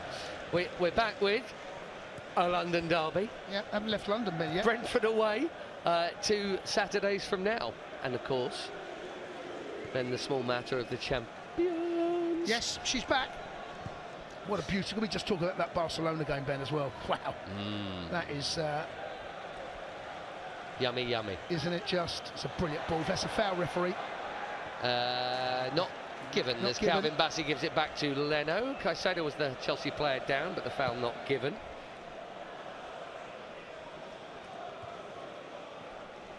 Harry Wilson. Those 50-50s are suddenly being won by Chelsea players. It was Pedro Neto this time. Tariq George does brilliantly well, by the way, Ben, as well. Hold-up play and link-up play there. And he's on the ball here, Tariq, and he gives it to Malo Gusto. Now Pedro Neto's on this right channel. Stevao on the far side. And suddenly, well, it's not rocket science. Give them a 2-goal lead, they feel a bit better. Yeah, the touch is more secure. It's a bit of a swagger about us as well now, Ben. Absolutely. And it has taken a lot of reasonable fortune to get to this point. But with half an hour to play, now you feel like there's only one winner. Yeah, and we're playing like, the knocking it about in their half. Much better. First touches are better. The selection of pass, the weight of pass, the accuracy of pass is much better. The movement, every player wants to touch. As I said, we finally, well, it only took us an hour.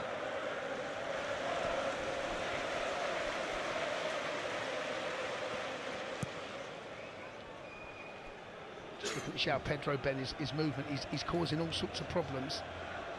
One, he's dropping in front of Sanderberger, and he's finding a bit of space. Anderson and Tete and Bassi, the three centre-halves, no one's really marking him. Just finding a little bit more space in there. Plus, they have to be a little bit more adventurous for them now, don't they? And now we're knocking it about, we're stroking it about, going backwards, sideways, using the width of the pitch. Pedro Neto's come out to this right-hand side now. Tyrick George, he goes down the left hand, brilliant right-hand side run.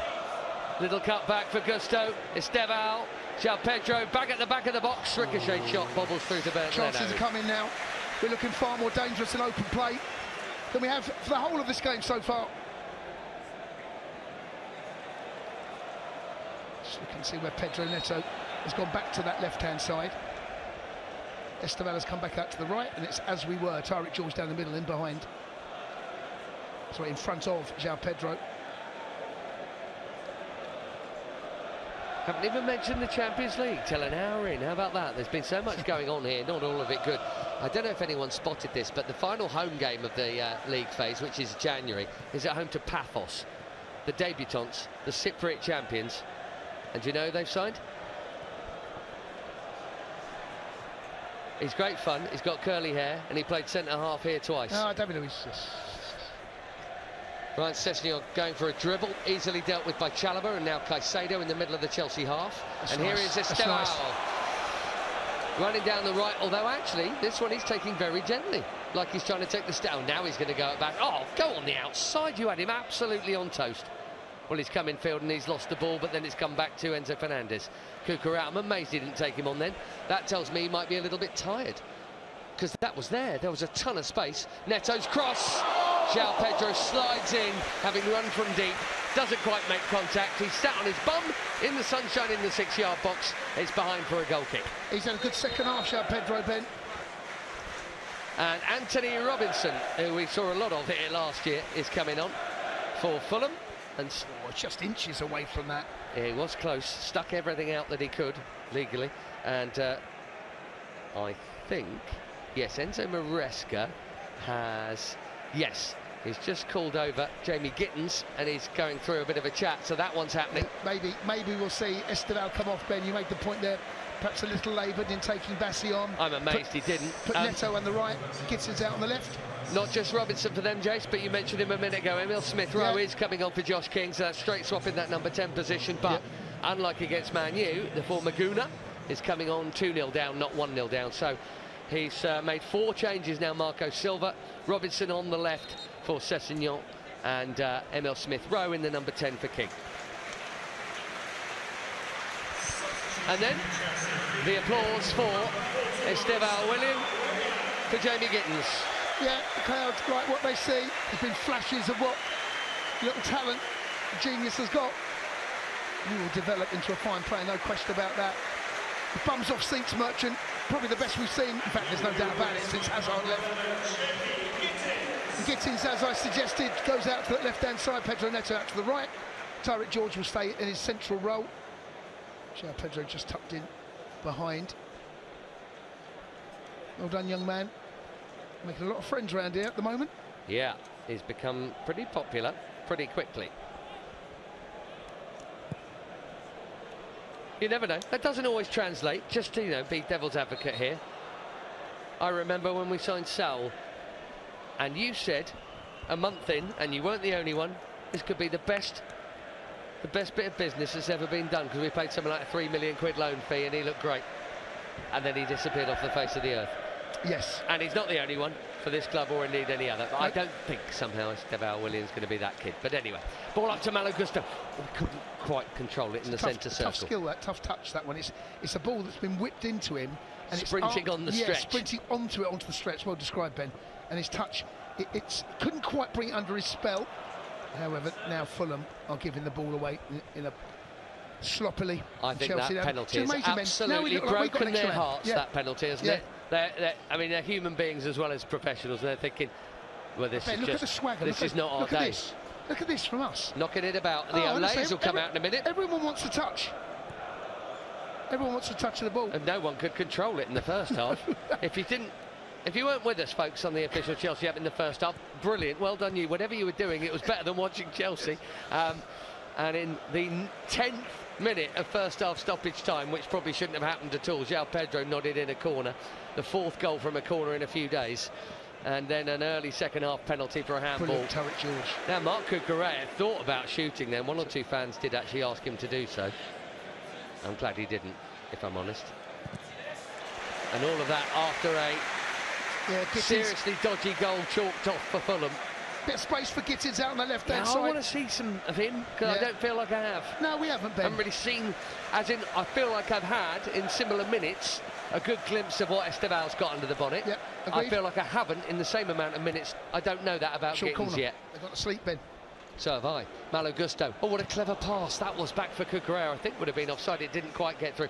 Robert Sanchez is out almost to the halfway line, which always makes me nervous. And here is Caicedo, who's square. And now he gives it back. Sanchez backpedaling in a hurry. He's actually not had a great deal of saves to make. He made a good one when he didn't know a flag was up on Rodrigo Muniz. That was an excellent stop. He hasn't actually had a lot of saves to make, oddly. And neither goalkeeper has. Calvin Bassey. Smith Rowe dropping deep. Ooh, and then Bassey's looking for a woe. Whatever's happened, they've gone. Oh, he's off. Pedro Neto. Neto past Bassey. Neto squares it. And Anderson slices it behind and then turns around to his teammates and says, "Oi, boys, what you doing? It's a corner at the Matthew Harding end." We've got exactly 70 minutes on the clock at Stamford Bridge, where Chelsea are winning by 2-0.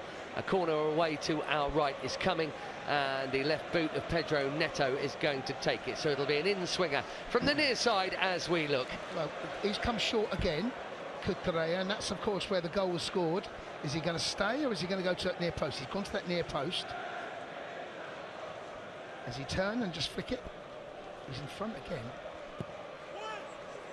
And there's the flick again from Chalobah, as João Pedro was almost on the end of it at the far post, Jason. The set-piece coach. Honestly, we look dangerous from set-pieces. Not something... It's a foul. No, it's something that I felt last season, Ben, we really didn't make enough of. At all. But this season... decades of it, this Jason. Season... Since Branner and JT and Alex and people... Honestly, a decade. But, I mean, here against Palace, the best moments were Marc Cucurella near post flick-ons. 3 goals at West Ham from corners, and the opener here today, and nearly another one there.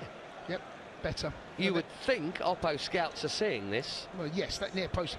I mean, if the delivery's good, that's the beauty of that delivery. If the delivery is good enough, but you should have someone in front of Cucurella. I can't believe that no one's in front of Cucurella. Because Cucurella comes out and then goes back in, maybe, but we've seen enough of what we did against West Ham. I'm amazed that they're still allowing it. Low ball whipped in, cleared easily back to last man Caicedo. Champions League campaign, in case you missed it, folks, starts away at Bayern. Long ball over the top, too much for Enzo, it'll be a goal kick. I was just thinking about that, you know. UEFA don't recognise the same thing the Premier League do. So we'll have to come from one down at Bayern. Jackson will score. He's allowed to play, and you know he'll score. Because that's how football works. I remember Thibaut Courtois winning here for Atletico Madrid. Yes, I was here. When he was a Chelsea player. Yeah. I seem to remember Jose Mourinho had a huge issue with Hazard on that particular day. Oh, yes, he did, didn't he? May not have tracked back there. I think there might have been... Well remembered. Yeah. Did we take the lead in that game as well? No, not so well remembered by me. It came right off the back of the win at Anfield. Steven Gerrard, Demba Ba. It was the midweek straight after that. Champions League semi-final, Atletico, and Atletico went on to lose to Real Madrid, but I can't remember. Brilliant from Trevor. There's a shirt pull, Iwobi on Chalobah. That'll have to be a yellow card. Yeah, I mean, by the way, twinkle toes, Chalobah. Yeah. Tricky Trev. Tricky Trev. Tricky Trev. Forget Sinclair. Yeah, tricky Trevor, right? He goes Bruno Iwobi in. Yeah, you know. The thing is, he actually does put him back, and Trev just tries to continue, but Bassey's not. Iwobi's not letting him go at all. The yellow card for his troubles. You know, we should never be surprised by it, even though we often are, is what I was trying to say there. You know, the first hour of this game versus the last half hour of it, the confidence on the ball, or lack of it from Chelsea, and now with it, and the opposite of Fulham. I mean, I know it's not all the same players, but it is largely. They look like they can't pass to one another, just as Chelsea did. Yeah. Chelsea on the ball and comfortable and looking confident, just as Fulham were. It always does amaze me, but it really shouldn't, because it happens so often, right? Yeah, and you know, it's extraordinary. Yeah, and now they can't hold on now to they it. cannot trap a bag of cement at the moment, Fulham, and Anthony Robinson's just gifted it to Malo Gusto, but that's cannoned off him behind with Bassey's attention. It's a goal kick at the Matthew Harding end. There's a little, you know, zip in our stride. There's a bit of a zest about the way we're moving the ball and energy. Well, going into this international break, what a tonic this is to pick up 3 points, Ben, in a game that certainly for the first half we were, as we've said, very fortunate. And we come back with Brentford away, Bayern away, not a London derby, and then Man U away. Yeah, well, we'll have a new manager in situ by the time that comes round. I can't help but think, Ben, if they get beat today or don't beat Burnley, that they may well be forced to make a change. I mean, that would be something, wouldn't it? I mean, he felt like his wheels came off midweek. I love it when managers actually say something interesting, because quite often they don't. He seems to have taken that to extremes and said every single thought that was in his head, which is normally the first sign of managerial madness.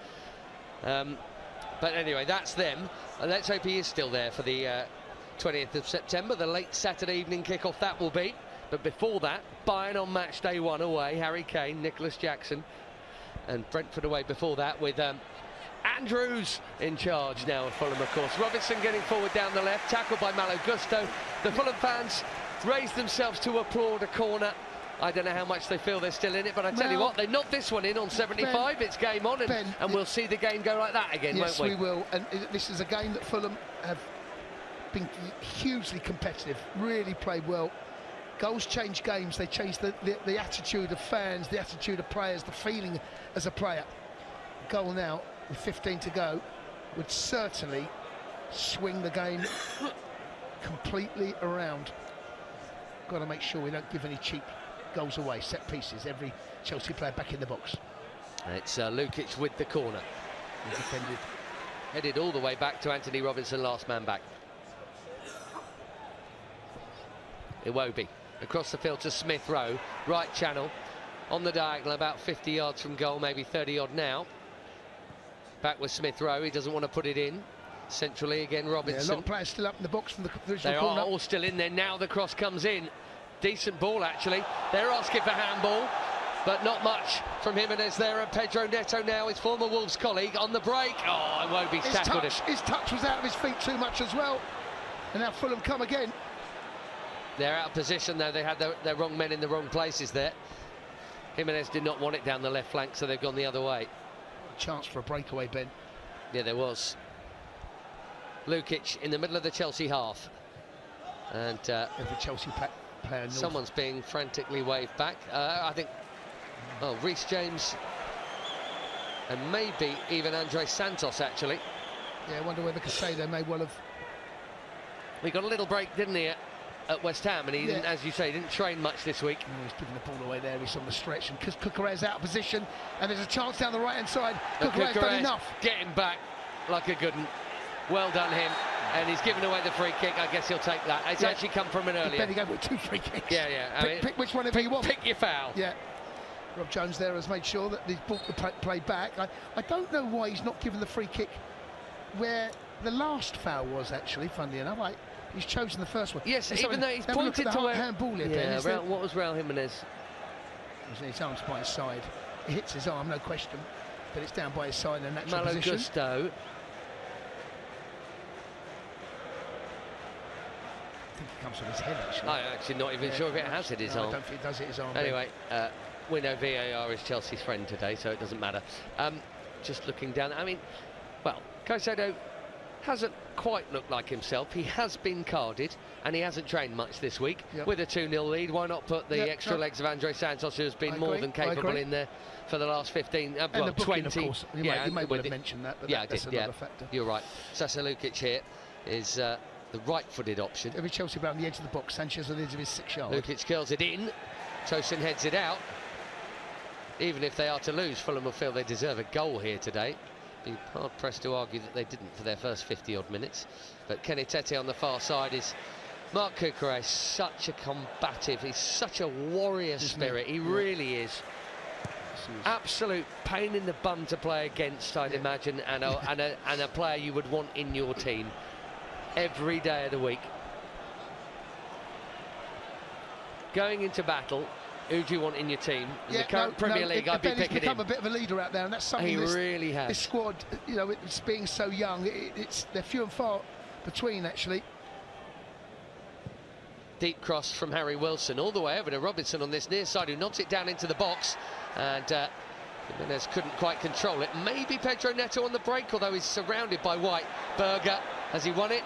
He has second time around. Sander Berger, he's played well as well. Yeah. Him and Lukic in there are good. There's a bit of a spirited fight here from Fulham. No foul given there against Lukic, and Chelsea almost stopped.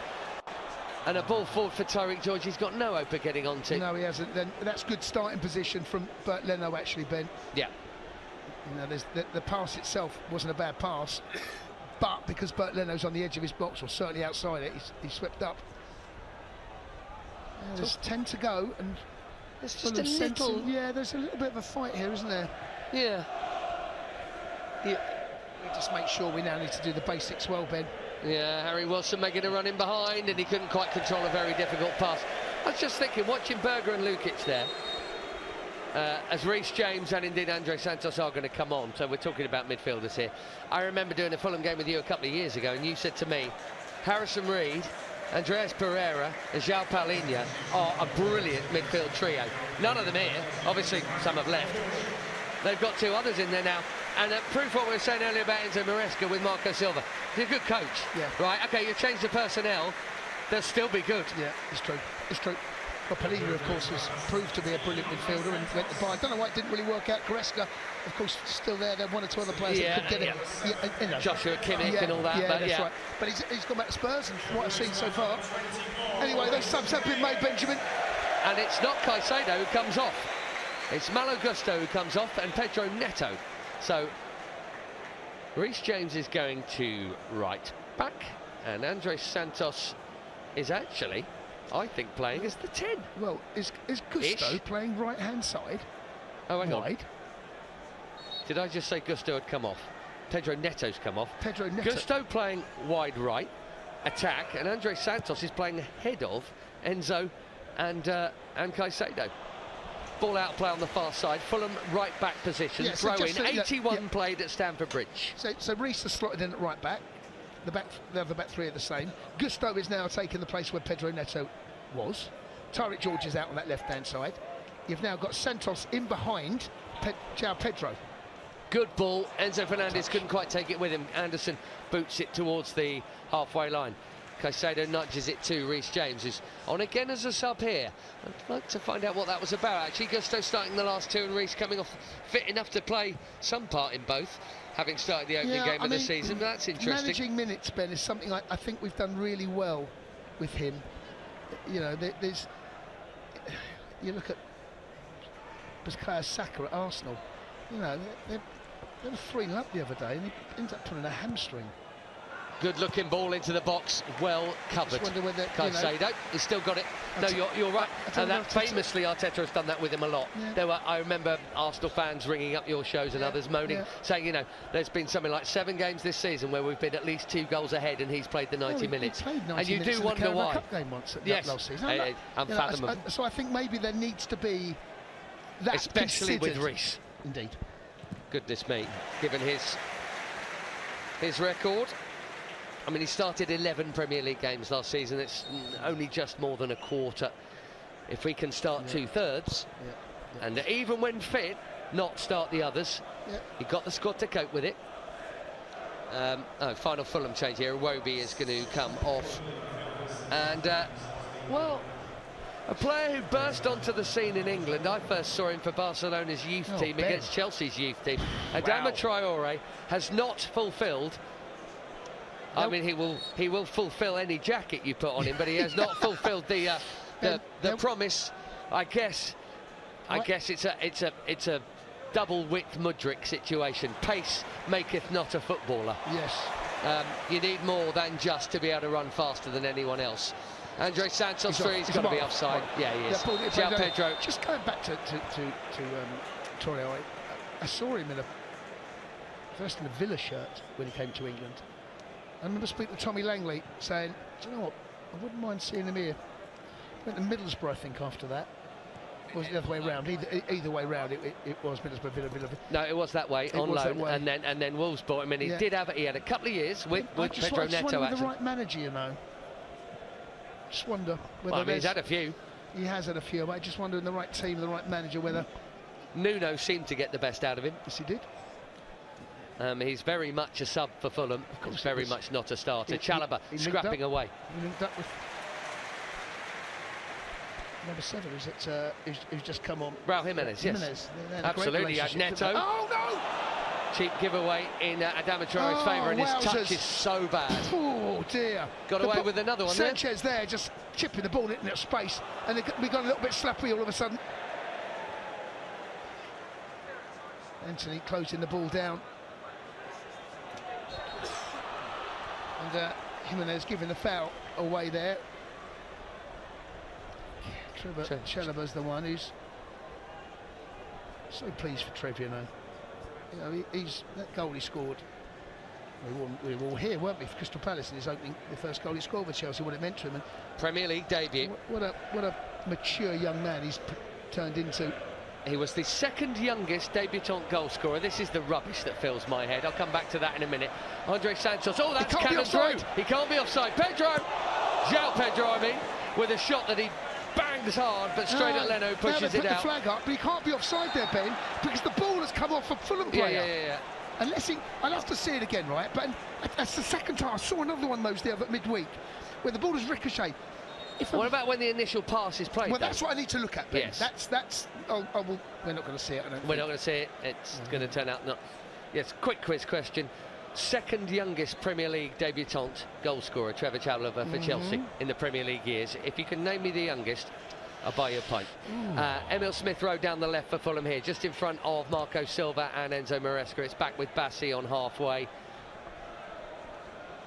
And now Emil Smith Rowe has it. Bassi again. We've got 4 minutes plus probably a fair bit of stoppage time. Wilson with a little over. Nice. There's still one quick goal now away from making it hairy. Adama Traore, Raul Jimenez heads it from 8 yards, flings himself at it. It's actually well off target. That's a decent chance. It is a decent chance, Ben. I just wonder. They've had a good little spell. They haven't been brilliant, but they've improved again from about 75 to 85. Yeah, that second goal is, really did take the sting out of there. I just wonder whether. No, it's just slightly over him. Going back to your quiz question.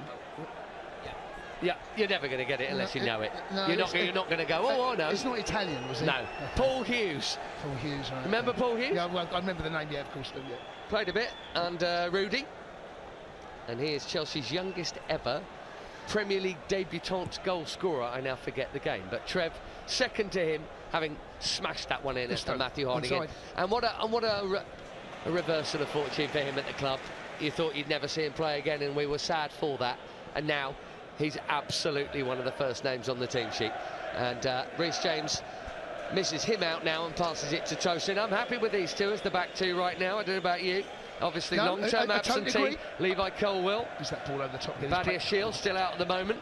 But I like Trev and Tosin. Yeah, it's right now, it's our best partnership, Ben. I tell you what, I quite liked it even when Levi was in the mix. There's something about Tosin, I think he's been a little bit underrated, actually. Yeah, he slept in well. I love the way he punches balls in through the midfield thirds, Ben, as well. He's very good on the ball. And in a young team, you need some old boys. He'll be 28 next month.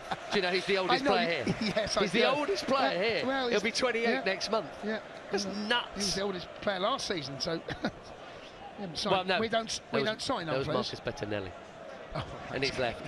But no, I take your point. That's a good long ball. Gittins has barely got a look in. He's not going to get a look in here because Kenny Tete has just beaten him to it. And there's been another cameo where we've not seen something of Gittins. No. I still look forward to seeing him play, Jason. I don't think it's going to happen today. We're waiting, aren't we, to see what, that game that bursts when he does come to the centre of our attention. And Chelsea fans are in good voice now. Top of the league, mate. World champions, top of the league. We are top of the league. And top of the league in terms of now, the greatest businessman in the Premier League, surely, as well. Top of that table as well. I don't know what's going on there, but suddenly, wow. Yes. The recouping is astonishing. Over 300 million, 311 million, I think we've recouped in this transfer window. I think the net up. Yeah, we are. We've made money. And to be fair though, Ben, we have spent quite a bit in the previous 4 or 5 windows. I know, but so therefore, to have made money in this period that we're talking about is even more extraordinary. At the top of the table at the moment, it goes Chelsea, Arsenal, Spurs, Liverpool. Let it stay. Actually, no, we don't top there. Reece James urged to shoot, and he's going to. 24 yards low to the right of Leno. It's pretty comfortable stopping. He's sort of half dived down there. It's a pretty easy gather. Reece can wallop it better than that. He made his mind up quite quickly, Reece, didn't he, when that ball comes into his feet. There was a bit of space in front. I understand completely why he's made that call. In the end, though, it might well have taken a deflection, which took some pace off the shot. And we got 20 seconds left of normal time. Fulham in possession, and we're going to. I've just heard from Lee Parker down there. 8 added minutes again. Right, okay.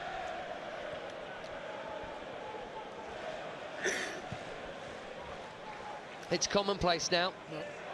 I heard some people ranting midweek about, how did Liverpool get 11 minutes at St James's Park? Actually, Newcastle were attacking for most of it, to be fair. But it's actually quite common. I did the PL2 game last night, the under-21s. That went to 100 minutes. This is at 8 in the first half, 8 in the second. Football matches are now closer to 2 hours long, quite often. In terms of from, whistle to whistle, both ends.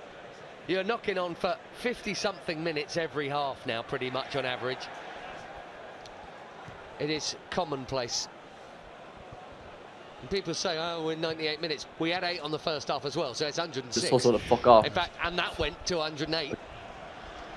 Anderson coming forward here for Fulham. They've got 7.5 minutes to score twice. It doesn't feel like it's going to happen. Adama Traore out there. Yeah, a clean sheet would be nice, Ben. And he's scooped an awkward-looking ball across. And Malo Gusto, safety first, nods it behind towards the Fulham fans. Yeah, does well. Traore gets the byline, chips one over. Sanchez was at his near post, scrambling across his goal line to the far post, but Gusto ensures that no Fulham head was on it. Calvin Bassey, the unit as you described him, is making his way slowly into the penalty area. João Pedro is back in there, marshalling him. This is Santos. They're not going to take a short one. Emil Smith-Rowe has come short, but they're going to put it into the box. And there's a lot of pushing going on in that round. Yeah, and Robert Jones is actually going to put a pause on that corner being taken. Yeah, is it Raul Jimenez that's in between? Yeah, Gusto is the buffer between Jimenez and Sanchez. It does feel like there's now so much attention paid to what's going on right in front of the keeper. Yep. Well, Arsenal found that Achilles heel, haven't they? A number of times. Did it against the Manchester United opening exchanges. Also, a number of times last season as well. And therefore, well, he's still scrapping away in there, and he's looking, and now Jimenez goes down, in comes the corner, headed, cleared off the line by João Pedro. Brilliant defensive play, they win the header. Falls to the feet, he's at the far post, that's why you put someone at the far post. That was in. João Pedro saved the goal in a frantic 6 minutes here. Yep. Wilson back to Robinson on the halfway line. Here he is again, Harry Wilson. Oh, it's a foul. That's a blatant foul and a yellow card for Andre Santos. It's a free kick to Fulham, and it's 28 yards out, just right of centre. It's where you could say that Cole Palmer against Brighton. Yeah, it's almost identical, Ben, wouldn't you say? Cole Palmer, Brighton. Yeah. Right, that spot. I reckon it's the same blade of grass. In fact, I'm going to say it is, because no one's ever going to be able to prove me wrong. But it looks, just from our football pitch radar, if there is such a thing. Sure he's late there, Andre Santos. Wilson had towed it in front of him, and then a couple of weeks later, Andre Santos comes in. Raul Jimenez just stumbling at the feet of that. And deflection as well. He comes off his shins. João Pedro knows where to stand on corners. Well, both boxes. He's got shoved back there, actually. Oh, yes, he has, by Sander Berge. And it comes off Sander Berge. And he just sort of hits him as much. Well, he's kind of, his right shin's in the right place. He knows where to be on corners at both ends. There you go, Ben. What a signing, eh? Well, equaliser at West Ham.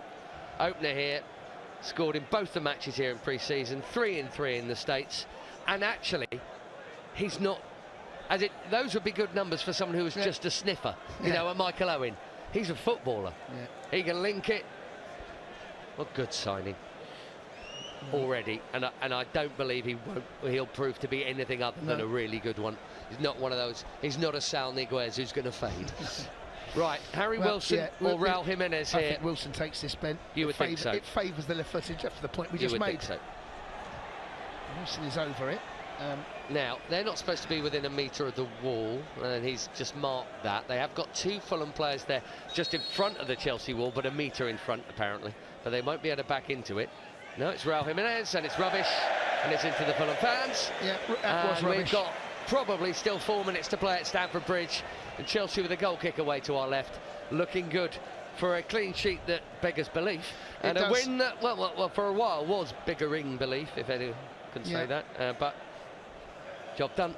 Marco Silva runs his fingers through his hair, and the Fulham fans shaking their heads. Well, just TV the one cameras. goal conceded, Ben. I know that comes with the caveat to say that things could have been different, and perhaps another day will be different. Well, just the one goal Eze's free kick, full Krug today. For me, this is a clean sheet with an asterisk, and so was Palace. But that really was actually a strength second half of last season. I've just realised, Ben, we've had 3 goals in every game, but one in each game been disallowed. Eze, they had the full Krug goal, and here today. And all of them, I mean, 2 of them are a matter of, actually 2 of them are a matter of fact, if they can measure somehow that Mark Gay was within a yard. No, that's fair. And obviously the full Krug one, a matter of fact, it was Todibo, the West Ham defender, who had just gone beyond Cucurella. Lucky boy, though, Mark Cucurella there by a boot, wasn't it? But you could make a case to saying that the others, today's was opinion. The Rodrigo Muniz on Chala, but that's opinion, and there's no getting away from it. It's a big turning point. At that point, Fulham were the better team, and if they 1-0 up, it feels different. Lukic had enough warnings in the first half from Ben, he's just Robert the Jones. ball away. Well, he's not going to get away with that one. The ball away, slapped it against the advertising. But I get the frustration. I understand it. They're home to Leeds next, and they've only got 2 points out of 9, having played actually pretty well in chunks of.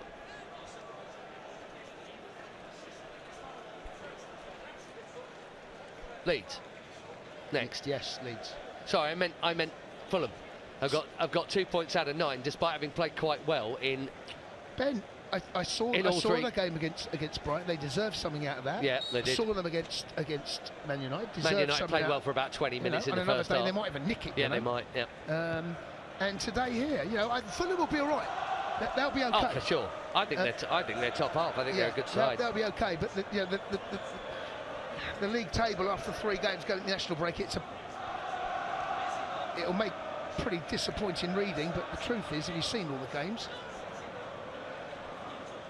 However, there's some work to be done with us, Ben. I didn't think we were particularly great against West Ham for the opening half, and I think the scoreline said more about them than it did us. Today here, we found a way to somehow pick up 3 points. And also, against Palace, it's, we're to take. If you're offering me 7 points out of opening 3 games, Ben, I'm taking it. Yeah, right? Absolutely. We're happy with that, folks. No doubt about it. 1 goal conceded. I'm taking it. Yeah, you have half an eye on the juggling job that comes, because this is not Thursday nights at Noah and Heidenheim. That is the interesting thing that will be harder, as Harry Wilson tries to cross one. Fulham have a corner kick with what might be the last kick of this game. Trev's had a good game, Ben, second half. First half, him and Tosun were all over the place. Second half, much, much better. Casado's had a good set. I mean, to be honest with you, let's just forget the first half and not discuss it, if that's okay. Okay, that's absolutely fine. Can we just... Because there was very little to come out of that first half other than the goal. Traore, almost as wide as he is long, comes in field and gives it to a more proportioned Calvin Bassey, although they both look similar with their hairdos. Emil Smith-Rowe gets in with a challenge. Robinson on the left swings in across. It's a deep one. And Traore heads it up in the air at the back of the D. Jimenez is there. Bounce ball. Scrappy. Gusto tries to get a toe in and does. And there is the full-time whistle. A victorious London derby. Jason's not going to talk about the first half, so nor will I, but Fulham should have been in front, somehow we're behind, and that penalty early in the second half tucked away by Enzo Fernandez, even that was poor, cannoning in off the shins. Yeah,